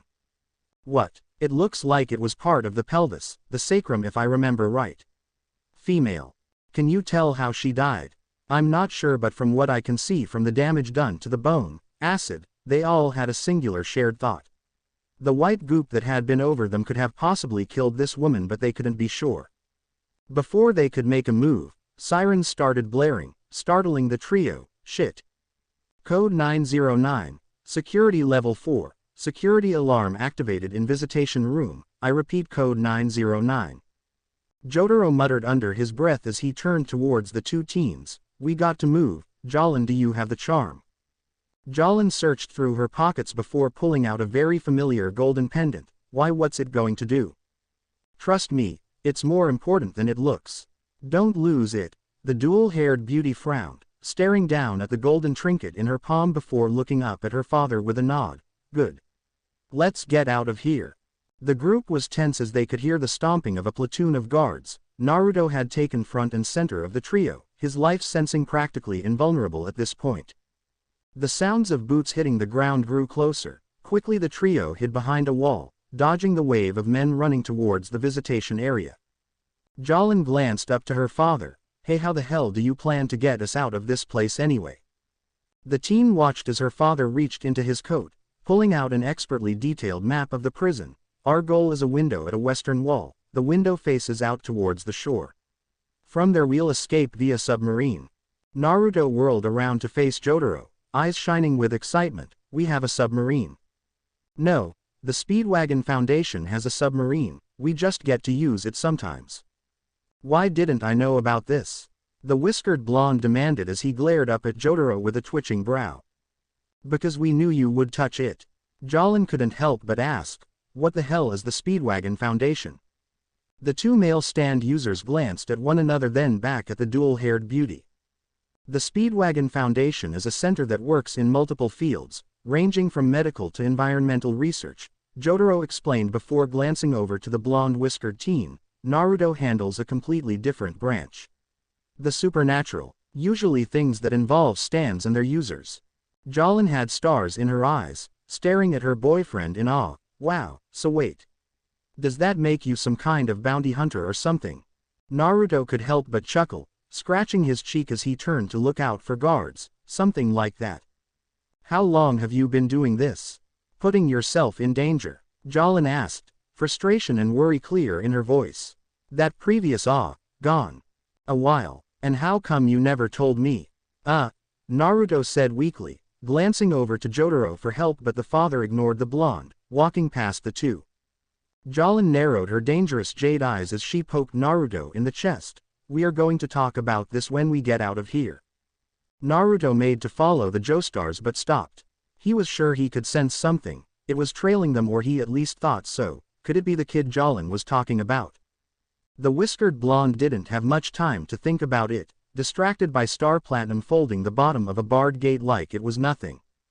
Jotaro, satisfied, turned to face the two teens. "Alright, we're close to getting out of here. Our escape is just down this junction, roughly 20 meters away." The two teen stand users followed after Jalin's father, crouching and walking under the mangled gate. Naruto didn't seem to be the only one with something on his mind. Jalin seemed distracted by something, but what? She wasn't sure. All she knew was something wasn't right, causing a bad feeling to stir. So distracted by her thoughts, the dual-haired teen misstepped. Jade eyes widened then quickly closed, prepared for the painful feeling of falling onto the cold hard ground. But she didn't. Naruto had caught her and pulled her in close, hands pressed up against his chest. The amber-eyed blonde grinned devilishly as his hands moved to cup her back. "I've got you." Jalin's cheeks dusted pink, averting her gaze as she pushed away from Naruto. "I'm still mad at you." The blonde teen just grinned as he followed his dual-haired girlfriend down the steps, though he quickly lost his smile when he saw Jotaro frowning at them, golden pendant in hand. "Are you all right?" Jalin once again got embarrassed by her father's concern. Turning so he would be unable to see her face. "Yeah, I'm fine. You don't need to worry about me." Jotaro reached down and grabbed her small hand, startling the dual-haired girl. "You need to be more careful. What are you going to do if you lose this or it's out of your reach?" Jotaro lightly scolded his daughter, gently placing the pendant on the young teen's palm. "You haven't changed at all," Jalin muttered, a scowl twisting up her delicate features. Slipping the pendant into Naruto's hand, the dual-haired beauty marched onwards in a silent fury. The whiskered blonde sighed before he began to follow the angry teen, stopping to briefly glance at Jotaro. "You felt it too, right? We're being followed. Keep an eye out." Naruto nodded as he caught up to Jalin, halting her before she could get too far from the group. The two knew each other so well that they could have a full conversation with a single look. Jalin sighed as she knew she couldn't allow her emotions to get the best of her. Not now. Not when she was so close. Naruto suddenly froze, his life-sensing ability warning him of the incoming danger. "We gotta hide now." The trio of stand users hid the best they could, Naruto and Jotaro behind the wall, Jalin at the bottom of the steps. Everyone tensed. The sound of footsteps grew closer, a guard it would seem. The well-built man looked towards the left, then he looked towards the right before calling out toward his fellow men in blue. "There's no one down this way. I think they must have escaped using the other way." What the trio assumed was his partner wandered onto the scene, staring at the mangled gate in disbelief. "Are you out of your fucking mind? They've clearly gone this way." Reaching down, the distressed man started to talk into his speaker. "This is Richardson. I've found the convicts. They..." Bang. The trio stared in disbelief as the silver-haired guard shot his supposed partner right between the eyes. Slowly the dangerous man crept forward. The sunlight glinted off his gun. A silencer was placed on the barrel, knocking against his pant leg with every step. Jalin's eyes widened as she started to take in his very familiar features, mainly his murky white eyes. "It's John Gallier." Both Naruto and Jotaro leapt into action, standing protectively by Jalin's side. "Naruto, take Jalin and get out of here. I'll handle him." However, the trio could help but freeze at the sight of the man's stand, looking exactly similar to the one in Jalin's illusion. The whiskered blonde made to move and take his girlfriend away, but something else caught Naruto's attention, something near their blind spot. With the amber-eyed teen distracted and Jalin frozen, John Gallier used this to his advantage, unloading 6 bullets onto his stand, smirking sadistically when he heard them rebound off the tiny satellite and head towards the two teens. Jotaro without any hesitation summoned forth Star Platinum, bellowing out aloud, "Za Warudo." Time froze. Jotaro used those brief seconds to glance over his shoulder to see what Naruto was glaring at. The whiskered blonde had summoned gold experience, ready to fight the incoming enemy stand. It looked like it was half melted as it slinked down the wall, its glowing eyes firmly locked on him. Its main color scheme was white and black, with its flesh being the majority white while it is sparsely clothed in black, with a mask covering its face stopping from the bridge of its nose. Coming from the base of the mask was a row of 10 peaks, sort of like a crown. Its light skin, marked by horizontal stripes of roughly an inch high, with G Delta CT, repeatedly written on every other stripe. Jotaro cursed in his mind.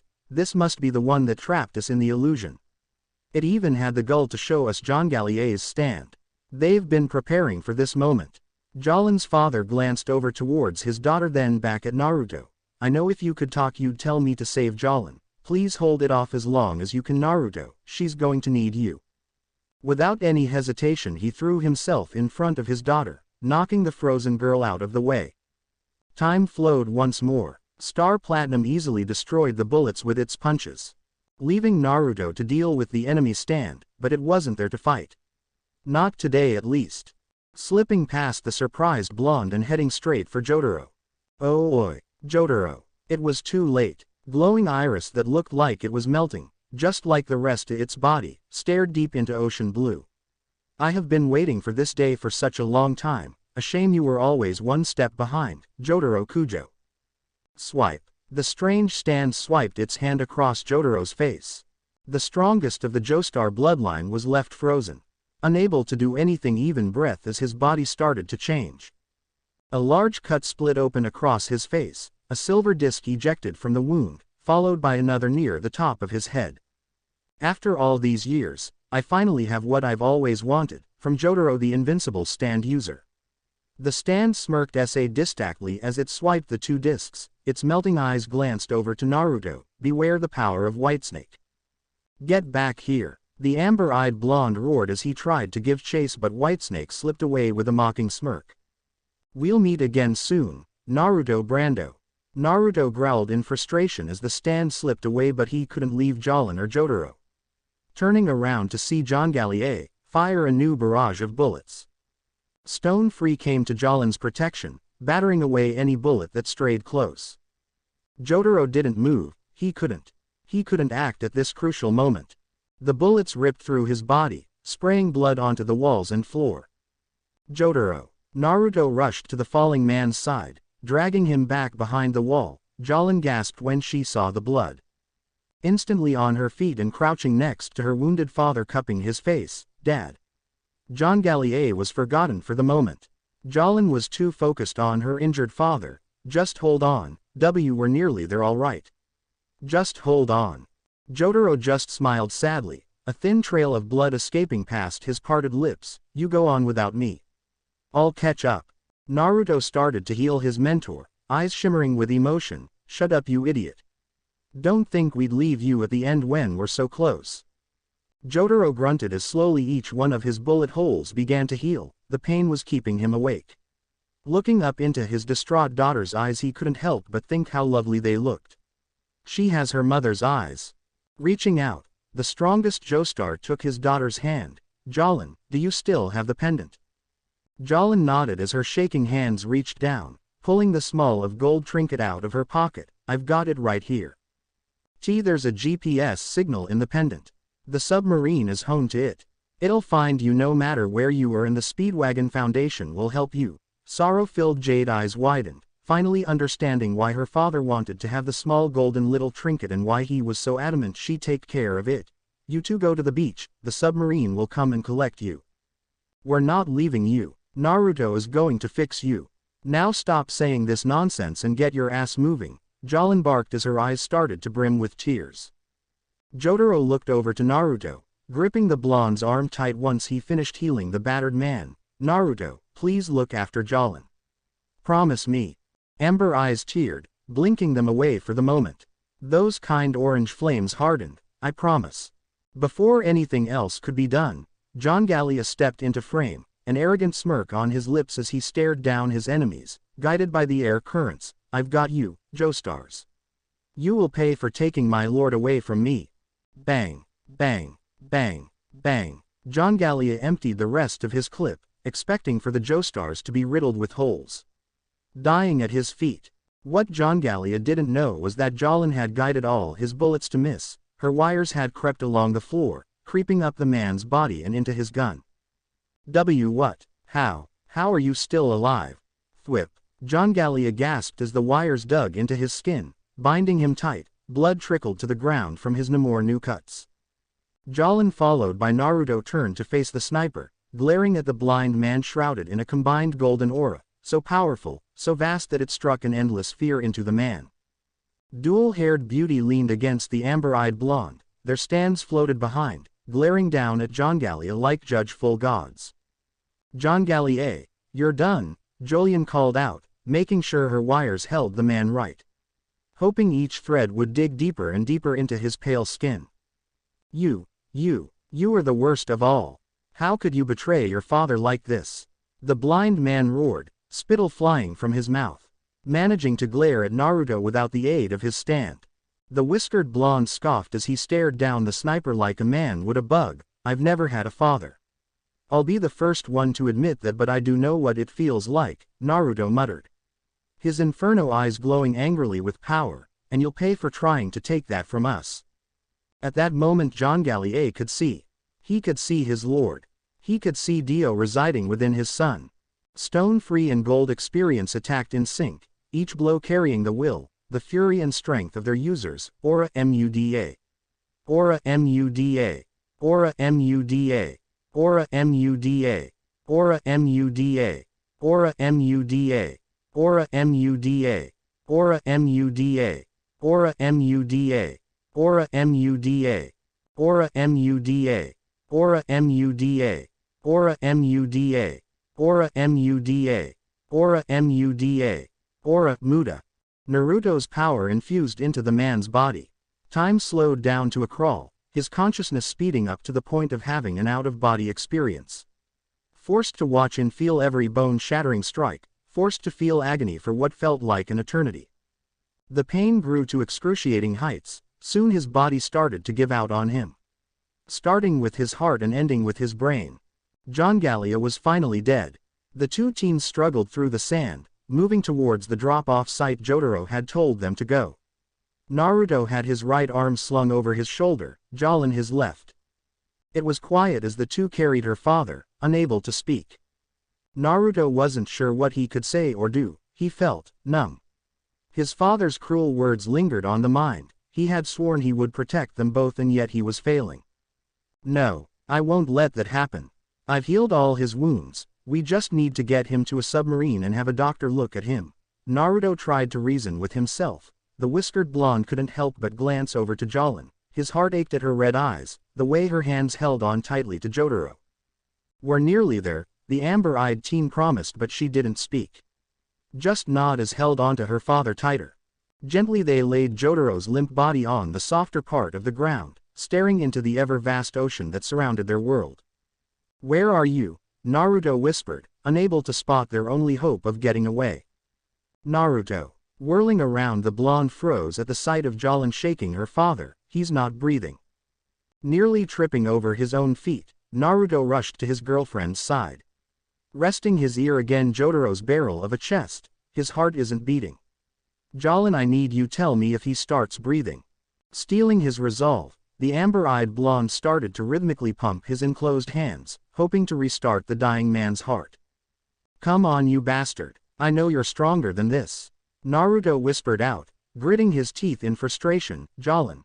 Jolyon's jade eyes started to tear up, her head hanging above her father's as she hoped. No, begged to hear him take a breath. "He's still not breathing." Naruto growled, increasing the frequency of his arms' movements. "Oi. Jotaro, wake the hell up." The whiskered blonde felt his arms beginning to burn from the strain, but he pushed onward. "Come on."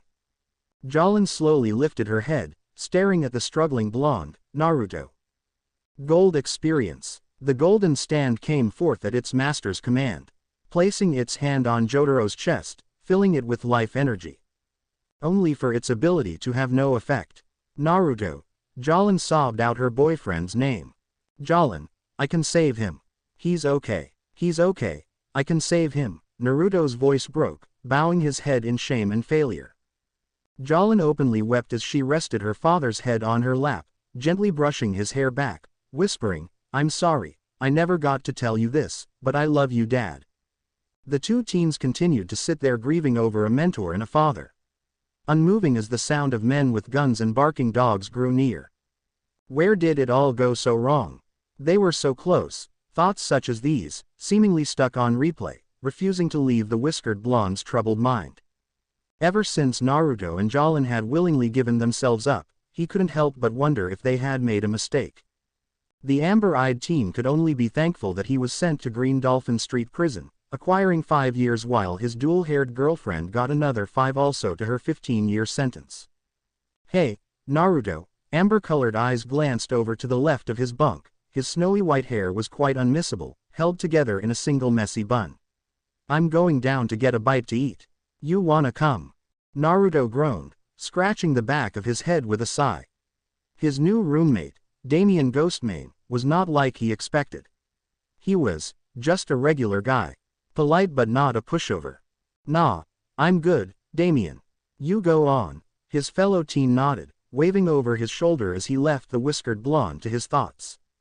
He didn't remain in his cell, feeling the need to stretch his legs becoming too strong. Naruto wandered as far as he was allowed, staying out of his fellow prisoners' way, and they stayed out of his. He wasn't sure when he had arrived at the library, but when he did, he wasn't surprised to find not a single soul in sight. Or so one would think if they were anyone else but Naruto Brando. With his life-sensing power, he was able to find a spot with no camera activity. A lone wall was surrounded by 2 bookcases and a motivational poster that seemed to have the opposite effect. Fly free. God, that's depressing. The whiskered blonde couldn't help but level a deadpan stare, raising his hand and racking his knuckles against the wall. Knock, knock. Naruto didn't have to wait long as the wall split open with the poster remaining intact. First came a small hand, then a Chicago Cubs hat. It was the child, the little lad who had warned Jolin and done his best to help the 2 lovers stay in contact. Naruto gave a brotherly smile, helping the kid crawl through by holding up the piece of wall. Hey, Emporio, you got anything for me? Emporio reached down into his left pocket, scrunching up his face as he searched for the letter Jolin wrote for him. Naruto smiled gratefully as he accepted the letter, ruffling the lad's curly blonde locks as he rested against the wall, sliding down till he was sitting comfortably. Emporio followed his lead, his signature baseball resting in his lap. I didn't read it, by the way. Naruto chuckled, glancing over to his little friend, lips curling in amusement. I know, little man. They've finally released me from solitary confinement. Now that I'm out, I'll try and find some new information about those discs. I miss you and hope to see you soon. Jolin, Zoxo. Naruto carefully tucked away the letter, thanking the blonde boy with a grin. Thank you for bringing me this, Emporio. The little Chicago Cubs fan couldn't help but smile, fiddling with the cap as he glanced up at the older teen. Anytime. His golden eyes lit up in remembrance. Oh, Jolin wanted me to ask if you've been eating. Naruto hesitated to answer, giving a shaky smile as he waved his hand back and forth. I'm not that hungry, little man. Jolin thought you might say that, so she told me to tell you, if you don't find something to eat soon, she'll cross the women's prison and kick your ass and then make you eat something. The whiskered blonde stared down at the child with a dropped jaw. However, his shock quickly turned to amusement as he started to chuckle. She said that. Emporio nodded as he watched the amber-eyed teen stand up, dusting his hands with a grunt. All right, guess I better get something before the dining room closes. I'll see you tonight. We still have to finish the last few chapters of Harry Potter, right? Yeah, good. Naruto tousled his hair with a smile. I'll see you later. Stay safe, kid. Emporio watched his fellow blonde leave the library with a frown. Adjusting his cap, the little lad crawled through the hole in the wall and made his way back to his little hideout. Looking forward to spending more time with the amber-eyed teen later. Dining room. It was rather easy for Naruto to spot Damien. His winter-colored hair made him stand out like a sore thumb. The wit noticed him coming from the corner of his eye, waving the blonde over with, "Looks like you decided to come down after all." The amber-eyed blonde chuckled as he sat next to his cellmate, looking surprised as the winger-haired youth offered him an apple. With a nod of gratitude, Naruto took the fruit with a quiet, "Thanks." The whiskered teen couldn't help but notice the odd looks he was getting from his fellow prisoners. "Hey, Damien." "Yeah." Naruto gestured with his head to the inmates littered around the room, brow raised in confusion. "I understand I'm the new guy, and quite frankly, I've been expecting to get jumped for a while now, but it hasn't happened." "Why is that?" Damien stopped mid-bite, staring at the whiskered blonde like he had grown 2 heads. "You don't know." "Know what?" Naruto asked, taking a bite out of his apple with a frown. Damien chuckled as he started to explain, "You've already gained a huge amount of cred and respect from a lot of the guys here." "What? How?" The blonde teen's amber-colored eyes went wide in surprise but also shone deeply in confusion. "Dude, you broke into a prison to get your girl out, and when you guys got caught, you decided to stay with her. That's ballsy and shows a great deal of loyalty. People in here respect that." At the snowy-haired youth explanation, Naruto finally understood that the strange looks weren't one of malice or cruel internet but respect. "Also, does your girl a huge favor, you gaining credit gets her credit and vice versa." Huh, the blonde was left sort of stunned momentarily. Yet he couldn't help but feel grateful. That was one less problem to deal with. "Naruto, is that you?" Or so he would have thought. Minato Namikaze, Naruto's ex-stepfather, was standing right before him. In an act of instinct, Gold Experience was floating behind the whiskered blonde, glaring at the older man, its knuckles popping from the tightening building in its fist. It seemed no one could see Naruto's stand. No one but Damien, that is. "Minato, what the hell are you doing here?" Minato looked calm as he stood before his ex-stepson, yet he seemed to reek of great regret and shame. "It's been a long time, huh? You've grown so much." It was obvious his attempts at lighting the mood were failing. He knew he was probably the last person on Earth who Naruto wanted to see. "May I sit? I won't take up much of your time. I just wish to say a few things, and then I'll leave." The whiskered blonde's hand clenched tight. A large part of him wanted to do what he did years ago, beat the man into a broken, bloody mess, but he refrained. He'll listen to what he has to say, and then he'll never see the bastard again. Naruto nodded for Minato to continue, but he kept his eye on the man, ready to do what he must if he had to. The stand user's ex-stepfather cleared his throat. "First things first, I am sorry for what I did to you and your mother." Naruto frowned in confusion. His mother? He hadn't thought about the woman in years. "What do you mean? I don't ever remember you doing anything to her. You were so young, and I'd be surprised if you remembered everything perfectly." Minato's eyes seemed to gain a sort of haze. His hand reached up to soothingly run his thumb up and down his cross. "I was terrible to you and your mother. I want to be clear. I don't want you to forgive me for what I did, and I don't deserve it. Quote. When I met your mother, she was young. All she had was you. Her family was very traditional, and when they found out she had a child out of wedlock, Naruto looked stunned at this new information. His grandparents really threw his mother out on the streets. All alone. They just threw her out. The ex-soldier nodded reluctantly, a frown marrying his face. They did. I had just come back home from the service. I walked into this diner, and I saw this beautiful girl with such gorgeous red hair, feeding this small boy. Minato lightly laughs to himself, his eyes glazing over in remembrance. I sat in the booth across, and we made eye contact, then we talked, and then the next thing I know, we're all eating dinner together. And then what? Some time passed, and you guys got married? Naruto asked, his finger lightly tapping against the table in a rhythmic manner. Minato nodded, gaining a look of nostalgia as he started to remember the better times. Everything moved very quickly. Your mother was sweet and an amazing woman. You were a good kid. Those were good days. Minato, sorry. The memories. Naruto and Damien glanced at one another, then back to the older blonde man. Anyway, things were fine for a while, but I never really returned home. Everything I did, everything I saw, it affected me. It came back with me. Minato brought a shaking hand up to his temple, softly tapping it with his pointer. It was so dark up here, but I found salvation. I found help. Father Enrico Pucci, he cured me, made it all stop. The voices. Nightmares, the memories, it finally went quiet. I'm sorry that happened to you. The older blonde lightly waved his hand, stopping Naruto. You don't need to do that for me, Naruto. This is my apology to you. I'm glad that you survived. Your mother would be happy to know you're okay. Naruto's brow twitched at the mention of his mother, the rhythmic tapping of his finger stopped. What happened to her?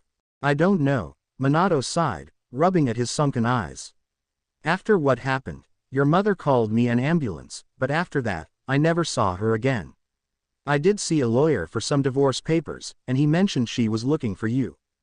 Naruto hid his mouth behind his hands, stopping anyone from reading his expression. I see. The silence was loud, practically deafening. Minato took this as his cue to leave. While bowing his head in apology, he said, I better leave. It was nice seeing you again, Naruto. Sorry for everything. Damien watched him leave before turning to face his cellmate. You okay? Yeah, I'm fine, just trying to figure out how to process all this, Naruto muttered. Running a hand through his mess of blonde spikes, amber-colored eyes murky and uncertain, I'll see you back in the cell. The winter-haired teen watched his cellmate leave with a frown. Naruto himself felt torn. Things he thought he remembered weren't as clear as he remembered. People he thought he had figured out were more than it seemed. Jotaro, what do I do here? The whiskered blonde muttered out loud as he walked back to his cell in a daze.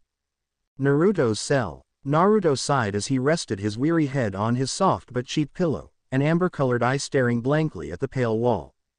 However, something caught the bored blonde's attention. Strange markings were carved in the wall. If he had to guess, they were Nordic, possibly Scandinavian. Yet the largest engraving of them all stood out the most. It was a single name. Loki. Naruto traced each letter with frowned brows. Something about this name was familiar, but why? That's when it hit him. He started to remember the assassin that was hired to kill him in the woods before this whole mess with John Gallier. No fucking way, Naruto whispered as he sat up in his bed. To his luck, Damien just walked into the cell with a yawn, scratching his snowy white hair with his thin fingers. The tall inmate crawled into his bed, sighing as he started to doze off. Hey, Damien, a soft sigh was heard as the whiskered blonde called out to his cellmate. Yeah, Damien asked as he poked his head from under the bunk. Did you ever know a guy by the name Loki? There's a bunch of symbols and a name carved up here. The winter-haired teen closed his eyes in thought, humming to himself before his eyes lit up in remembrance. Oh, that guy. Yeah, I knew him. His real name was Tomston Hiddle. An odd guy. He was knocked in the head one day and started calling himself Loki, saying he was a Norse god. Total nut job. It's still a mystery to anyone on how he got an early release. Naruto narrowed his eyes at the new information. He got an early release. Damien confirmed the whiskered blonde's question with a lazy nod, crawling back under the bunk. Yeah, a couple of months ago, not too long before you showed up to bust your girl out. Naruto made sure to save that information for later. It seems like the ones who were targeting Jolin and Jotaro was also targeting him. Even worse, they were still here in the prison. Who are you? The whiskered blonde wondered to himself, closing his eyes in thought. It was spring. Skies were blue, and the trees were full, bountiful of life. The grass was green, freshly mowed. It was a lovely day for a family outing. A very young Naruto Brando was running along the fields giggling and laughing as his mother chased after him, a large smile of her own. I'm gonna get you. You can't catch me, Mama. Naruto laughed as he dashed away from the smiling redhead, hiding behind a tree with his tiny hands covering his mouth, failing to contain his giggles. Now, where did my little man go? Kushina cupped her chin with her delicate fingers, eyes seemingly closed in thought. The whiskered blonde waited as his mother got closer, grinning as she looked near a bush, behind a large rock, sighing in exasperation when she couldn't find him. Oh, Naruto, the red-headed beauty called out, edging ever closer to Naruto's hiding spot. Where are you, my little man? Kushina started to circle the large tree, probably the tallest of them all, only to find her little bundle wasn't there. Before the young mother could panic, the amber-eyed youth jumped out, surprising the violet-eyed beauty. Rah! Naruto grinned as he watched his mom gasp in fake shock. Did I scare you, Mama? Oh honey, I was scared beyond belief. The whiskered blonde ran into her awaiting arms, smiling in content as she picked him up. Naruto kissed his mother's cheek before resting his head in the crook of her neck. Don't be scared, I'll always protect you. My little hero, Kushina whispered as she carried her baby boy back to their little picnic blanket, laying him down so they both could stare at the clouds. Naruto turned so he could look at his mother, her eyes were closed and she had a soft smile on her lips. The amber-eyed youth couldn't help but admire his mother. She was so pretty. Kushina slowly turned to face her son, slowly opening her eyes to see him staring at her. He was resting his chin on his hands, but the mother felt her eyes well up as his smile. "Hello, sweetheart," gently she stroked his whiskered cheek, lip trembling as he nuzzled into her palm. "I love you, Naruto." "I love you too," Naruto said softly as he got into a more comfortable position, resting his head against his mother's slim stomach. Kushina softly ran her fingers through her son's hair. She truly wished they could stay like this forever. 2 years later, Naruto waved goodbye to the other kids from school, rushing to his waiting mother. The tired woman braced herself as small arms wrapped around her waist. A bright smile greeted her. "Hey mama." Kushina gently rubbed the back of her son's head. "Did you have a good day?" "Yep." Naruto held his mother's hand tightly, telling her all about his day as the two waited at a bus stop, waiting for their ride home. They didn't have to wait long. They were fortunate that there were hardly any people on, giving them plenty of room. Naruto was staring at the window, bored until something had managed to catch the little blonde's attention. He turned to show his mother but stopped when he saw she was softly sleeping. That's when he started to notice things he hadn't before. She was tired, very tired. Large circles rested under her eyes, her skin was paler than it's ever been, and she looked smaller as if she hadn't been eating. Naruto frowned before curling into his mother's side. He would wake her up when they got to their last stop. The bus bumped and shook as it stopped at every stop. Slowly, it dwindled till it was just mother and son. "Last stop," Naruto heard the driver shout. Gently, he shook his mother awake. "We're home, mama." Kushina thanked Naruto before taking his hand, walking him back to their apartment. It was only a couple of minutes in the elevator before they were on their floor, the wood creaking with every step until they stopped at their worn door. The door's numbers were barely hanging on. Kushina tried to unlock the door, but it wouldn't budge. She tried again, but it refused to open. The redhead looked up to see a piece of paper taped to her door. It was an eviction notice. Naruto watched with a confused frown as his mother started to cry. He hated nothing more in the world than seeing her upset. Gently he hugged his sobbing mother, feeling his own eyes tear up as she pulled him into a tight hug. "Is everything going to be okay, mama?" "It's going to be fine, baby. It's going to be all fine," Kushina promised, her words filled with confidence, but her eyes seemed to be dwindling on hope. She picked herself off the floor and gently took Naruto's hand. "Let's get something to eat. Would you like to eat at mama's work?" "Of course. I love the diner." The two left their apartment, unaware of how drastically their life was going to change. Beep, beep, beep. Naruto sat up on his bed, the alarm on his watch continued to beep. He brought a shaking hand to his face, softly rubbing at his tired eyes. "That dream. I'll think about that later. I gotta keep my promise to Emporio," the whiskered blonde promised himself as he softly got off his bunk, being careful not to wake his cellmate. Using the power of gold experience, he structured his body to be similar to a jellyfish, easily slipping past the bars. He quietly started to walk down the hall, ready to blend in with his surroundings like when he fought Loki. It was child's play for him to slip into the library and head towards the spot he spoke to his fellow blonde earlier. Naruto made himself comfortable before knocking on the wall twice. Emporio knocked back before crawling out, holding the book, Prisoner of Azkaban, under his arm. "You made it." Naruto grinned as he ruffled his cap-covered head. "I told you, I would." Softly he took the book, flicking through the pages. "All right, so where were we?" Here. All right." The whiskered blonde started to read for Emporio, smiling as the Cubs fan leaned into his side. The two read about the orphaned wizard and the trials of his 3rd year at his wizard school.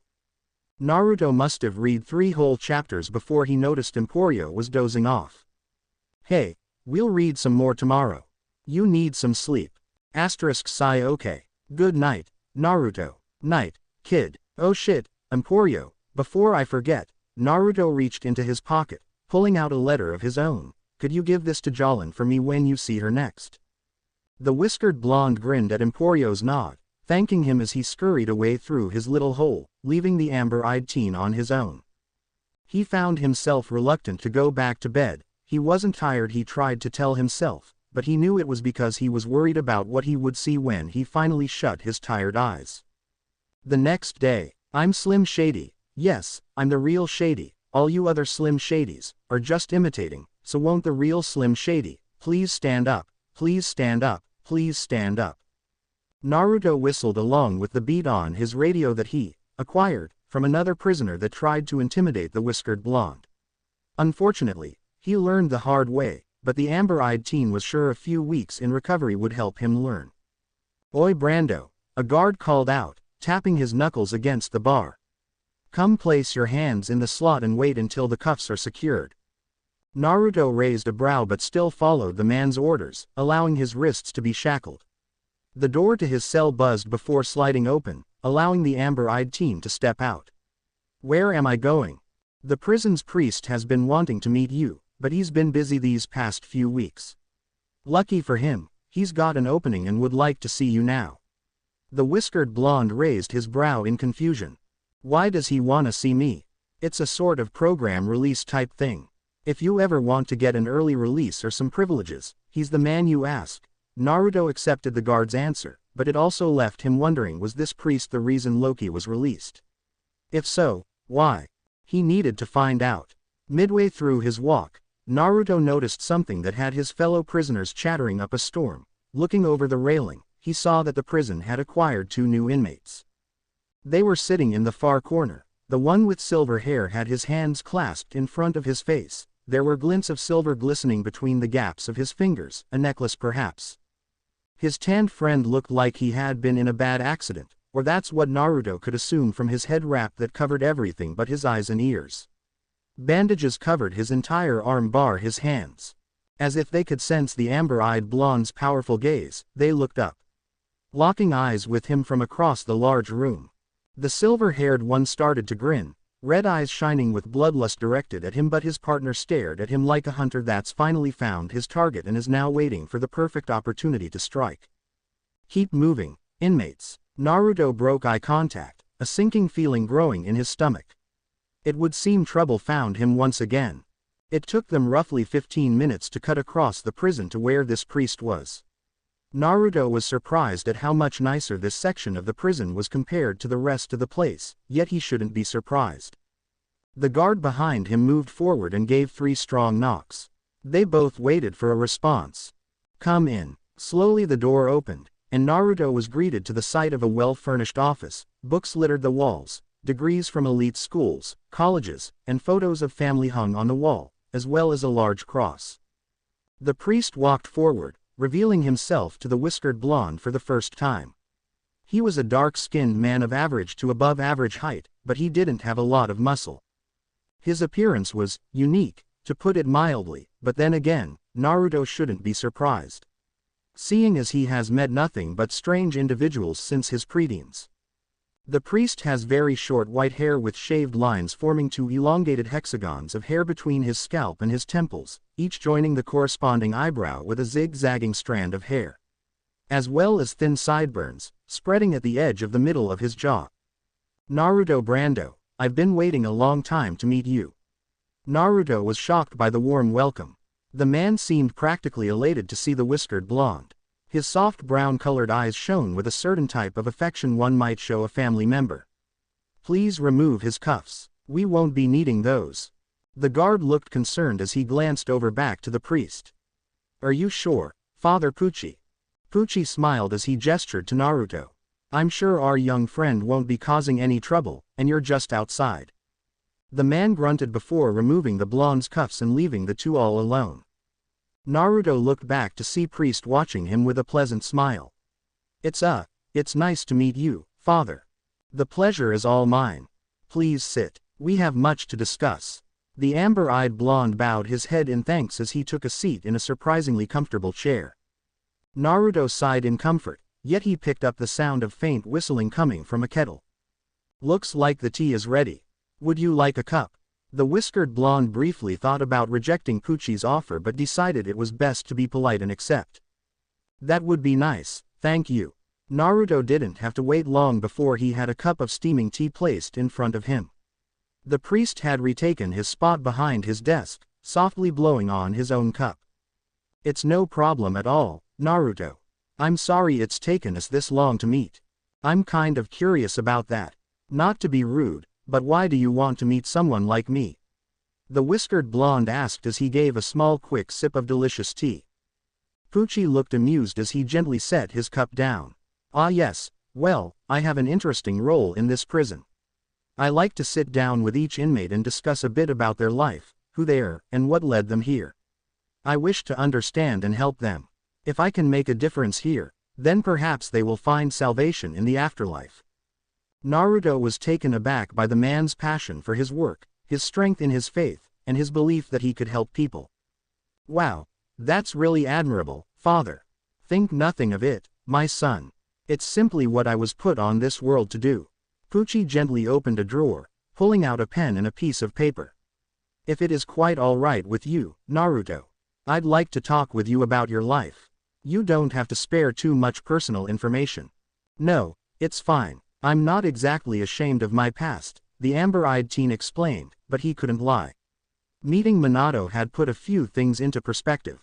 I never knew my father. I've only heard about him from other people. He wasn't exactly a good man. The sins of the father don't fall onto the son. Whatever your father's past may be, that was his life, his decisions, not yours. Naruto looked thankful for Pucci's words, faintly smiling as he took another sip of his tea. I was with my mother most of my life. I never met my grandparents or any other family, but recently I just found out they didn't want my mother or me anyway. The whiskered blonde frowned at his own words, feeling sour at the mention of his relatives. My mother was working hard to keep a roof over both of us. We lived in this crummy little apartment, but it was just us. We were happy. What happened? Naruto sighed as he leaned back in his seat, gazing out the window to see a breathtaking sunset. We got evicted, thrown to the streets. I didn't understand the situation at the time. I was just a kid. I remembered she took me to where she worked. It wasn't too long before the man that would become my stepfather entered, and we had dinner together. Minato Namikaze. Yes, I'm quite familiar with him. He's come a long way, Pucci explained, showing a fondness for his fellow follower of the Lord. You know everything? Naruto asked, glancing away from the window back to the priest. I do. I know of all his faults, of all his past sins. To this very day, he is working to redeem himself for everything he's done. I take it you two finally met after a long time. The amber-eyed blonde nodded at Pucci's question. Yeah, what did you feel? Naruto frowned his brows thoughtfully at his question. How did he feel? Pretty angry, a bit sympathetic and really confused sigh, I don't know. Pucci looked sympathetic himself, softly offering his condolences. This is a lot for someone so young, but there must have been good times. Do you remember any? Naruto lightly chuckled at the questions. He scratched his cheek, faintly smiling as a certain memory came to the surface. Yeah, I do. It was me and my mom. We were having a picnic. I'll be completely honest with you, I forgot I even had that memory. The amber-eyed teen sighed, slumping in his chair. Why do I feel like this? I'm furious for everything she did, and at times, I want to rip her apart, but lately. We can't help who we love. What you feel is very common. Many times we find ourselves hurt by a loved one, and whether we like it or not, some of that love stays. You shouldn't be ashamed of what you feel, but be mindful of it. Damn, Naruto laughed, leaning back in his chair as he grinned over to the smiling priest. You're good. Pucci himself couldn't help but chuckle. Many years of practice, my child. The snowy-haired man reached down into his drawers once more, but this time he pulled out a file. Not to rush you, but I was hoping to ask about your more recent life. The reason you are here, Jolin Kujo. You're talking about me trying to bust my girlfriend out. Yes, you must love her dearly to attempt something like that, even staying behind so you could be with her. It seems like something one would only hear in a fantasy. Naruto scratched the back of his head with a faint smile. Well, you're not wrong. I love Jolin very much. I would do anything for her. Pucci gave a fond smile as he glanced out the window, his eyes clouding with memories. Yes, I understand that quite well. When you love someone, you would do anything and everything for them. Move heaven, hell, and earth for them, if they so asked. You sound like you're speaking from experience. Pucci laughed as he glanced back at Naruto. That was a long time ago. Now my love is strictly for the Lord and all of his disciples. Was that all you needed, Father? I only need you for a moment more, then you may return to your cell. What do you need? Naruto asked as he finished whatever remained of his tea. As you know, we give special privileges to those that deserve it. How would you feel about working? We offer an abundance of choices, Pucci said as he started to list down the different jobs the whiskered blonde could do. We could have you as a cook, maintenance, or perhaps you'd feel more comfortable with books. Would I be able to work in files? Files. That's on the women's side of the prison. Pucci shook his head as he seemingly caught the reason why the teen wanted to work in files. Hoping to run into your girlfriend, are you? You got me, Naruto answered with a shrug and a chuckle, keeping the real reason he wanted to go to himself. I'll see what I can do. You may go now, my child. May God be with you. The whiskered blonde thanked the priest, allowing himself to be cuffed and escorted out the room, leaving the thinking priest all to himself. Naruto Brando, you certainly are your father's son. Jolin was elated when she got her boyfriend's note. Obviously, she missed him dearly, and with being on two different sides of a prison, it was hard to meet, but at the same time, she wished he picked a better spot. Traveling through the dark and low-hanging pipes wasn't exactly her idea of a good time, and it was kind of a pain in the ass, but at the same time, it would only be the two of them, giving the two teens complete privacy. Soon the pipes cleared to a hall with a single door. Opening it, she found Naruto waiting in the hidden room, staring out the window with a thoughtful look. Jolin smiled as she leaned against the doorway, taking a moment to gaze upon her boyfriend. She loved so many things about him, his hair, his eyes, his smile. Everything. But nothing could compare to what she saw deep inside, his kind soul and amazing will. She was lucky to have him. You keep thinking hard like that, and something might break. Naruto chuckled at Jolin's teasing, removing himself from the window to pull the dual-haired beauty into a hug. How have you been? I should be asking you that. She looked up at him, her beautiful jade green eyes demanding an answer. Sigh, I'm okay. Tell me all about you first. Then we'll move on to me. Naruto spent the next hour listening to Jolin and the trails she had been through. Recently she went outside the prison with a few other inmates as a sort of volunteer type thing. In reality, the dual-haired beauty was trying to find information on the bastard that attacked her father. As usual, a bizarre situation unfolded. Of course, it involved a stand, but there was no user to control it. The stand itself was actually alive, formed by a large pack of plankton who was currently living inside a dead girl's body. Naruto was giving Jolin a deadpan stare at her story. So there is this stand living inside a dead girl's body. And their name is Foo Fighters. Yes, and at first it was an enemy, but you got help from someone called Hermes, beat it, and now it's part of your group. The whiskered blonde sighed at his girlfriend's positive nod. That sounds about right. It can never be normal with us, can it? Jolin softly rubbed his arm, using his shoulder as a head rest. Unfortunately. So in your letter, you were telling me you were gonna look into those discs. How did that go? Naruto asked as he took a seat, inviting the dual-haired beauty to cuddle into his side. Jolin looked up to her boyfriend with a grin, producing the disc from one of her pockets. One down, one more to go. The whiskered blonde looked stunned, gently taking the small prison that held Star Platinum. You did it. That's amazing. Naruto surprised the stand user when he swept her up in his arms, giving her a deep kiss that made her toes curl. Jolin gave a goofy grin as she battered her jade-colored eyes. Damn, how do I get something like that every day? Naruto chuckled at her question, tilting his head with a grin. I suppose if you get the other disc, I would be obliged to do so. If the dual-haired beauty didn't have the motivation to do it before, she most certainly does now. Jolin once again made herself comfortable snuggling into her boyfriend's side, sighing content when his arm held her protectively. What about you? Has anything happened lately? Naruto went quiet for a moment at the question, still finding himself conflicted at recent events. I saw my stepfather today. Jolin was stunned by his blunt answer, sitting up and taking his large hand into her smaller own. Are you okay? He was touched by her concern, the way she looked at him with such fondness and worry.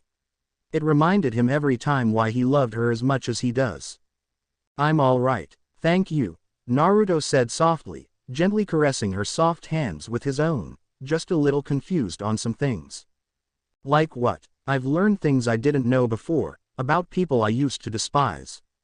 Before I knew anything, I'm sure I would have torn them apart without hesitation, the whiskered blonde admitted, a little ashamed at his confession. But now, Jolin softly asked. Naruto looked frustrated, gritting his teeth as he looked away. But now, I feel conflicted. I'm still angry at what they did, but I don't want to hurt them anymore. Is it weird to feel like that? To shift how you feel so suddenly? Jolin sighed sadly, her jade-colored eyes staring soulfully into his conflicted amber. I can't even compare what complicated relationship I had with my father to what you had with your family, but I think I can kind of understand what you're going through. The dual-haired beauty chuckled sadly. It's funny. What happened a few months ago was probably the worst moment of my life, and yet, if it didn't happen, I would probably still be resenting my father. Not knowing what he or you did or could do and all the struggles you both had to go through. Naruto felt his heart ache a little at the reminder. He softly ran his thumb along the bridge of her hand as he continued to listen to the love of his life. Jolin's eyes teared up, but she wouldn't allow herself to cry even if she wanted to. I miss him. A day doesn't go by when I'm not thinking about him. I thought about him the most in solitary, just wishing I could go back in time and stop this whole mess from happening. I do too. The dual-haired beauty smiled sadly as she held his hand tighter. I don't think it's wrong for you to be feeling this way. If anything, I think it's pretty normal, given the bizarre situations we always seem to find ourselves in. Naruto couldn't help but chuckle. She wasn't wrong. Jolin felt her own mood brighten along with the whiskered blonde's laughter. Lately, it's been pretty hard to find something to be happy about, but she was sure this was just what they both needed. Maybe something else. Naruto was confused when Jolin left their little love seat, a playful smile on her lips.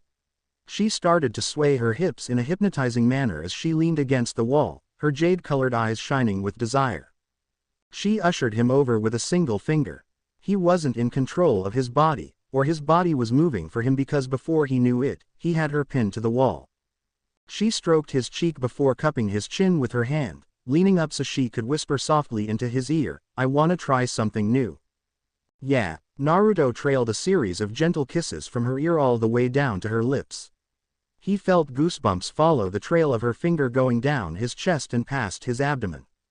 He shivered as she started to nibble on his neck.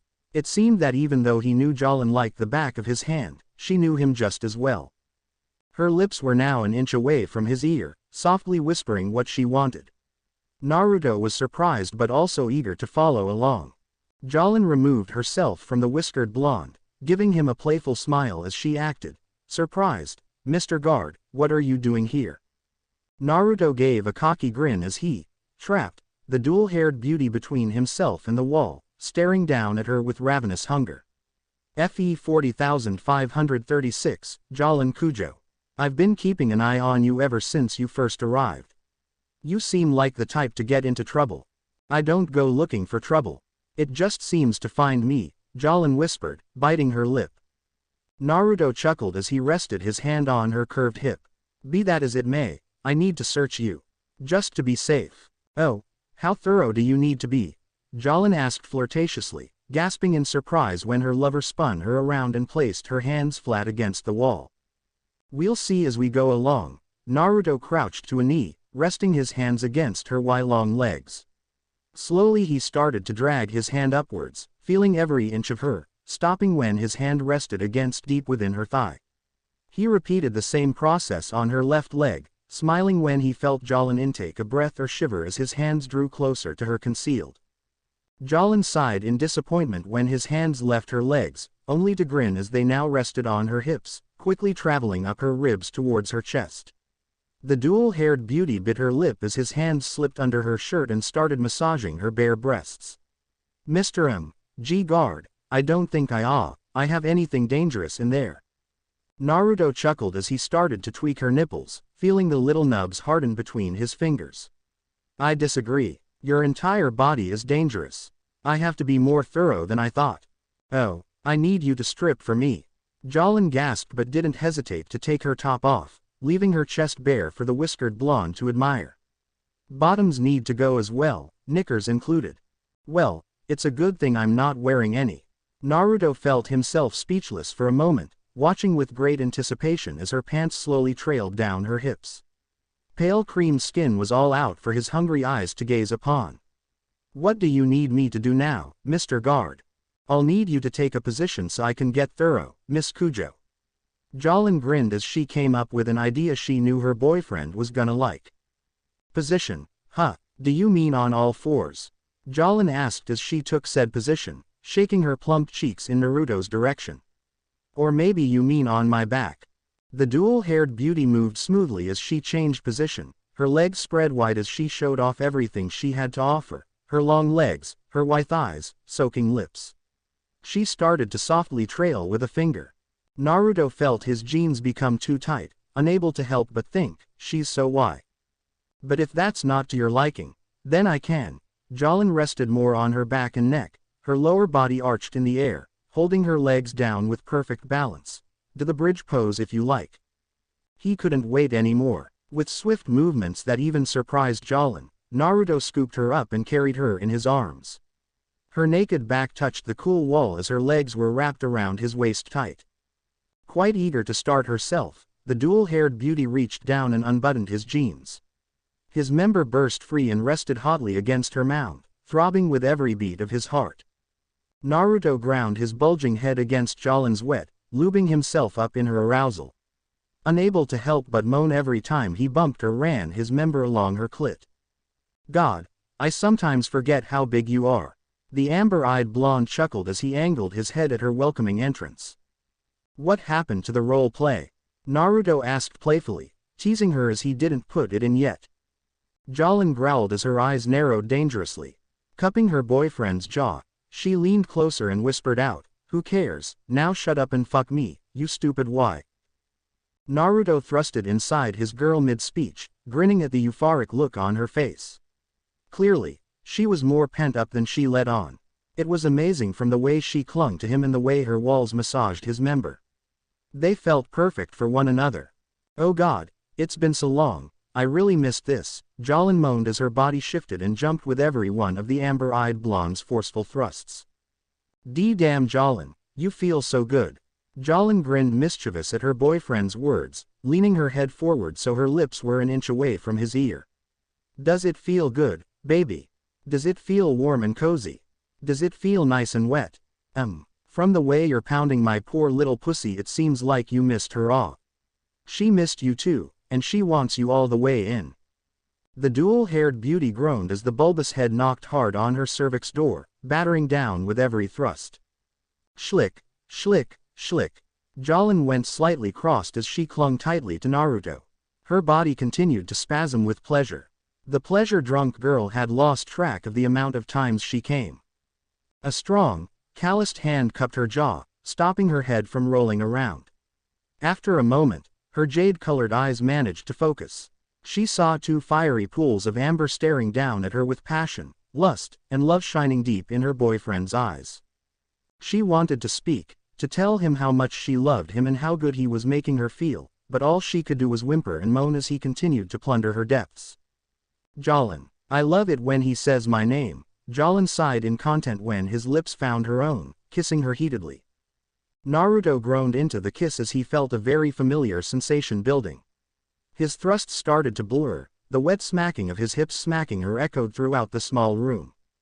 Oh oi, Jolin, I'm gettin' close. Jolin moaned as she looked Naruto dead in the eyes, a tired yet satisfied grin on her lovely face. You know what to do, big boy, fill me up, but it's not a safe day for me. The whiskered blonde looked confused, but he refused to stop his savage thrusts. What do you mean, Jolin? It means if you come inside me, I might get knocked up, Jolin gasped as her boyfriend's thrusts became even harder. His member twitched and throbbed inside her like a raging beast. Do you like the sound of that, baby? Do you wanna knock me up? Make me pregnant. Naruto's face went bright red at the thought of the woman he loved pregnant with his child. Jolin pulled him into a soul-scorching kiss before pulling back, stroking the amber-eyed blonde's whiskered cheek soothingly. It's okay if you want to. Go ahead. A sinful smirk spread across her plump lips as she licked her lips. Fuck a baby into me. That was all the motivation Naruto needed. The knocking on the girl's cervix finally wore it down, and the whiskered blonde was finally able to sheath himself fully. The dual-haired beauty squealed as her lover finally invaded her womb, stirring up her sensitive even more. Naruto held Jolin tightly as he released his full load into her unprotected womb, ending their romp in an explosive finish. The two were left panting, exhausted, but they still managed to cling to one another tightly. Still buried to the root in his girlfriend, Naruto carried her over to the couch, sighing as he was able to give his legs a rest. The tired but satisfied blonde managed to crack an eye open, smiling at the sight that greeted him, the love of his life sleeping comfortably in his arms. Naruto shifted them both, so he was laying flat on his back. Softly he ran his hand up and down her back in a soothing manner. It wouldn't be so bad for us to rest, to have a night to ourselves. Not having to worry about anyone trying to kill us or what someone's evil plan is. That's not too much to ask, right? A night of rest. For the first time in many months, both Naruto and Jolin got a good night's rest. The worries of today, the past, and the future were put aside. Tonight was for them. A week has gone by since the couples meet up, and since then, their moods have improved drastically. No more than Naruto, who felt a great weight had been lifted off his shoulders. Currently residing in his cell studying the disc that Jolin had gifted him. The small mystical object contained star platinum and all its time-stopping power. The stand's spectral form could be faintly seen within the reflection. It seemed to be waiting for something, but what? Naruto had no clue. How am I going to get you to the foundation? Sighing in frustration at the lack of a plan, he hid the disc in a slit in his mattress, safe and hidden from prying eyes. The whiskered blonde jumped off the top bunk. He grabbed everything he thought he would need, as well as a special ace in the hole, there if he would need it. Putting on his favorite jacket and was about to leave his cell but stopped when he sensed two powerful presences heading towards his direction. They were closing in fast, much faster than Naruto would have liked. He could faintly hear the footsteps. It was soft at first, and then it started to grow until coming to a complete stop. They're here. The first one to walk in was the one with silver hair and red eyes. A dark malicious hunger shone deep in his dark crimson pools. His partner was only a step behind him. He was taller than Naruto and his silver-haired companion. Green eyes surrounded by a sea of red instead of white stayed upon the whiskered blonde's tense form. Naruto Brando, you are a hard man to find, especially in a place so confined. His voice was deep yet raspy. It seemed to come out in a sort of whisper, yet the amber-eyed blonde could hear it as if he was speaking directly into his ear. It's made my companion hear it little, erratic. The silver-haired man growled, his eyes narrowed into slits. We should just get this over with. Kakuzu, he's right here, and there's no one to stop us. Easy, Hidan, there's a time and place for everything. Naruto was ready to call out golden experience but decided to hold out on calling his stand just yet. No need to show his hand to his enemies. Why are you guys here to kill me? Hidan chuckled madly as he shook his head, leaning against the exit of the cell. No, we're not here to kill you. In fact, quite the opposite, we are to deliver you to our leader. He is quite eager to meet you. I don't give a damn what your leader wants. I'm not going anywhere with you two. I was hoping you would say that. Hidan chuckled as he was surrounded by a sinister red aura. You see, we know all about your stand. We know anything we cut off can be put back later on. So, there won't be much point of taking you with your arms and legs. A surge of gold surrounded Naruto, easily filling the room with his presence and power. I'm afraid you two don't know who you're dealing with. You may know my name and my stand, but you have no idea who I am. Molten twin pools of amber shined ominously. A savage grin spread across his lips as he showed no fear towards his enemies. So I'll leave you with this, you can try, but if you do, I will kill you. Naruto's threat seemed to excite Hidan even more. Kakuzu looked weary, clenching his bandaged fists tight as he glared at the smug-looking blonde. Is there a problem here? Damien's voice echoed throughout the cell. The whiskered blonde was relieved to see his cellmate, finding the odds just a bit more even. No problem at all, Kakuzu grumbled as he nodded his head to Hidan. The silver-haired inmate seemed to understand what his partner wanted. With a frown, he turned and walked out of the cell, sharing a glance with Naruto's cellmate. Before Kakuzu left himself, he stopped and looked Damien in the eyes. "It's good to see you again, Death. I'm sure he will be happy to know you're alive." With that, he walked out, just leaving the snowy-haired teen with his cellmate. Naruto was eyeing Damien carefully. He had seen the looks of familiarity being sent towards his fellow inmate and that name, Death.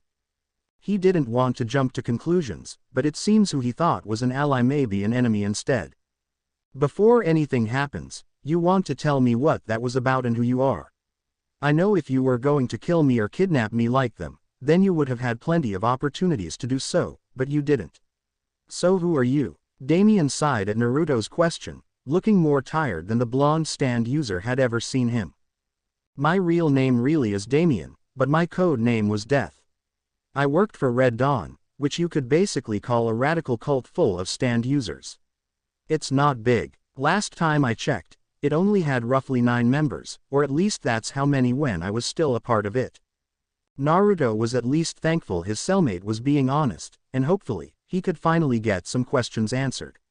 "What does your leader want with me?" "I don't know. What I do know is he can't do whatever he plans to do without you. He will continue to send every member of Red Dawn until he has you. It will do no good hiding either. He will eventually find you." Damien's answer put the blonde on edge. While he liked to think he was strong, he didn't think he could take on 9 stand users and win. "Do you have any info on their stands or their abilities?" Naruto needed an edge. Anything the snowy-haired teen could give him was an advantage he didn't have before. "Not much. I can give you info about Hidan and Kakuzu and one other member, but that's all I got." "That's more than enough. Hidan's stand is weapon-based. It comes in the form of a 3-bladed scythe. Don't let it cut you." Damien made sure to stress how important it was. He's seen all the different types of horror Hidan has done to people. He was a sick and dangerous individual. Kakuzu is more complicated. "How so?" "His stand is inside of his body. It's hard to explain, but it makes him incredibly strong and durable as hell." Naruto sighed. It seemed out of the two, Kakuzu will be the hardest to put down. Best he gets Hidan out of the way first. "Thanks for the help, Damien." "Hey, Naruto," the whiskered blonde looked back to his cellmate with a raised brow. "I'm sorry I didn't say anything earlier. I don't mean to do you or anyone any harm. I actually came here to help you." "Why? I've done a lot of terrible things, hurt a lot of people. I thought it's only right I try and help someone, put an end to that deranged cult." Naruto sighed. He didn't mind Damien. He was a cool dude, and so far, he's been pretty honest. The amber-eyed blonde seemed to mull a thought over, sighing as he looked over to his cellmate with a faint smile. "You got a powerful stand." Damien gave a shrug with a small grin of his own. "It'll get the job done. I'd feel more comfortable having someone on my side to even the odds." Naruto held his hand out in offering, "Partners." "Partners." Damien accepted the whiskered blonde's offering without hesitation, glad whatever tension that was there was now put behind them. "So when do you plan to strike?" Now, Damien asked with a raised brow, slightly baffled at his rash declaration. "You seriously want to attack now?" "No better time. That little show of power is supposed to rattle me, send me hiding and give them the advantage. Fuck that. I say get 'em now while they're not expecting it," walking out of his cell with an extra feeling of purpose and determination with each step. "Fair enough." Damien chuckled as he quickly caught up to his cellmate. Naruto glanced over to the snowy-haired teen with a frown. He decided to say something that had been on his mind. "Hey Damien, I just got to know. Why did you ever join them? Would you blame me, if my answer was love?" No, I wouldn't." He couldn't, even if he wanted to. Blue skies, a small clearing surrounded by a handful of trees. A small little parody on this hellish island. Hidan sat crouched forward, eyes closed, and his necklace rested comfortably in his hand. He was mumbling to himself, a mantra he had memorized since he was a boy. Yet his prayer came short as he looked up to see Naruto and Damien staring him down with contempt. Hidan couldn't help but shake his head and laugh. "You cheeky bastard. You didn't even wait an hour before deciding to take us out. I respect that, ahaha. Perfect timing as well. Kakuzu just left to go get that pretty girl of yours. Quote. Hidan grinned sadistically at Naruto's silence, letting go of his necklace and standing tall with an air of menace. You are a lucky man. A lucky man indeed. Damien, I need you to stall Kakuzu for as long as you can. I'll come and join you as soon as I'm done here. You sure? Please. Alright, end this quickly. Naruto thanked Damien in his head as he glared at the smug-looking Hidan. You got some balls on you, kid, facing me with no backup. You're just asking for me to cut you up, the amber-eyed teen scoffed. Gold Experience was already out and ready to destroy its master's enemy. I think I know exactly how I'm going to kill you. You actually think you can kill me? I only need one blow. One blow. Hidan cackled as he held his arms open, leaving himself bare for Naruto to attack. Alright, kid, give it your best shot but make it count. You only get one. You only get one. The blonde teen took those words to heart. With the aid of his stand, Naruto crossed the distance between himself and his enemy in half a second. Fiery amber met insane crimson. Hidan's expression of madness didn't change even for a second. He kept his wide grin, revealing his teeth. Excited eyes wide with his pupil shrinking to a dot. Splich. Gold Experience's tightly clenched fists bursting through his chest and out his back. A spill of blood stained the dark green grass, ruining whatever harmony this little garden had. Hey! Hidan's head fell forward. His shoulders started to shake as a grueling sound left his throat. Laughter. Ahaha. Naruto had Gold Experience remove its fist, taking a few steps back to gain some distance from the laughing madman. A mouthful of blood fell from Hidan's lips, his laughter replaced by a hacking cough. I didn't think you would do it.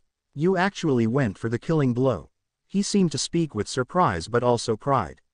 For whatever reason, Happy the whiskered blonde went for the kill. You are dangerous.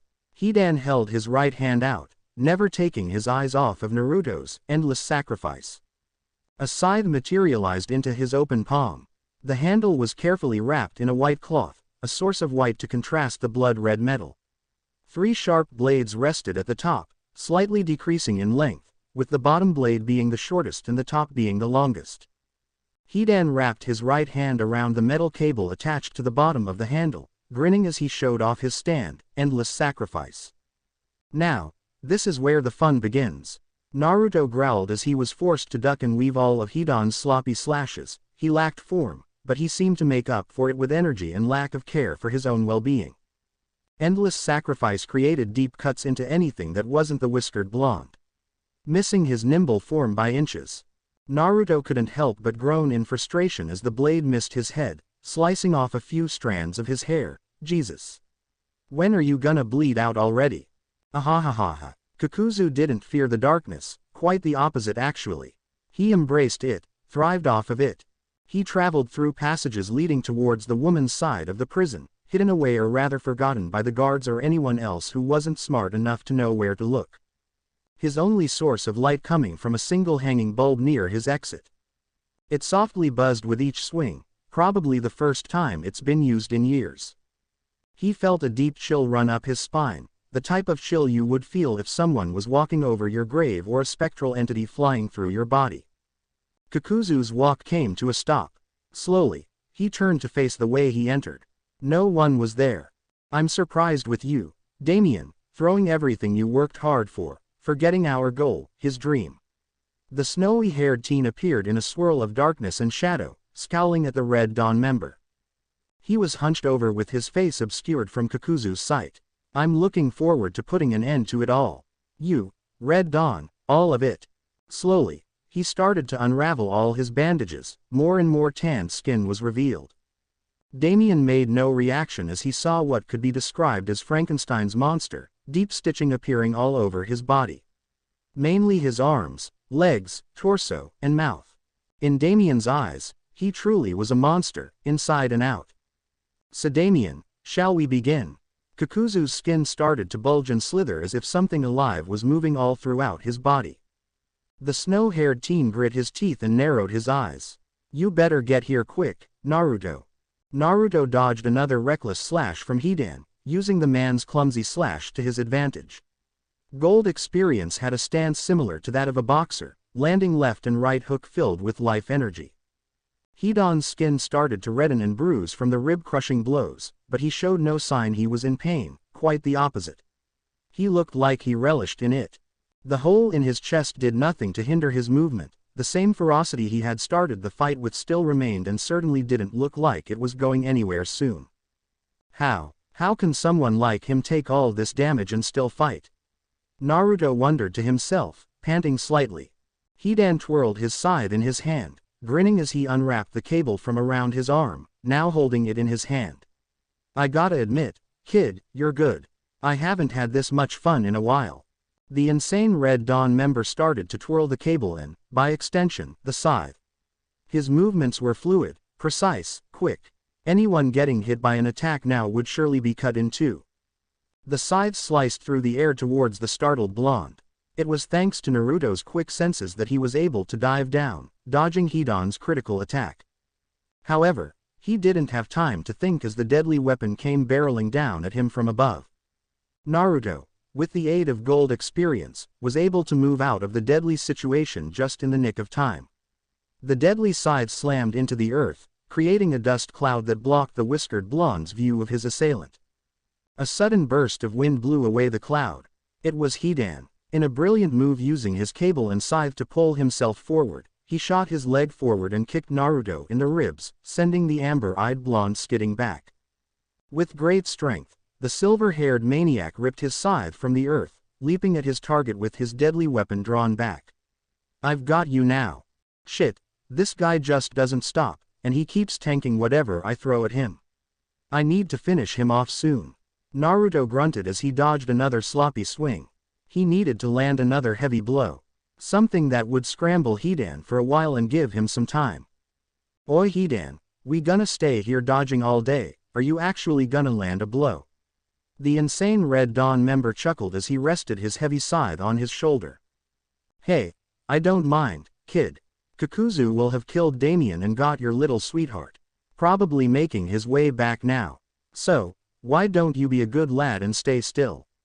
Hidan roared as he leapt through the air, scythe hanging high over his head. He brought his scythe down in a voracious slash. Red eyes snapped open as his scythe failed to slash apart its target. Gold Experience had caught his attack by the handle, the longest blade inches from digging into its cheek. What, surprise motherfucker. Naruto rushed out from behind his stand, a big grin on his lips as he landed a heavy haymaker on Hidan's jaw, sending the silver-haired madman flying. The whiskered blonde was so focused on his downed enemy, he never noticed the small trickle of blood sliding down his whiskered cheek. Hidan did. You silly bastard, ahahaha. It's over. Naruto watched with frowned brows and grit teeth as Hidan pulled himself to his feet, bringing the top blade of his scythe to his mouth, ingesting whatever blood of the blonde teen that remained. Let's get him endless sacrifice. Hidan's mad laughter seemed to only grow as his skin turned black as night, covering his entire form besides the stray appearance of white on his face, chest, arms, hands, and legs. It was as if he was given the look of death itself. Naruto found himself unable to move, his eyes widening as he felt as if he had lost all control of his body. What have you done? This, Hidan said as he plunged his spear into his left leg. A sharp burning pain soared through the whiskered blonde, falling to his knee. Naruto roared in agony, clutching his bleeding leg in pain. Oh, you are so fucked now, kid, Hidan laughed as he lifted his spear once more and plunged it into his right. Gah, Naruto grit his teeth as he tried to suppress the agonizing pain. Hearing the sound of footsteps, he looked up to see the silver-haired maniac looking down at him, with sadist pleasure in his blood-red eyes. Looks like I win, kid, but it ain't over yet. I still gotta pay you back for some of those shots you got in. For the next few minutes, Hidan enjoyed torturing the amber-eyed blonde, making sure not to hit anything critical with his stabs but also making sure to make every one unbearable and as painful as possible. By the time it was over, Naruto lay face down in a small pool of blood, his eyes unblinking as he stared off into the distance. Well, I suppose that takes care of that, Hidan muttered as his stand undid its mystical power, turning the psychotic man back to normal and removing whatever curse plagued the whiskered blonde. Guess I'll just wait for Kaku Gurk. The insane member of Red Dawn brought his hand to his mouth, giving a chest-rattling cough that ended up staining his palm with blood. Hidan stared down at his shaking hand with horror and confusion. What's happening? I was waiting for you to drop whatever the fuck you were doing. Red eyes widened dramatically. Naruto was sitting there staring at him with a tired grin. That really hurt, by the way, but I think what's going to happen to you is going to hurt way more. What did you do? Hidan demanded, cradling his chest in pain. Naruto smirked as gold experience appeared above his shoulder, its right hand glowing with life energy. This. Roots started to sprout from his open wound, growing and festering at an incredible rate. The pain was excruciating. Endless sacrifice faded from Hidan's hand. Another harsh coughing fit sent him falling to his hands and knees. When did I plant the seed? With that free shot you gave me. Naruto put his hands in his pockets, watching with apathetic eyes. It must be painful. Having life grow inside you, roots looking for nutrients, your insides ripping apart. A harsh kick sent Hidan flying onto his back, wheezing as a tree started to grow out of his wound. Roots left his body and started vigorously digging into the soil below. The more they burrowed, the softer the ground started to become, slowly dragging the silver-haired maniac underground. I know what a monster you are. Damien filled me in, and I also know that I can't kill you. So take solace that for the rest of your life you'll be doing some good for this place. Hidan had his hand held out in the whiskered blonde's direction, bloodshot eyes never leaving his still form. Naruto, Brando. Hidan was soon swallowed by the earth, dragged deep down, forever buried, forever ever suffering. Red Dawn had lost a member, and now, Naruto was determined to make them lose another. Darkness swirled around Damien in a tight embrace. A glowing pink eye was visible over his shoulder as his stand slowly materialized. Its thin fingers resting on his shoulder as it glared heatedly at Kakuzu. Ah, Nile, it's been a while. In a blink and you miss it moment, Nile disappeared from behind Damien, creeping closer and closer until the faint light could reveal the stand's spectral form. The outer layer of its body looked similar to petrified wood with other parts of its body that wasn't covered, showing a purple gem-like substance neck, under, and part of its arms, chest, and knees. A single light purple and dark purple patterned loincloth covered its back and front, melding with gold-like plaiting on its abdomen. A particular physical trait that stood out the most was the symbol-like tattoo on its forehead. With a single finger twitch, 3 deadly blades made of darkness appeared, floating by its sides. I suppose you think you have me at a disadvantage, Kakuzu whispered as his hand reached up, stopping the swinging bulb. But we know that isn't true, is it, Damien? He crushed the light bulb with his bare hand, swallowing the entire room in shadow. Even in his natural element, Damien didn't feel like he had the advantage. If anything, it was the opposite. The sound of shoes against the cold hard floor was deafening to the snowy-haired teen. His heart was crashing against his ribs, and his breath was light. Nile stood in front of him protectively. It did little to soothe the growing dread as he waited for Kakuzu to make his move. Wham! A fist colliding with his cheek sent Damien flying into a door, knocking the old slab of wood off its hinges and filling the hallway with light once again. I'm afraid you're going to need much more than the dark to kill me, Damien. A trail of crimson fell across pale skin. Red Dawn's ex-member wiped the blood away from the corner of his mouth. Nile. Daggers made of darkness appeared in Nile's hands. A quick flick of the wrist sent them flying towards Kakuzu. With ease, he caught the 2 blades before crushing them to nothing. Damien cursed as he pushed himself to his feet. His stand created a single claymore out of its power before handing it to him. With a flick of its wrist, 2 more blades of darkness floated by its side, specifically by its hands. So you plan to fight me alongside your stand, smart. Instead of strictly relying on your stand like most, you use whatever advantage you can. You were trained well. Nile took the lead as it soared towards Kakuzu, its arms spread wide, then drawing in close, attempting to bisect the stitched man. He was too quick. Leaping high in the air, Kakuzu's skin around his arm started to wiggle and move until it detached with thick gray bundle of threads connecting the arm to its joint. His hand locked around a stray pipe, using it as leverage to dodge Nile's attack. I'm sure you remember my stand, pendulous threads. Damien didn't say anything as he charged at Kakuzu. Nile quickly followed his lead and started attacking the stitched menace from the rear. Each slash was dodged or knocked aside by his hand. With an aggressive grunt, he kicked the snow-haired teen, sending him crashing into a pillar.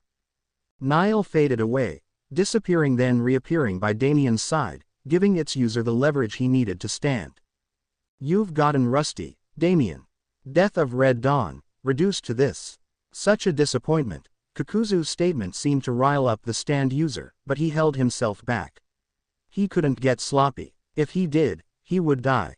Rethinking his plan, he gave silent orders to his stand. Nile sunk into the shadows while the snowy-haired teen charged once more at the Red Dawn member.